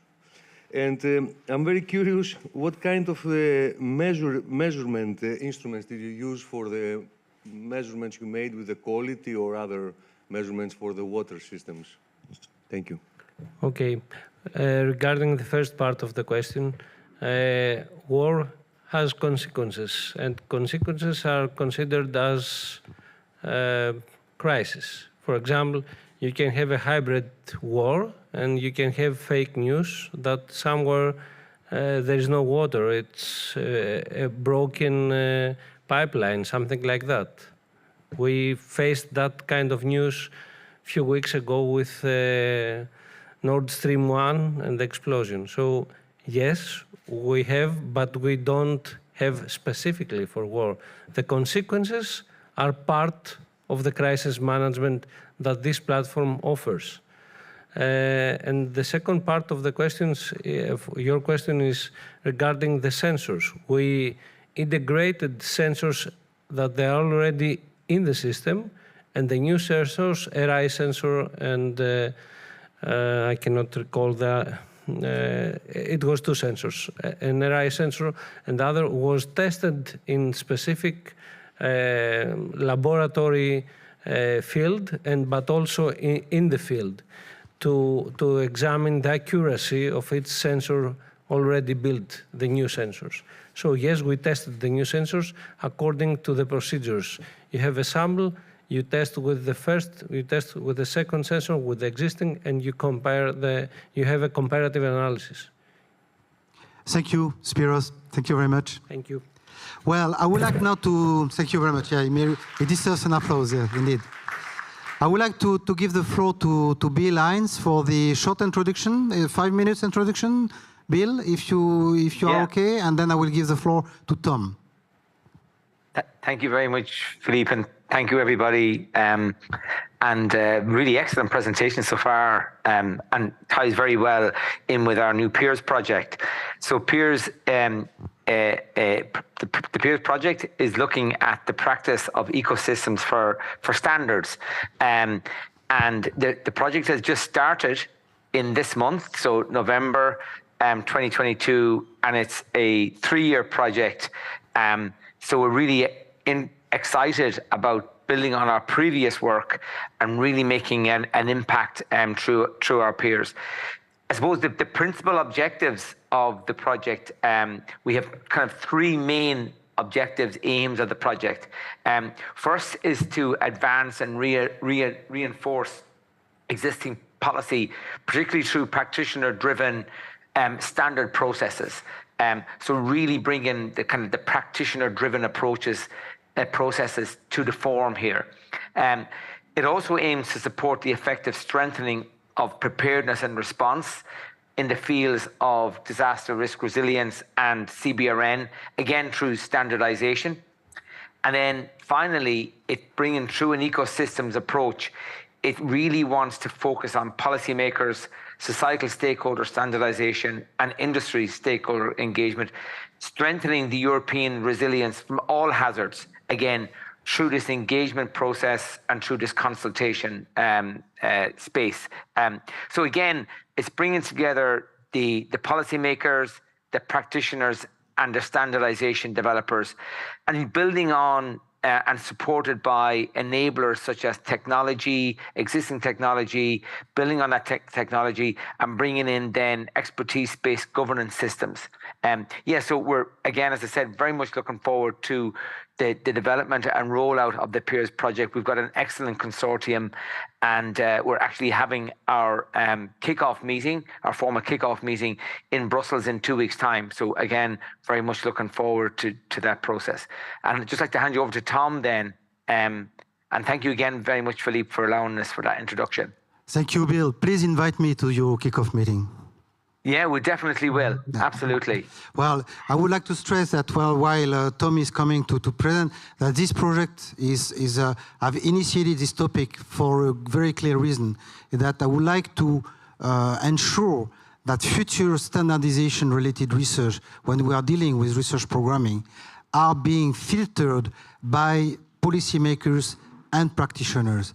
We have a limited budget. I don't want to put money in standardization-related activities that will be too dispersed to fail in being used at the end of the process.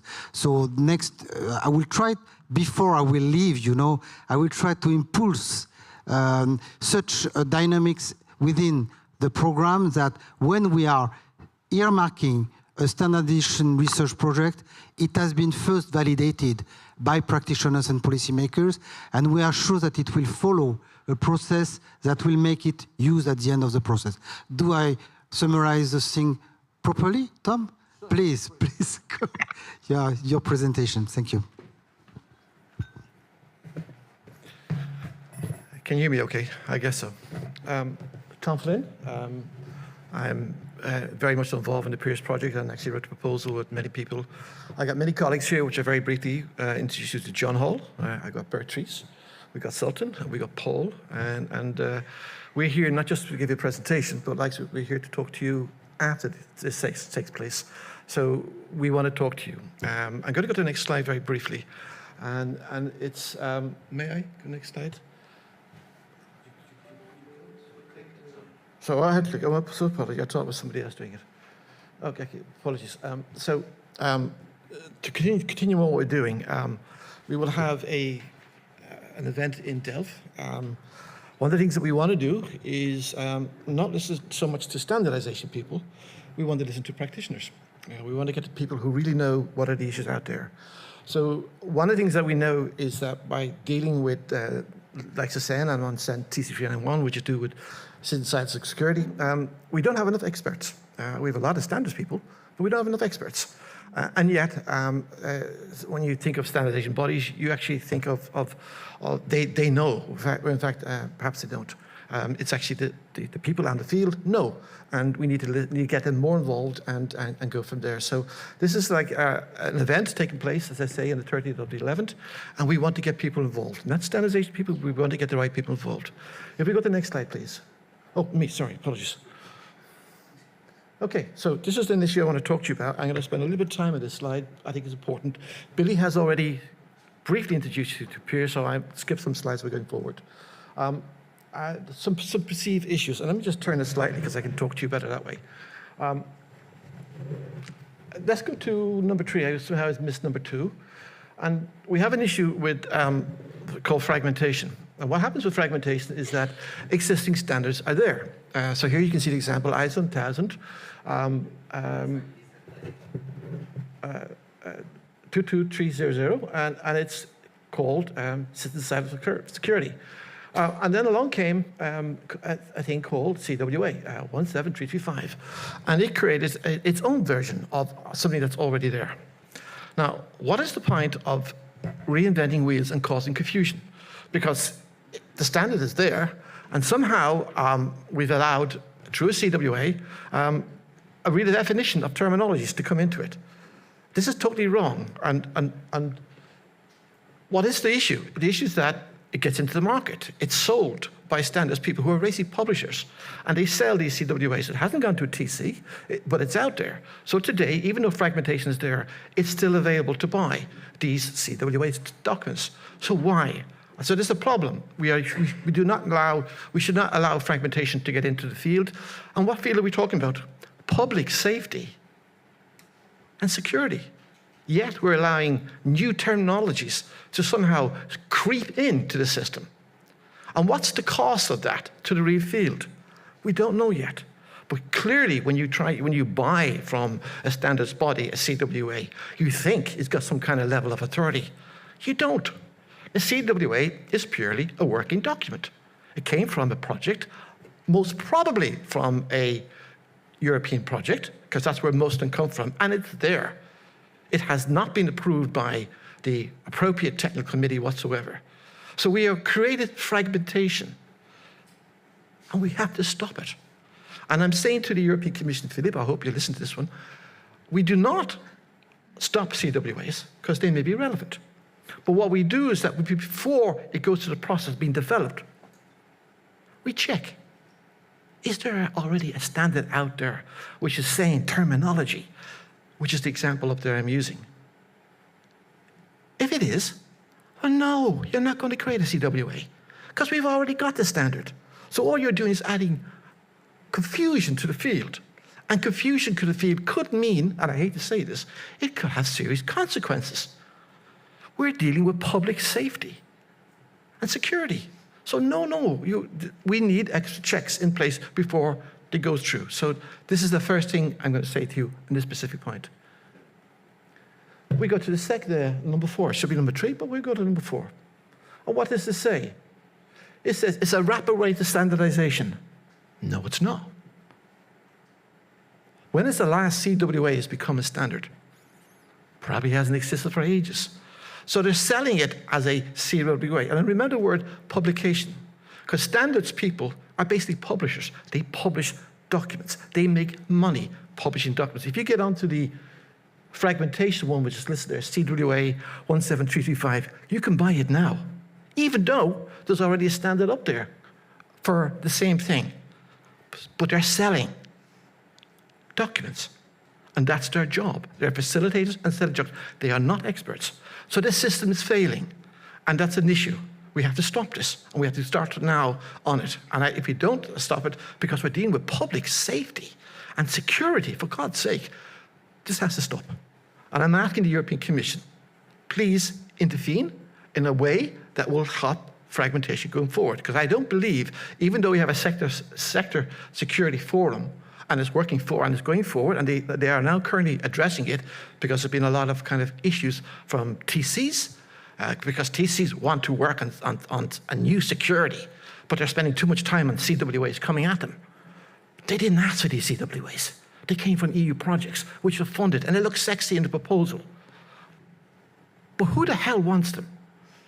Who asked for them? Some people decide along the way, and they won their proposal, and hooray for that. So we have to think this through. CWAs can cause serious problems. And I'm asking people, please, today, listen to what I'm saying. We have a problem here. And I don't believe that even though the Sense Sector Forum are trying to make change, they have to go up to another level called the BT level, and these people make the decisions. So we can ask, but I'm not expecting much to happen. So I think we have to nip at the bud earlier, which brings us back to the European Commission. I'm sorry, I'm taking too much time and getting the roll on. Okay, so cost is also an issue. So pre-standardization costs a lot of money. So the people do the work, is the proposers, but unfortunately, it's the, or maybe fortunate, depending where you look at it, it is the Senelect also, take a lot of money in the process as well. But the whole bulk of the work is done through the proposer. So that's a problem as well. And then we have the technical committees, they don't have enough time. They have limited get-togethers and so forth. They need to be working more in terms of standards on what's needed for security and less time on CWAs. And in recent periods, there's been too much time being spent on CWAs. So what are they doing? They're actually looking at CDA saying, what the hell are we going to do with them? So no, they need to be spending more time on real security issues. And that's the point. Speeding it forward, because Philip gave me my warning, existing standards are not needed by the community. This came from the, Olga was here yesterday, this came from the Encircle project. There are standards out there that nobody really wants. They just came, and again, the same the issue. I think people driving it, perhaps there's too many an imbalance between those who understand the community out there and those who are the standards people. But don't quote me 100% on that one. That's something I believe is the case. And likewise, technology is moving faster than what standards can keep up. So we've got all those kind of problems. So that's that part. Oh yes, I'm pressing the buttons. So one of the wonderful things that I mentioned, I've got to move as quickly as I possibly can now because Billy gave an introduction. This is the most important thing that I've seen in a long time. And I quote, promotion and application of common standards across sectors can contribute to cost savings. Wow, that was really good. In terms of production, running costs, cost management, operation fixes, and enhancing interoperability. So standards can contribute to cost savings in terms of production and cost management. So whoever wrote that, either they were super informed of what's really going on, or they had too much Guinness the night beforehand. So I think it's spot on. We do. Standards can contribute to cost savings, and we have to look at the whole business of standardization from a different perspective. So we're developing a thing called a Better Practices Guide initiative. This will sit very much so in the area of pre-standardization. It is not a standard. It is nothing to do with the sense of standardization, but it will allow the practitioners to define their deliverables, their documents that mean to them in a way that works for them. So the whole thing is practitioner-driven, and Billy mentioned the whole purpose of this. So this initiative will sit very much so in the pre-standardization area. It will not be a standard. It will be known as that it's been a standard, but it will be there. And the practitioners who believe in it will use those things, and they can reference them and apply them, but they will be known as more so as better practice guide documents. I'm going fast now, apologies for this. It's going to use an open model. The present one, which is often called pre-standardized the CWA, that's a closed model. We're going quite the opposite way. We want practitioners to take control where they are going to help reduce cost. So this whole mechanism will come in place to try to change the whole perspective and dynamics of the thing called as standardization. This is a change that's going down now, and peers will be part of that revolution and movement that's going in this stage. The peers project, I am jumping through this so quickly. Thank you, Billy. Okay, but I want to stop here in this area, this slide very quickly. This is give you an illustration of what it might look like. Is what we're working on. You can see we have an ecosystem in place where we have platforms, an e-learning tool. We're going to use the knowledge from the Encircle and also from the No Fear, the better practice guide from that. There's a gamification details in there. And Sultan, where is he? Yeah, be working on it. And as a project evolves, we're going to bring more projects. Likewise, we are using a foresight engagement process, and I won't go into too much detail on this, but we're not saying what's needed. We're talking, we're listening, we're engaging, we're going at policy level, we're going at practitioner level, we're talking to the real people that matter, and we're including standardization there. And we'll go through 3 phases of the overall platform to make sure that it works. Why? Because our ethos is not about developing technology or solutions. Our ethos is about having a solution at the very end that's sustainable and marketable, and people want it. So we're looking at this whole Peers project from a business context. So I'll go to the next quick. This is the method: knowledge, define, show, evaluate, circle. And then we're going to go, oh yeah, this is the one I really love. You got data, you got information, you go to knowledge. We'll bring it together. Billy very quickly try to explain it to you. I'm not going to spend too much time on it, but yes, we will have data.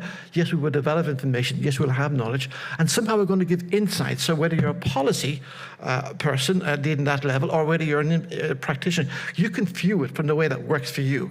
And you will save money. Why? Because perhaps my new project, if I'm, say, working for the Ministry of Interior, will say, well, we want to do this new project. Oh, by the way, by getting on this platform, we can see half of what is already available. We just need to be able to connect to it. And that will reduce our starting costs. So rather than being a project of $1 million, we may be able to reduce it to $500,000. Why? Because the information of what we need is already out there. It's done, and we can use part of it. Our task might be more an integration process. So we're saving money. Saving money is very much on making production work, and that is exactly in line with Article 6 we're talking about. So you get insight, and the last one is wisdom. Well, I can't say POs, but wisdom, but all due respect, Philip, I'm joking here. But we may think about artificial intelligence at a later stage. It was just a joke. Don't take it personally, Philip. I'm sorry. Okay, so this is the team which talked to you. So Billy's online. I'm going to take some names. Bertries, where are you? There below. So please talk to Bertries. Where's John Hall? John, there he is, there at this stage, and we're going to move on. And who else we have? We have Sultan as well. Okay, so these are the people here to talk to you. So please, guys, I mean, after the session's over, you come talk to me by all means, but talk to the others about this project. This is the details. I skipped that. I skipped this, but one thing I will say, because we're running out of time, Philip, I'm sorry for this, but ownership, sustainability, maintainability are critically important. So we're not going into this project it's a technical project we're going to do. No. We're looking from a business perspective. We want to have a solution at the very end that's marketable and people want to buy it. Where do we start from? I'm going to have to rush for it. I know you're giving me these dirty looks. Give me just 2 more minutes, please. I wasn't expecting it. Just bear with me. We had to go through the process. Where are we going to start? Now, this is the one I'm going to kind of stop for a little bit. This is our thinking. We want to put in place a revenue stream right from the beginning. So the ethos of the project is not about purely technology. It's about the model that's going to work by the end of it. And it's a cost, it's a co-creation. We have all these kind of activities kind of going on to make sure we're working. So please, this is part of what we're thinking about. It is not about just the technology. It's a solution at the very end that people want. Oh, God almighty, there's so much screens I've got to go through. So do we take a big bound? As Billy said on screen, thank you, Billy.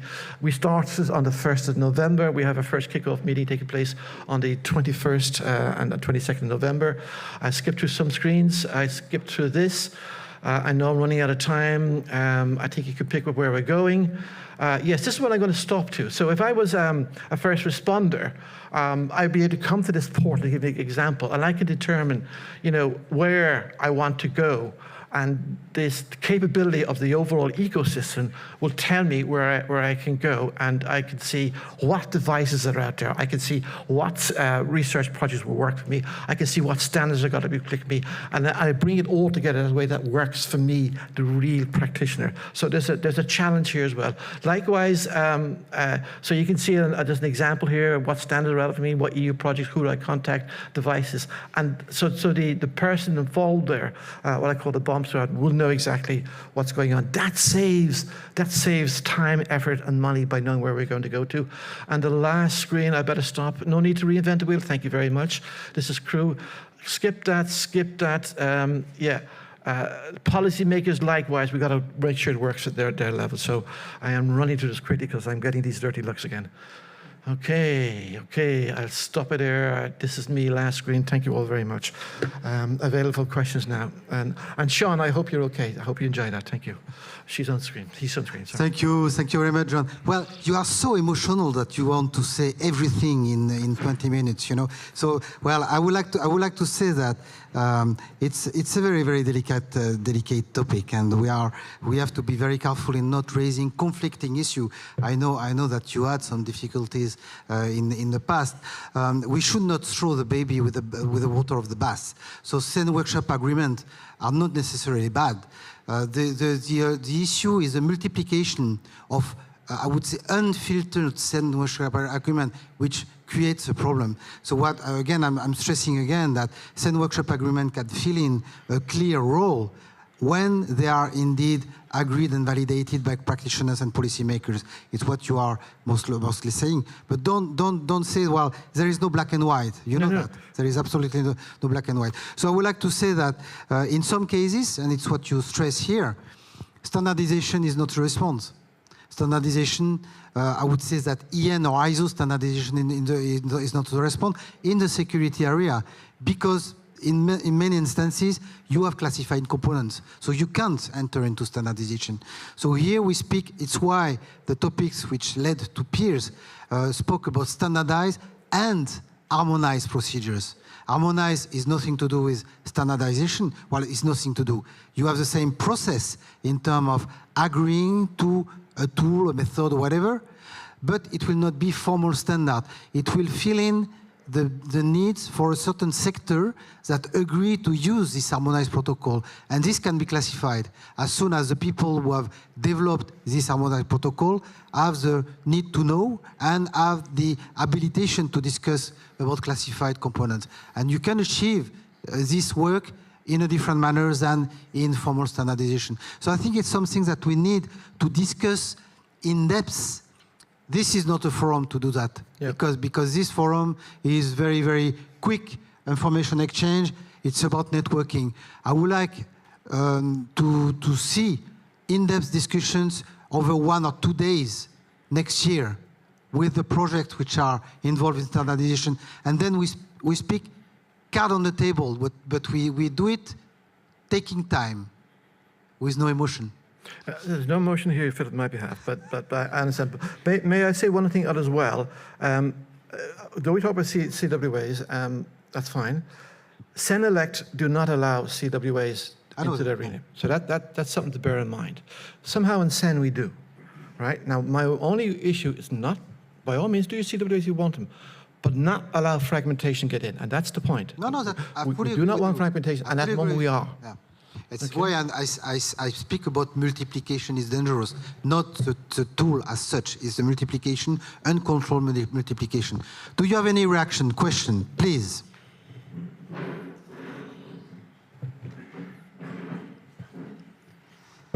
Don't make it too heavy, because it's the end of 4 days meeting. I'm not patient enough to deal with heavy questions. I just have a comment, sir, if you accept to me.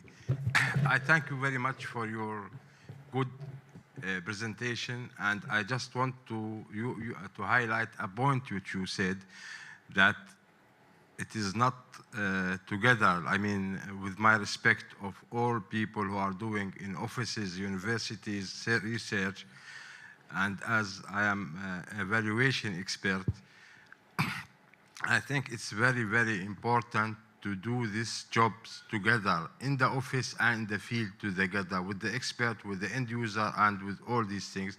Then you will have the results. If you work alone in the office or in the university for research, then you will find out when it's go to the field that there's a lot of things missed, or it's not useful to be used. That's it. Okay. Thank you very much. No, thank you very much.